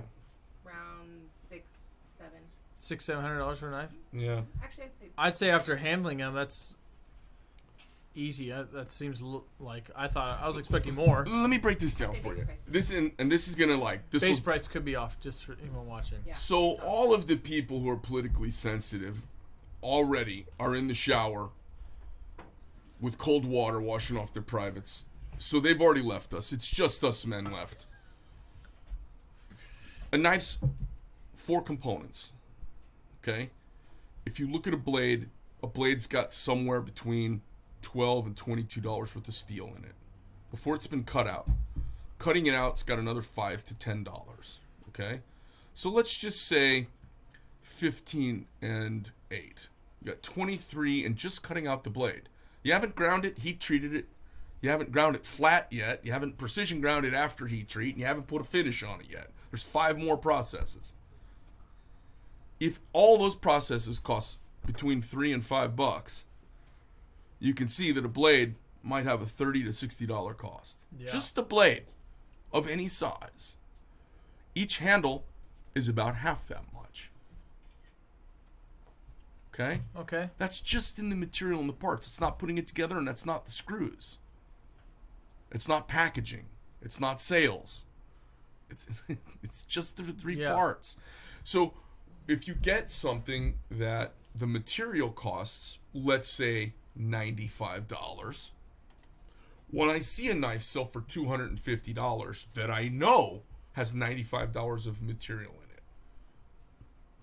because it's got all premium material, and they're selling it for $250, and the materials cost them $95, are they making any money? Next to nothing. They're making almost. But somebody will say, "Oh, well, it only costs them $95." It's $250. The largest cost component of a knife is labor. Yeah. Labor costs more than the material. People say, "Well, that doesn't make sense in Praetorian." Well, the Praetorian makes sense that it's more expensive. It's got twice as much material. It's not fractionally that much more expensive in material. It's labor. Really thick blades, you have to remove a lot of material. Really thick handles, you remove a lot of material. All of the making and the labor doubles. So if you got $90, let's say you've got $75 tied up in material, and labor costs more than the material, that means the cost of the knife at the very least is $150, $175. If you see it retailing for $250, somebody's not thinking like a business owner, because they're not leaving room for someone in the middle to distribute it to the world. You know, this world, it functions on, can you make it, one, and two, can everyone make enough money getting it to the market that you can get to the market? If you make a product too cheaply, you can't get it to the market because people go, oh, I don't want to carry this. I don't make any money carrying it. I'll tie up my money in another product where I've got a better profit margin. So you have to find like what that zone is. Yeah. So people, why does a knife cost $600? I'm like, well, because the material's $100. And the labor's $100, and somebody else wants to make money for their family. You know, Rob wants to make money for his family, tying up his money in my knife sitting on the counter. He's got to make a profit, or they should go put it in the stock market and get out of business, because you got to be making a return everywhere, right? Yeah. So if it costs me a couple $100, and he needs to make some number, and most retailers want to double their money, it's just called keystoning. It's standard retail on planet Earth. The knife business, it's way less than that. It's just a reality. People go, when I see a knife and someone says it's $250 and it's made in the United States, you know what my first answer is? Prove it. Prove it's made in the United States. Because I almost don't believe it. And then my second answer is, who the fuck is doing that? Where are you? Because I know what this shit costs. You're not getting it at half price. I get the best prices in the business. So are you planning on being in business next year? What are you thinking? Because you can't do it. There's stuff I see in the market. The marketplace can't be cheated. It's very honest. And you've been in it for how many years now? 13 years. It's enough time to like connect. More the than enough dots. time to know. If you're not like a business person, then you don't get it. Yeah. When you see people say, "Well," I'll hear guys say, "Well, it only cost me $150 to make knives, so I'm going to sell it for $300." I go, "Okay, well, you double your money. Guess what? You're in the retail business. You're not in the manufacturing business. It's too hard being a manufacturer. This shit's hard. It is hard making knives." Yeah. People don't understand. Rob, you get it. Making knives is freaking hard, isn't it? Like, you got a lot of stuff here. Guys can make fixed blades all day long, but folding knife, totally different animal. You know, the whole world is made to fit, and knives are made to feel. Made to fit and made to feel are two different creatures. It's two different universes. Aerospace is made to fit. It may fit plus or minus this. It'll work as it heat cycles. Airplane won't crash. Good. There's nobody out there ever going, I don't know if I like the feel of it. Oh, this is, this propeller spins a little too easy. I don't know. Nobody's ever doing that. The knife world is all like, I don't know, it makes a funny noise. I don't know. It feels kind of funny. Feels. Oh, yeah, it feels the big thing. I was just in the market for buying another knife, and I told Rob I stopped.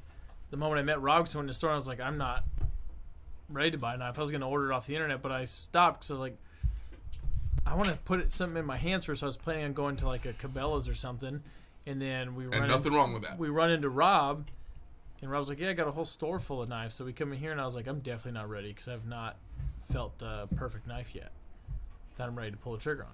Yeah, You know, the thing about... Oh, this may be it? Did you just buy this today? No, I've had that one for a couple Oh, this is a Medford. See, you were talking about the Praetorian. For me, when I'm doing a lot of heavy cutting, the lock bar on the Praetorian is not comfortable. The Marauders, for me, fit my hand perfectly. I get it. That's a nice looking knife. Blonde brunette.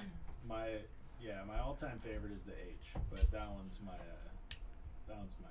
So my question, do you rely heavily on stores like Rob's? Because I would have never heard of your knife if I didn't come into EDC to be able to actually put my hands on and touch a Medford. And even if I saw it online, I'd probably go, I probably can't buy that knife until I touch it. We rely on stores like Rob's. It is the core of our company. I have 2 people in my company who their full-time job is to be on the phone talking to people like Rob. I care about the human connection. I care about taking care of customers. There's almost nobody on planet Earth who does customer service like we do. When you buy high-end products, you expect a certain level of service. Most folks that buy expensive knives are not rich guys. They're just guys who want a really nice tool. Yeah. If you ever get a chance to do some rich guy shit, you find out what comes along with it are great looking gals fucking rolling out the red carpet saying hello Mr. Medford and walking you into the fucking building. It's a different experience. And we want somebody like when you guys come around, Rob knows your name. He takes care of you guys. And we want other people, our dealers are like that all over the country. They see their customers come in, they know their name. We can't do this without Rob and the folks who do what he does. You can't do it.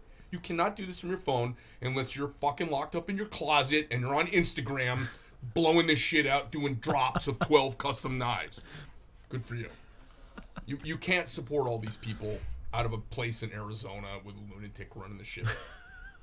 You got to have all these wonderful people along the way. Everybody's got their own sphere of influence, their lily pad, and these lily pads around the country overlap, and then you cover the country, and that's how you get your product out to the marketplace. Makes sense to me. So your knives are pretty much everywhere then? They're around. They're in a lot of places. I don't know. Where aren't we right now? I mean, like, in the United States, are we not any... Is there some place where we're not at? Mexico. New Mexico. Well, there's really nothing out in New Mexico anyways. Albuquerque's a dump. You know, we are at most of the fine purveyor places, and what we're working on as a company, like, we can't make enough knives. So I'm trying to evolve the company to make another order of magnitude higher number of knives, which will allow me to drop the price a little bit. Okay. Which will allow me to push further into the market. You know, what I'd really like is I'd like for Lindsay to be calling up high-end watch dealers and selling them a cool package of exquisite knives that should go next to their $80,000 timepieces, you know? Yeah. So we're working on that kind of... We were just talking with a guy in here about, I think John asked, like, if he wears a knife to kind of go with his outfit. And he's like, yeah, sometimes when I'm getting all, like, dressed up to go out to somewhere really nice, I'll put a knife in that fits. And I was like, that sounds like a watch to me. Yeah. Like, when you put a nice watch on, you're probably putting on one that goes with what you're wearing. It's very similar.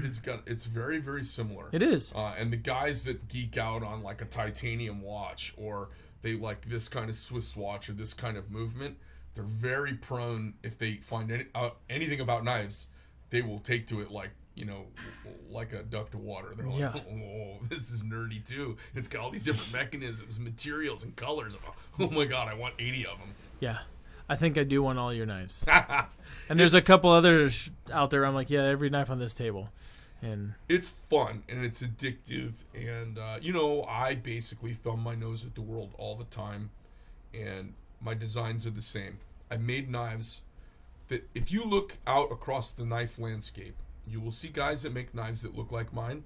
And they started making knives since I've been around. It ain't an accident.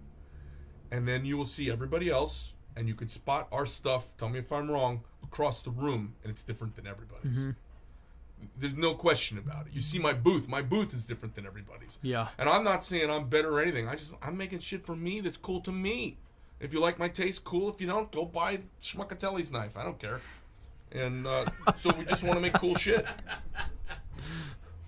I want to make cool shit. I said, I always, Jeff, Jeff's kind of Lindsay kind of reports to Jeff. Jeff's kind of my right hand man at the factory, and he asked me what my goal was one time, and I said, well, I want to be as big as Benchmade, maybe bigger, but I want to make cool shit. Now that's not knocking on Benchmade. They make great stuff for an amazing price that's hard to believe, especially once you've been in the knife business. The fact that they do it, it's hard to believe they do it. How the hell do they do this? Now I know enough now to go, oh, I know how they're doing it. That's pretty amazing, cool. But I want to make really cool shit. Yeah. Yeah, so we're working on it. It's a work in progress. But do you have any questions, Justin? What do you carry right now then? I don't have anything because TSA wouldn't let me bring anything, and I didn't want to scratch a new knife. Yeah. So I'll tell you what I normally carry though. I've got a Jefferson ASK knife in polish with a drop point blade, standard, right the way it comes in the box. It's my favorite knife. I carry it all the time. And I've got the custom scales printed up like a GT40 from the Le Mans series. So it's just, it's cool. Why drop point over tono? You have two blade styles that you seem to lean towards. Tono blade and the drop point. Why drop point for you? I think because I'm tending towards being an old man. The younger guys seem to like Tontos more than older guys. If you are born after 1970, you really like Tontos. If you're born before 1970, you really like drop points. Okay. Yeah, because the Tonto thing really is because of Kung Fu Theater on Sunday mornings. We used to have, when there were only 4 channels. Everyone's looking at me blankly. You guys are all so young. 4 channels? Back in the day, there used to be 4 channels, and then there was public television. And on Sunday morning or Saturday mornings, they would do cartoons before parents were up. And there was the cartoons and then Kung Fu Theater on Sundays. Was that when you were the remote, and your dad would be like, go change the channel? You're fucking funny. No remotes back then, Junior. That's what I'm talking about. You walk up and you Yo, don't change I was the remote. You were the remote. Yeah. Or then there was the clicker. It was like the cricket clicker, and the TV would just advance. Yeah, you try to explain to young people how the phones were attached to the walls by a spiraled cord, and they're like, what? Not to brag, but I had 13 channels growing up. You had 13? Yeah, but how old are you? 25. I have boots older than you. Hey, my friend's watching us, and he asked, "What's your take on the best knife for when shit hits the fan?" What do you want? Fixed blade. I want a really cool fixed blade, a medium size or a large. I don't like little fixed blade. I like a big fucking knife. Everyone's like, oh, I want a little knife. That's really cool for when you're getting out of your car and you don't want to scratch the wheel on your Nissan Altima. But when the fucking end of the universe has come, you want a big knife. Are you going to make that knife? I make that knife. You do? I'm Which the one? king of that knife. Are you kidding me? Which Yeah, one? Absolutely. The TFF1. And then for folders and for fixed blades, we've got the AIO2 coming out, which is our Adapt, Improvise, and Overcome field knife. We've got the Bushcraft knife. We've got the Deep. Did we rename the Deep, or is it still the Deep? No, it's still the Deep. I mean, I've got some bitchin' fixed blades. I mean... So he's out in Tennessee. Where can he go to buy knives? Is somewhere online? We've got great places in Tennessee. Do you guys do the world's largest knife store out there in Smoky Mountain Knife Works? Yeah. Yeah, of course. Tennessee, we have Good. Nashville Tactical E-Knives. Zach, go to Nashville Tactical E-Knives. Or there are two coming. Oh, sorry, So Nashville there's Tactical. Nashville Tactical, and then there's E-Knives. And then E-Knives. With Coco and her guy. Yeah. What's All his around name? Nashville. Clay. I should know Clay. I'm sorry, Clay. I know Clay's you're gonna. wonderful too. Clay's awesome, but since you're not a really cute blonde, I never remember your name. I'm sorry. No, they're awesome, and Coco's fantastic. She's got a gigantic personality. It's bigger than most of our knives. Not all of them, though. So you mentioned one knife you're coming out with this next year. Is there any other knives you have planned on releasing this year? Somebody eating beef jerky? All right. Keep smelling beef jerky. Beef jerky around here. Having a stroke. Yeah. I smell candy.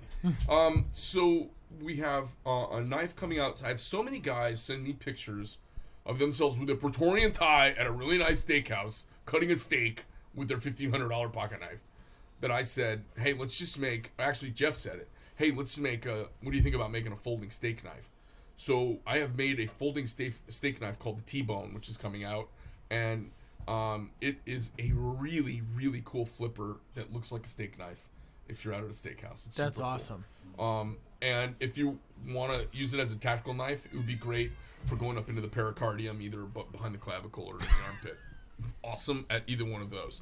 And then we have multi-purpose. Yes, steak or stab.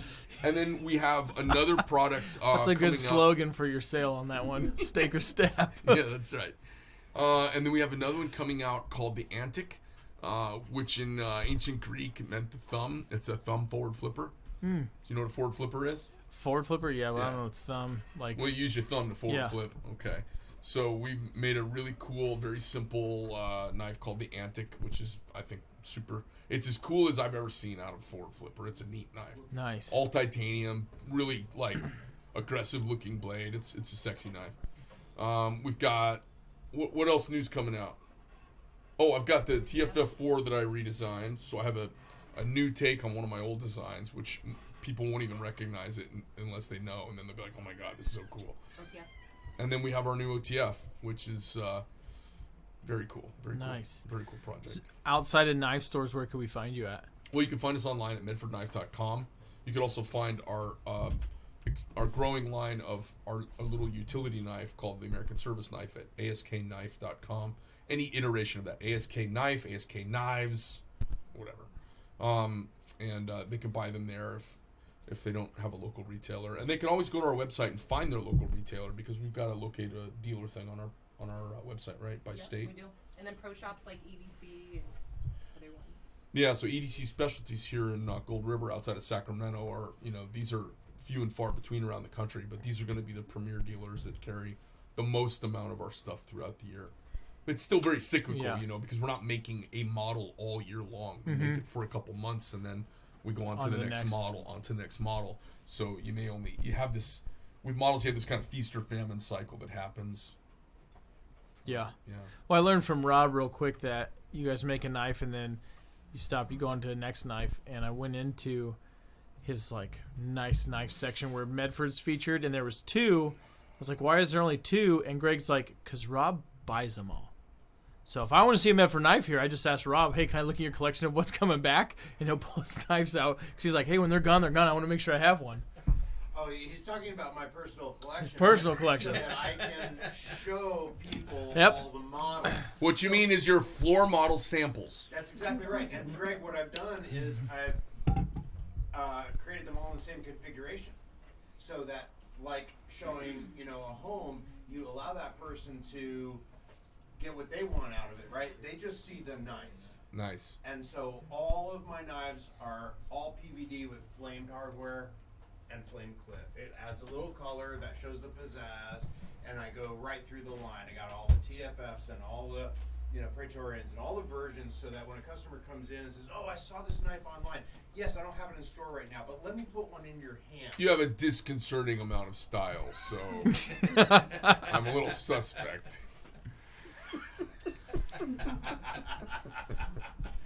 I'm waiting for my box set to come in. Okay, it's like Lindsey Graham. He's got a lot of style too. So, Wow.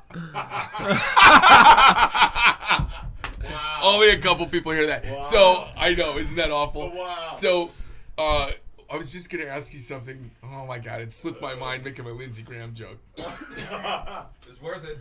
Let me go back up front. Let me remind me, Lindsay, to show you the box, because I have a knife that I need to take a picture with you. Oh, did you? Oh, you wanted something about a box thing? About you were asking about a box something. Our box set? Oh, they ordered one of the Praetorian box sets, right? Yes, sir. Oh, okay. Yeah, the Praetorian type box set. I thought you were talking about the TFF reissue series. Well, I heard about that from you last night. Okay. That's something we're interested in, of course, because the vintage series coming back, always a little bit better. I basically, I think we're gonna make 500 of each and put them into a set, and you buy all 4. I think it'll be really cool. Absolutely.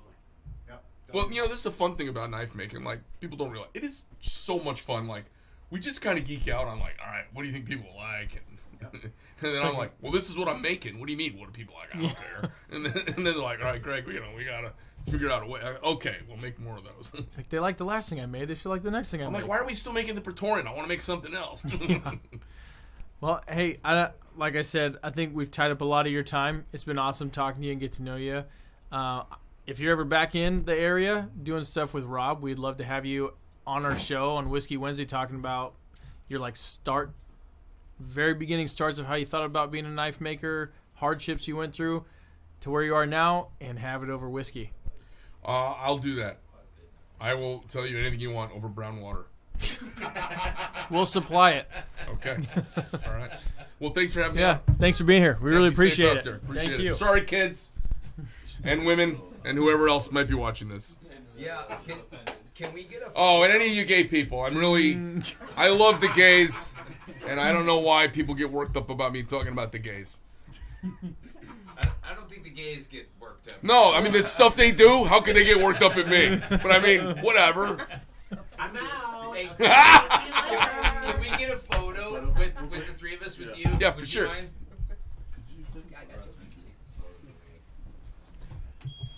Yeah. Justin, get in here. Missed out on this. You want to sit on my lap? Shortest guy in the room here, dude. There. Alright, are you doing yours first?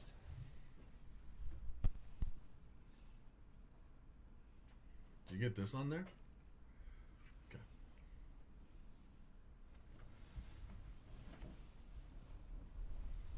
Got it? Cool. One right here. Couple more.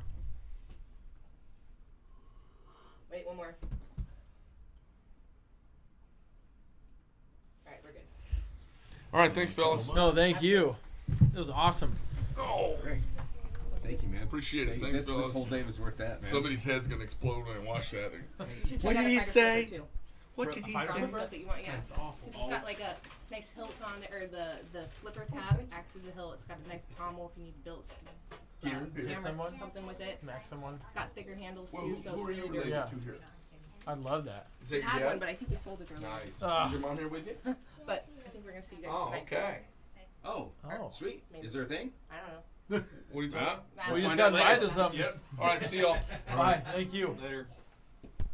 Dad, that lady. I got some good pictures.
what do we?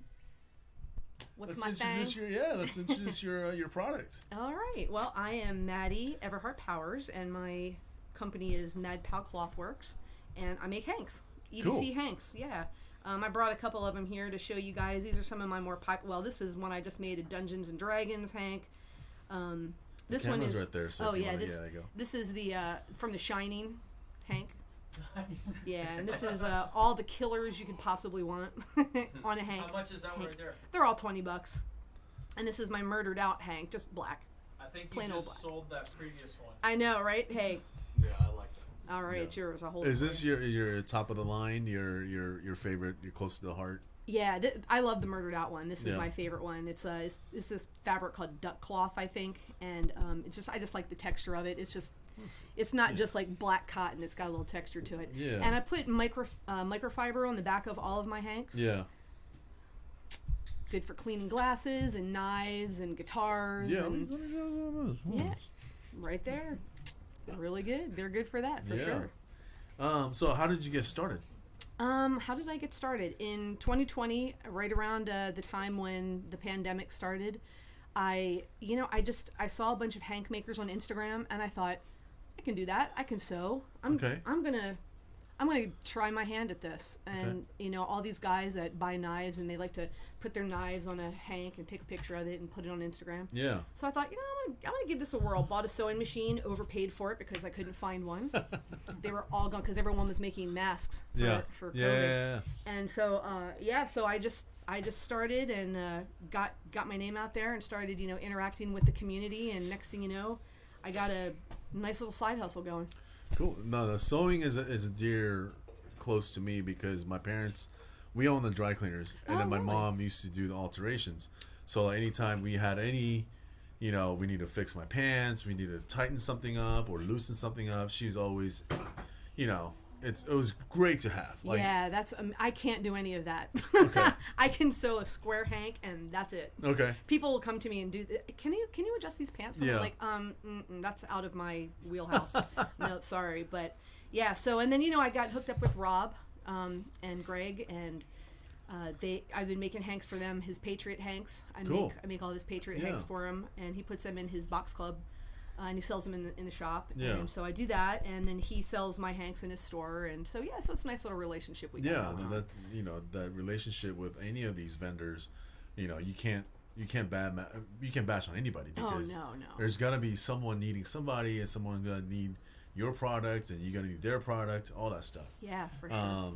What'd you do before making these? So I'm a real estate agent. Ooh, yeah, and in fact, I just took another job. I start on Monday, so I'm going to be working at a psychiatric hospital, which is going to be interesting. Okay.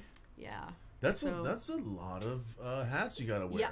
Yeah, I have a lot. I've got a lot of jobs. So is this your downtime, like a hobby-ish business then? Like, yeah, it's pretty much a side hustle. I mean, I could see wish it being it were kind of really relieving, or like just mind releasing. You're like, it is. I come up with some of my best. People say, "Oh, I come up with my best ideas in the shower." I literally come up with some of my best ideas when I'm sewing hanks. Yeah. Because it is such just a mindless. I have total muscle memory on what I have to do on everything, and it's just a mindless. It's like but me it's with, good. It's meditation. It's like me with folding laundry. Right. I just have TV on, and I'm like, folding away. I'm like, by the time the show is over, I'm like, oh, I'm done. Exactly. Yeah. No, it's a great stress reliever for sure. Yeah. No, that's cool. Yeah. Tell me about like what are the best people? What do people buy it? Like just to have it? Do they put it in their pocket, back pocket? Like what is it like what is it? Those back in the day in the hood, like they used to wear their flags, their handkerchief on the flag as a I think most people just fold them up, stick them in their pocket with their wallet or whatever. You ever come out with like a pocket one for the like a blazer? Like a pocket square? Yeah, pocket square. I have never done that, but I've thought about doing that Yeah. because it's probably, it's pretty much the same thing as Right. this. You just got to fold it up but no, I've never. Maybe some guys use it like that. Yeah. I don't know, but that could be something. I think Greg was talking about earlier about how to get the knife and the watches together. Yeah. And what do those normal people wear is they wear a nice watch and a nice knife. They usually wear a suit. So maybe a third layer of that Or offering. they need a hank to take care of both of those things, Yeah. right? Their knife and their So- watch. I mean, I use a hank all the time. I mean, constantly for my watch. I'm always that and your phone. Oh yeah. I mean, Yeah. I literally, and I'm not just saying it because I make them, but I use my hank. I carry one in my back pocket every single Yeah. day. I use it probably 20 times a day, wiping my glasses off because I'm constantly smudging them. Lens cloth. Yeah, absolutely, Yeah. for your cameras. Yeah, Justin wiping will down a stop by guitar. a booth later. Yeah, and like I said, I put microfiber on the back of all of mine, so that it's awesome. really a functional piece of EDC. Yeah. I mean, truly. So, and I do a fairly decent business on Etsy. That's where my Yeah. shop is on Etsy, and I love that place. yeah, oh man, They have some cool rabbit stuff on hole. it. Yep.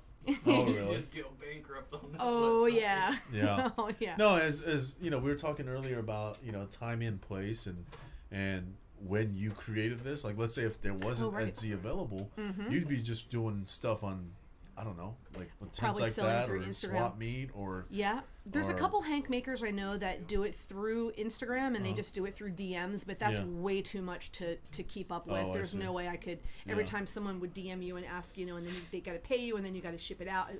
I just do it through Etsy. It makes it a lot easier. That's great. Yeah, so that's awesome. What do you see you're gonna do yourself like later? Like what can you evolve into from that? What do you think? It's funny. The other thing that I've actually reached out and started doing is baby loveys. Don't laugh, but it's literally a hank, only this big. Like the Okay. little things that little kids carry around when they're little, like a comfort thing. Okay. I've made those, and I've actually sold a bunch of those Ooh. on my Etsy site. So. Yeah. Yeah.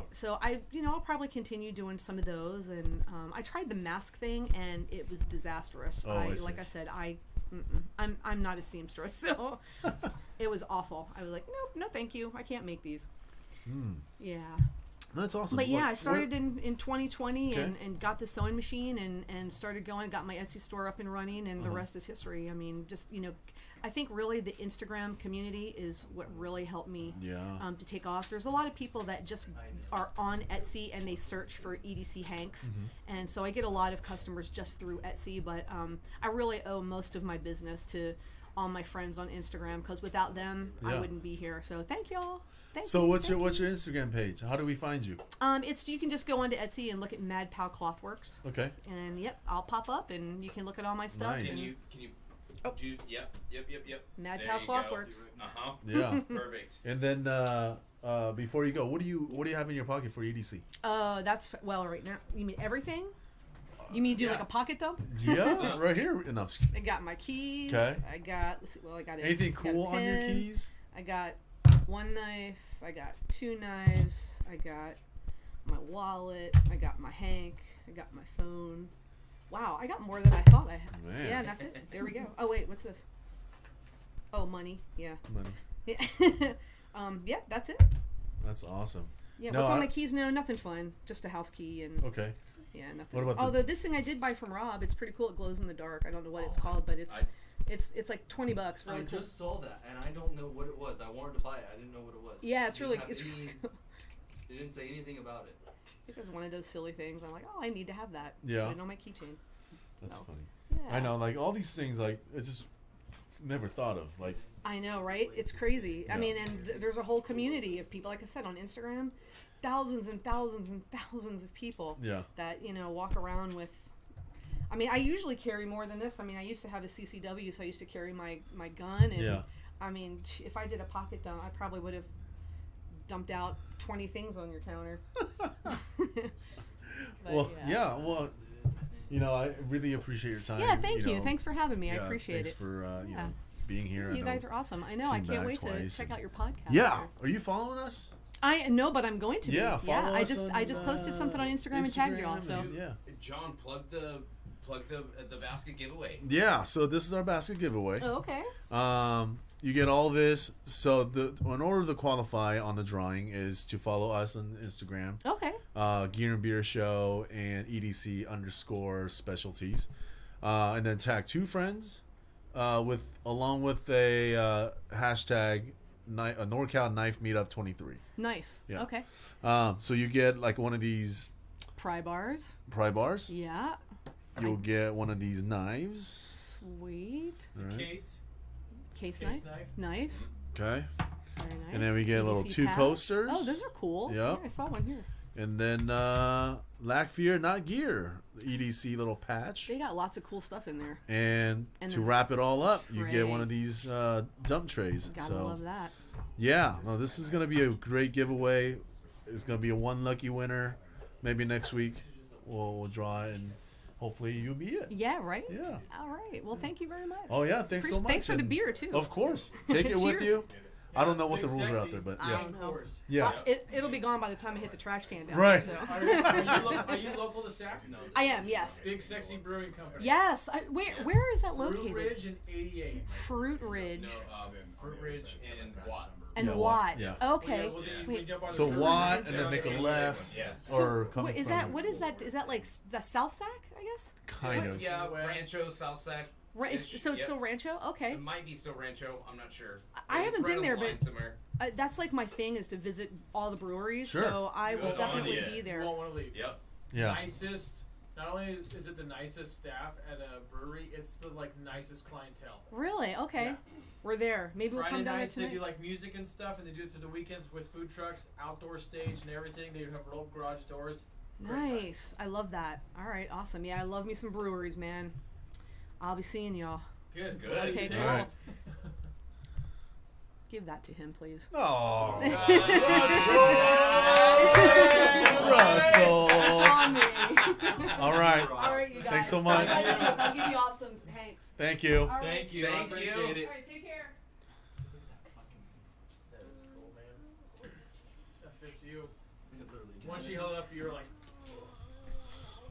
Oh. nice, John.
Doctors against the moonlight, our holy mother of the midnight. And if we live forever, let us live forever tonight.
Faked our deaths, lit a match, closed the door, waited for the flash.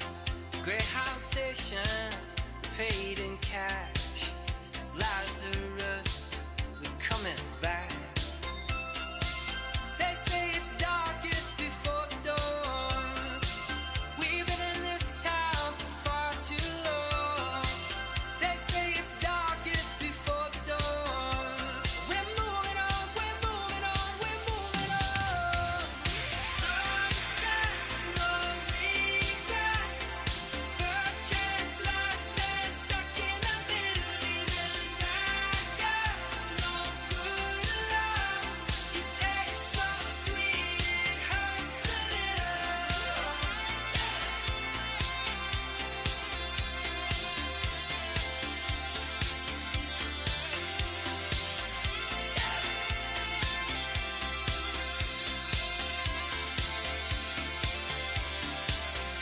Make our home where we stand. One suitcase and half a plan. Follow the wolves and sing along. Past the voices to the song. They say it's darkest before the dawn. We've been in this town for far too long. They say it's darkest before the dawn. We're moving on, we're moving on, we're moving on. Sunset, no regrets. First chance, last dance, stuck in the middle, even daggers. No good love.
setting sun? Is a smoking gun? Is a four-letter word? I hope it hurts. Love is a fatal flaw. Is a broken jaw? Is a burning bridge? Move your careless.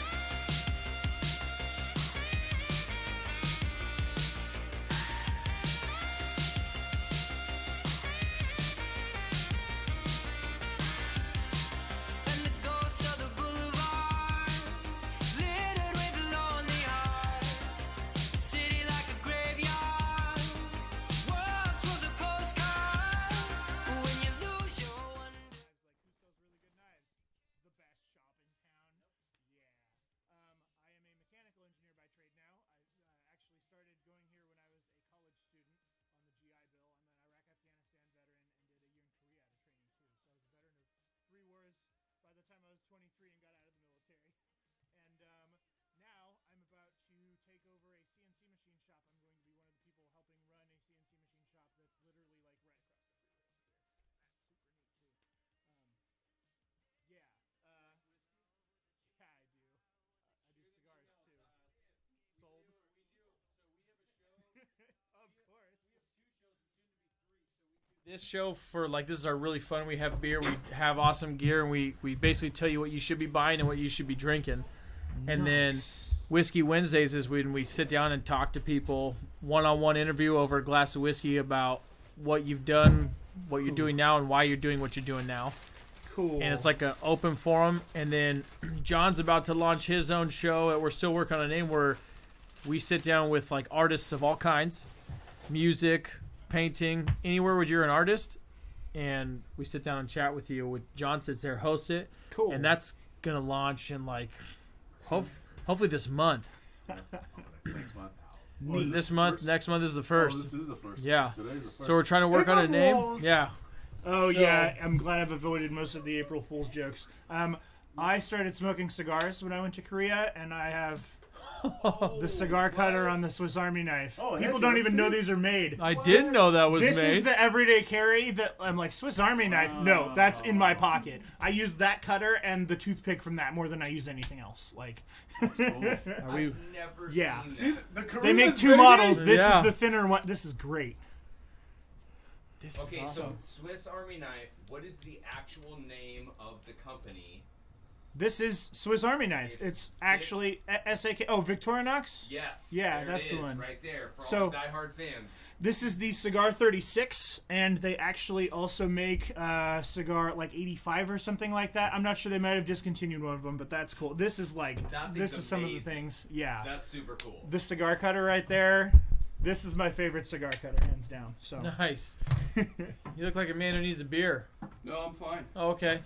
No, he just said, come down here and see this the studio. Make his camera that size. I'm gonna call him my people right here. What's up? Cool.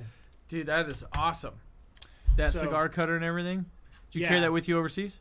I didn't get it until I got back. I do still have my Iraq cigar cutter that I found, which is like the pivot's over here, the cutter is next to there, and then the scissors are there. That one's super neat. I don't know where the wood on that one came from, but that one's still kicking around at home. That's I can cool. bring that in sometime. if you Yeah. want. Can we get a picture as a team? But yeah, that's That's super awesome. neat. So, the job that I am doing, I am teaching people to do CNC machining. I have 2 apprentices. This all accelerated very quickly for me. But I was teaching people how to run 3D printers at Sac State. Like, I really love making stuff. And one of the problems Sac State had for all the engineering students is like, people would know how to use CNC machines at their high school, get 3D printers, and then you go to Sac State, and all the funding goes to the business side people because that's where most of the people are at. Yeah. And there's not funding for engineering, which you need to get anything done. So I followed the maker of the 3D printer that I had, and they gave me one of their prototypes for like $40. I basically paid the shipping on this printer, and I got it set up at school, and I've now been loaning it out so people can learn 3D printing. And I also picked up CNC machining, not just as a hobby, but also so I can do this stuff. I had my apprentices make me a aircraft aluminum Lego block. That's awesome. That is really cool. Yeah, come check Is that it one 2 out. Spec, 2 Lego spec. Yes. We didn't actually quality control it to figure out how well the machine spat it out, but it was designed to Lego spec because it turns out you can find that online. Lego takes that very seriously. There's a reason for it. The plastic that they use for that, when they get their specs perfect, the way that it works together to hold the pieces together causes temporary deformation and not permanent deformation. And it's like you need crazy tight tolerances, and then you have to make the mold out of that. CNC machining molds is like doing a set of molds to like actually injection mold stuff is like a $2 million proposition. It's nuts. So yeah, I bet Lego's got it down to a science at this point. Cool. Boxes off. This one's for me. This one's for someone else. That one for sure. You want one? I would love one. Yeah, let's get you Big Sexy, right? He's not a hazy guy. Oh, not a He hazy likes guy. Okay. hazies, but he gets I get like hangover same day. I hope I don't have celiac like my older brother. Check out that Lego piece. Yeah, absolutely, man.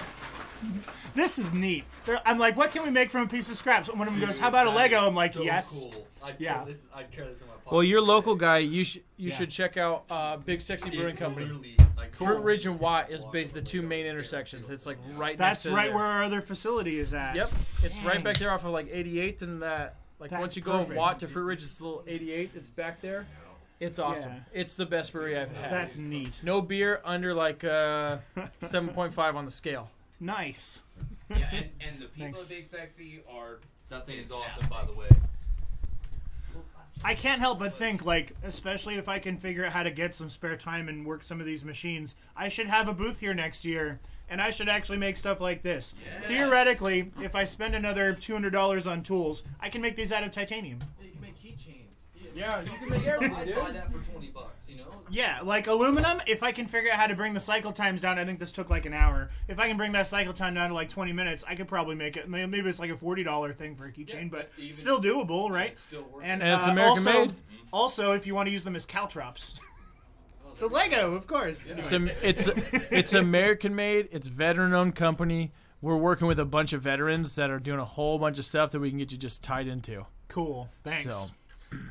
Getting started is always the hardest part. Like, COVID really got me down, and like I haven't been able to sleep since I've been out of the military. But for the most part, like this roller coaster that life has been, there's so much fun stuff. And Yeah. like, coming to this event, I love this stuff. So Well, I figured the best place to meet people was around food. So when I saw you guys eating, I was like, you know what goes good with that burger or hot dog is a beer. Cool. Neat. Cool. So you said you had some questions for me. Talk to me about What? EDC. Okay, so what is the main thing you bring every day? What's your everyday carry?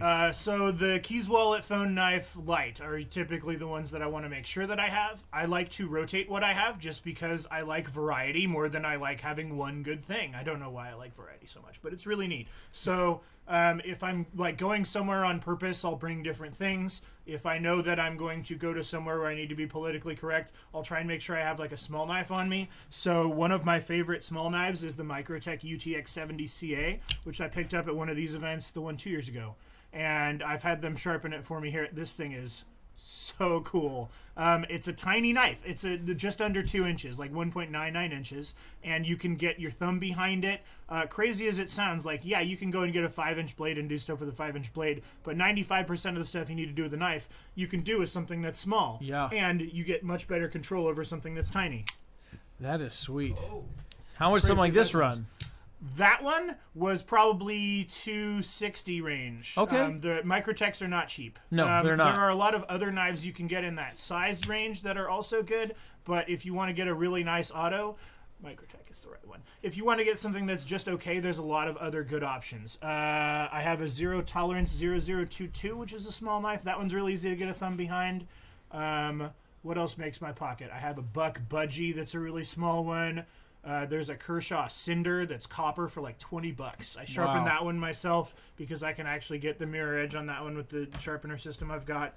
And like, tiny knife, doesn't scare anyone, super useful. Yeah. I do like to carry a bigger knife, and as it's EDC Specialties, I got a Medford from EDC Specialties. There you go. And I got this Medford shirt at the same time. They gave me the shirt when I bought the knife, which is super neat. So the Medford that I've got is the Infidel, and it's the carbon fiber one. Ooh, Carbon that's- fiber, titanium, D2 tool steel, like material science is my thing anyway because I'm an engineer, but carbon fiber is so neat, and this makes this probably way lighter than any other ones. They don't really This make is carbon insanely fiber anything light. now. Can I mention also that same classic Medford clack?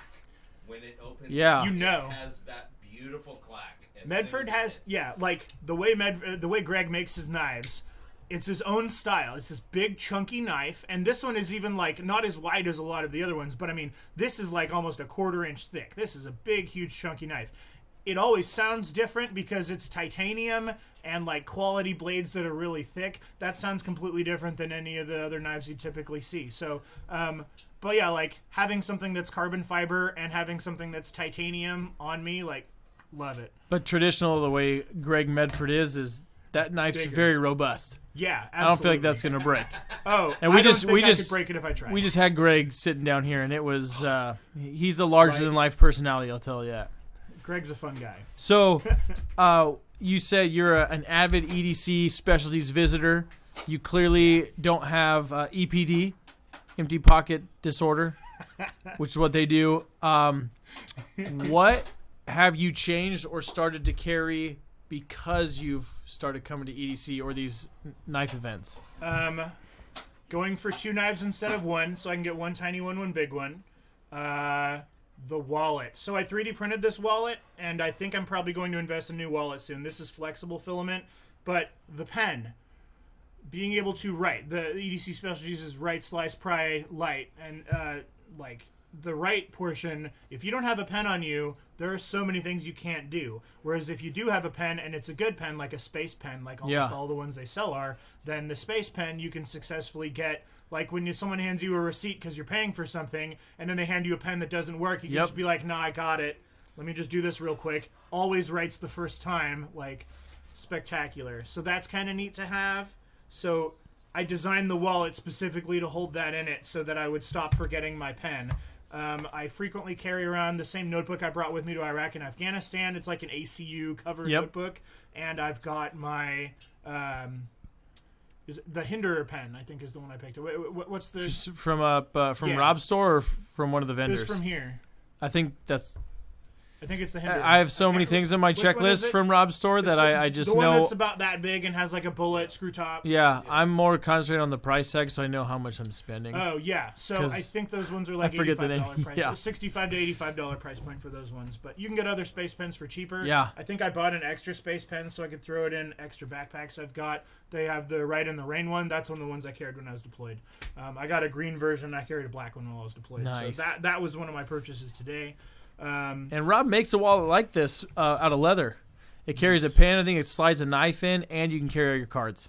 It's pretty sweet. Yeah, that's the way. If you haven't seen it, it's in there. But then he's I know- also got these ones that are made out of whatever metal, and then it guards. It's got that strip to guard your credit cards from being stolen. Yeah, he sells so those too, which I'm like. The fact that going. it's made out of metal will keep someone from RFID card Yeah. reading. The way that the magnetic stuff works in physics, you figure out if you try to read something through a metal encased thing, it's not going to let it like vary. Communicate, So yeah, you won't get the communication. You'll just get it. It'll change the magnetic field when you try and apply that, but it'll be around the whole thing. Yeah. And it'll just be constant inside. It'll go up and down inside, but it won't like let you send stuff back and forth, which is kind of neat. So you can do something as simple as putting an aluminum card in the outside of it. Yep. But I didn't do that for this one. Next So, one, Gen 2. Well, Gen 2 is maybe I'll buy one of his. Maybe I'll start making my own if I start making my own products, but like super neat. So, Yeah. I know that Rob actually carries a UTX 70. He does. And the leather slip for this one is super neat. So I'm still open to changing the wallet. That's fine. That's awesome. Being able to slip multiple things in, so you just grab like a few things and then you have less things to remember. Like remembering to pick up 15 things is always the worst. It delays me getting out of the apartment. So eventually I'm just like, all right, fine. Keys, wallet, phone, light, go. Yep, and that's why they made EDC. So Yeah. you have it all combined and super easy. They make like a Swiss Army knife type deal for your keys. That you just put all your keys into. You don't need a keychain So- anymore. Yep, there it is. My older brother bought me one, and this one has a tile on board, which means that if I click this thing, it's this button. I can find my phone with it. Or the phone app lets me go the other way. Oh, that's cool. So I can use the phone to find the keys if Hey, I lose babe, the do you keys. see that? Yeah. Or I can use the keys to find the phone if I want to go the other way. So the ones that he's got are not Chinese and plastic. They're really high quality. Oh, all stuff. American made. You can get titanium. Yeah. The electronics kind of all come from China now. I don't know what to do about it. I don't think making he has the electronics- electronic ones. Making electronics in America is possible. It's just really difficult. Yeah, it's gonna make the prices go up. But I you got a very much- flashlight. A very much flashlight I carry. This is an Olight, also Chinese. Problem. I respect Olight. Olight has. It's one of the only companies with a confirmed kill with their flashlights because the lithium polymer batteries explode sometimes. So I wouldn't necessarily recommend Chinese, but China does have the brightest LEDs. The reason I picked this one is because I can not only use AA batteries, I can use rechargeable AA batteries. Yep. These have a different chemistry. These don't explode. Olight is not going to explode on me when I carry this flashlight. And I'm sorry to say, but that's actually copper, and then all the rest of it is anodized aluminum. That looks incredible. It does. That's good. Redundancy, That's- if I may, for rechargeables, there's some redundancy there. Yeah. So that's good enough for everything you usually need. And then if you do that, then it's blinding. I think this is like 500 lumens. I once walked out on a guy trying to break into my car, potentially to steal it, and I put a flashlight like this in his face, 500 lumen flashlight at night, and then my voice behind it. That guy stopped trying to pick a fight with me, stopped trying to steal my car, and ran away, which means that my light is my primary weapon. That's awesome.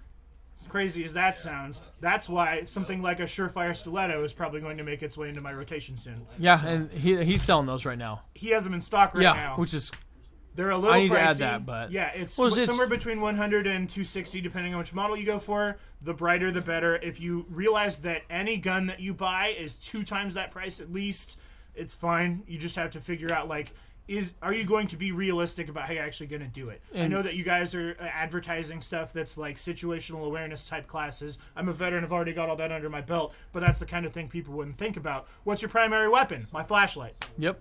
And Surefire makes a great light. Yeah. You're not just paying for a name, you're paying for a killer product.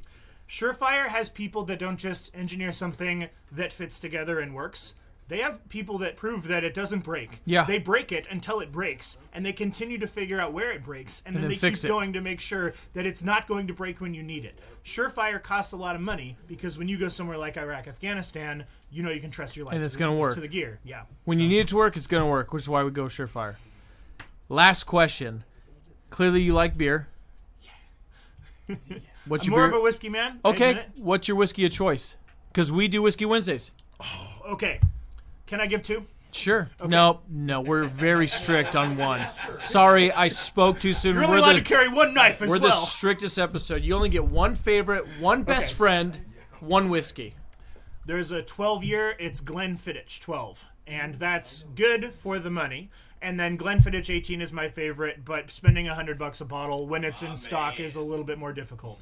The Glenfiddich 15 honestly wasn't that good. The 14, whew, really good, almost as good as the 18. I would say if the 18 is a 10, the 14 is like a 9. Still good. The 12 is like, call it 7. It's a solid 7. Okay. It's good whiskey, and it's not super expensive, and you can find it. If you can afford it, have you ever had like a $300, $500 bottle of whiskey? I have not bought one. Have I had a sip of one? Probably. Yeah. So there was a Grangestone 31 year that I found at Total Wine, and I've been trying to save up money to give these away as gifts for important people in my life.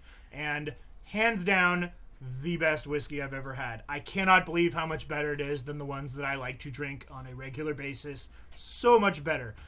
We passed it out at a wedding. I bought a bottle for my older brother's wedding, and I'm not kidding you. Everyone that we handed the whiskey to drank it, said, "Oh, that's really good. Oh, there's only a little bit of burn." No one was coughing, no one was sputtering, Nice. and it was just drinking straight whiskey. Love I've never it. seen anything like it before. Hands down the best whiskey I've ever had. And there's probably better out there, which is... Well, you it's know, expensive. not to toot my own horn, but I do live in California, and I can still afford milk, so that means I can't buy whiskey. It's so expensive now. But, you know, maybe one day. Maybe we'll one talk day. him into sending it to us. Oh, that would Or be spectacular. Just work overtime and get it taken care of, right? Yeah, well, if theoretically I can start a business on my own spare time and then sell it at a kick-ass place like this, maybe I can fund a bottle every year or something like that. But day at a time. We're right there with you, man. We know the hardships of starting a business. Well, you guys are killing it. Like, this is We so hit neat. 104 followers today. Somebody check that. Are we at 105? What are we at? Let's check the numbers Wait right now. for it. Let's check them. Let's check them while we're sitting here. Can I beat them to it? This No, is I'm on hitting the wrong YouTube. app. Instagram, we're at what, John? 157? So by social media standards, 156.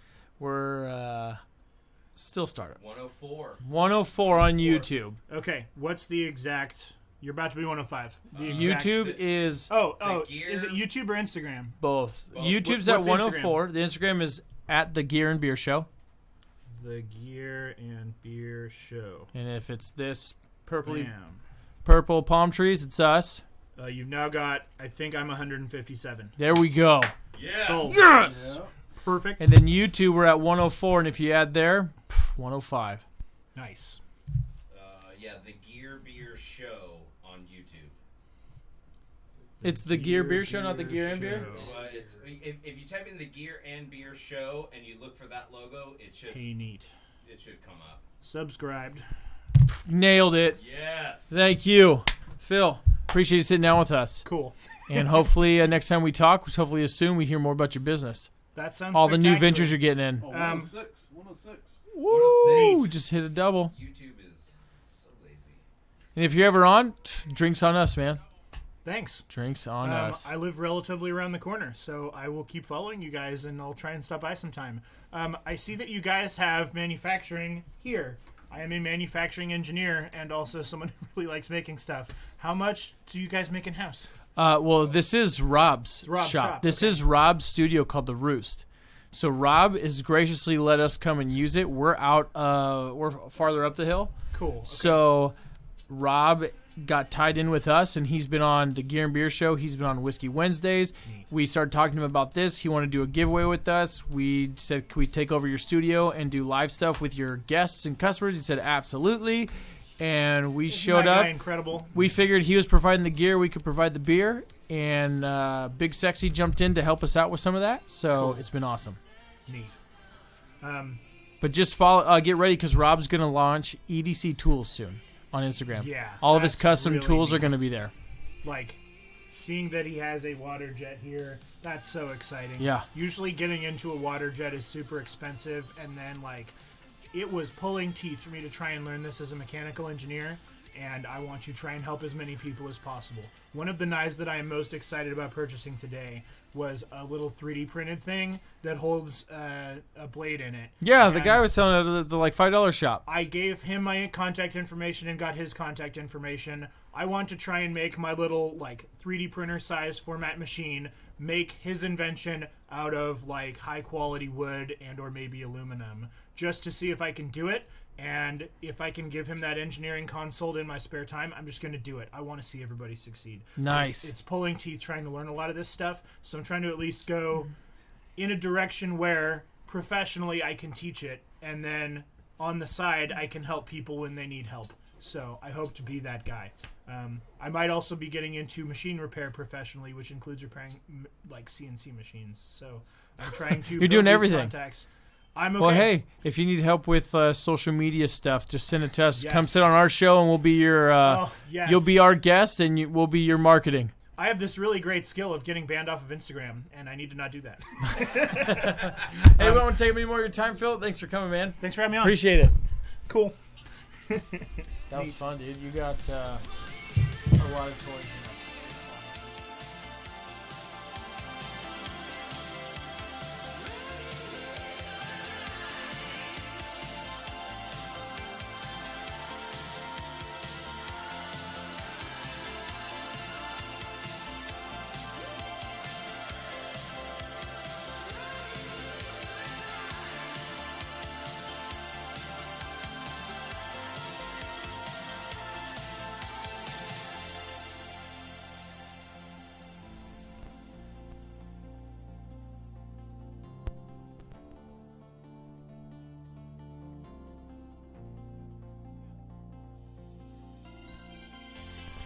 I used to be the one. I used to be your getaway dreamer. I couldn't get enough, thinking that we would last forever. Oh, I'm running in the night so soon. I've got nothing left to lose. I'm leaving it all behind. Running in the night with you. I won't let you get away again.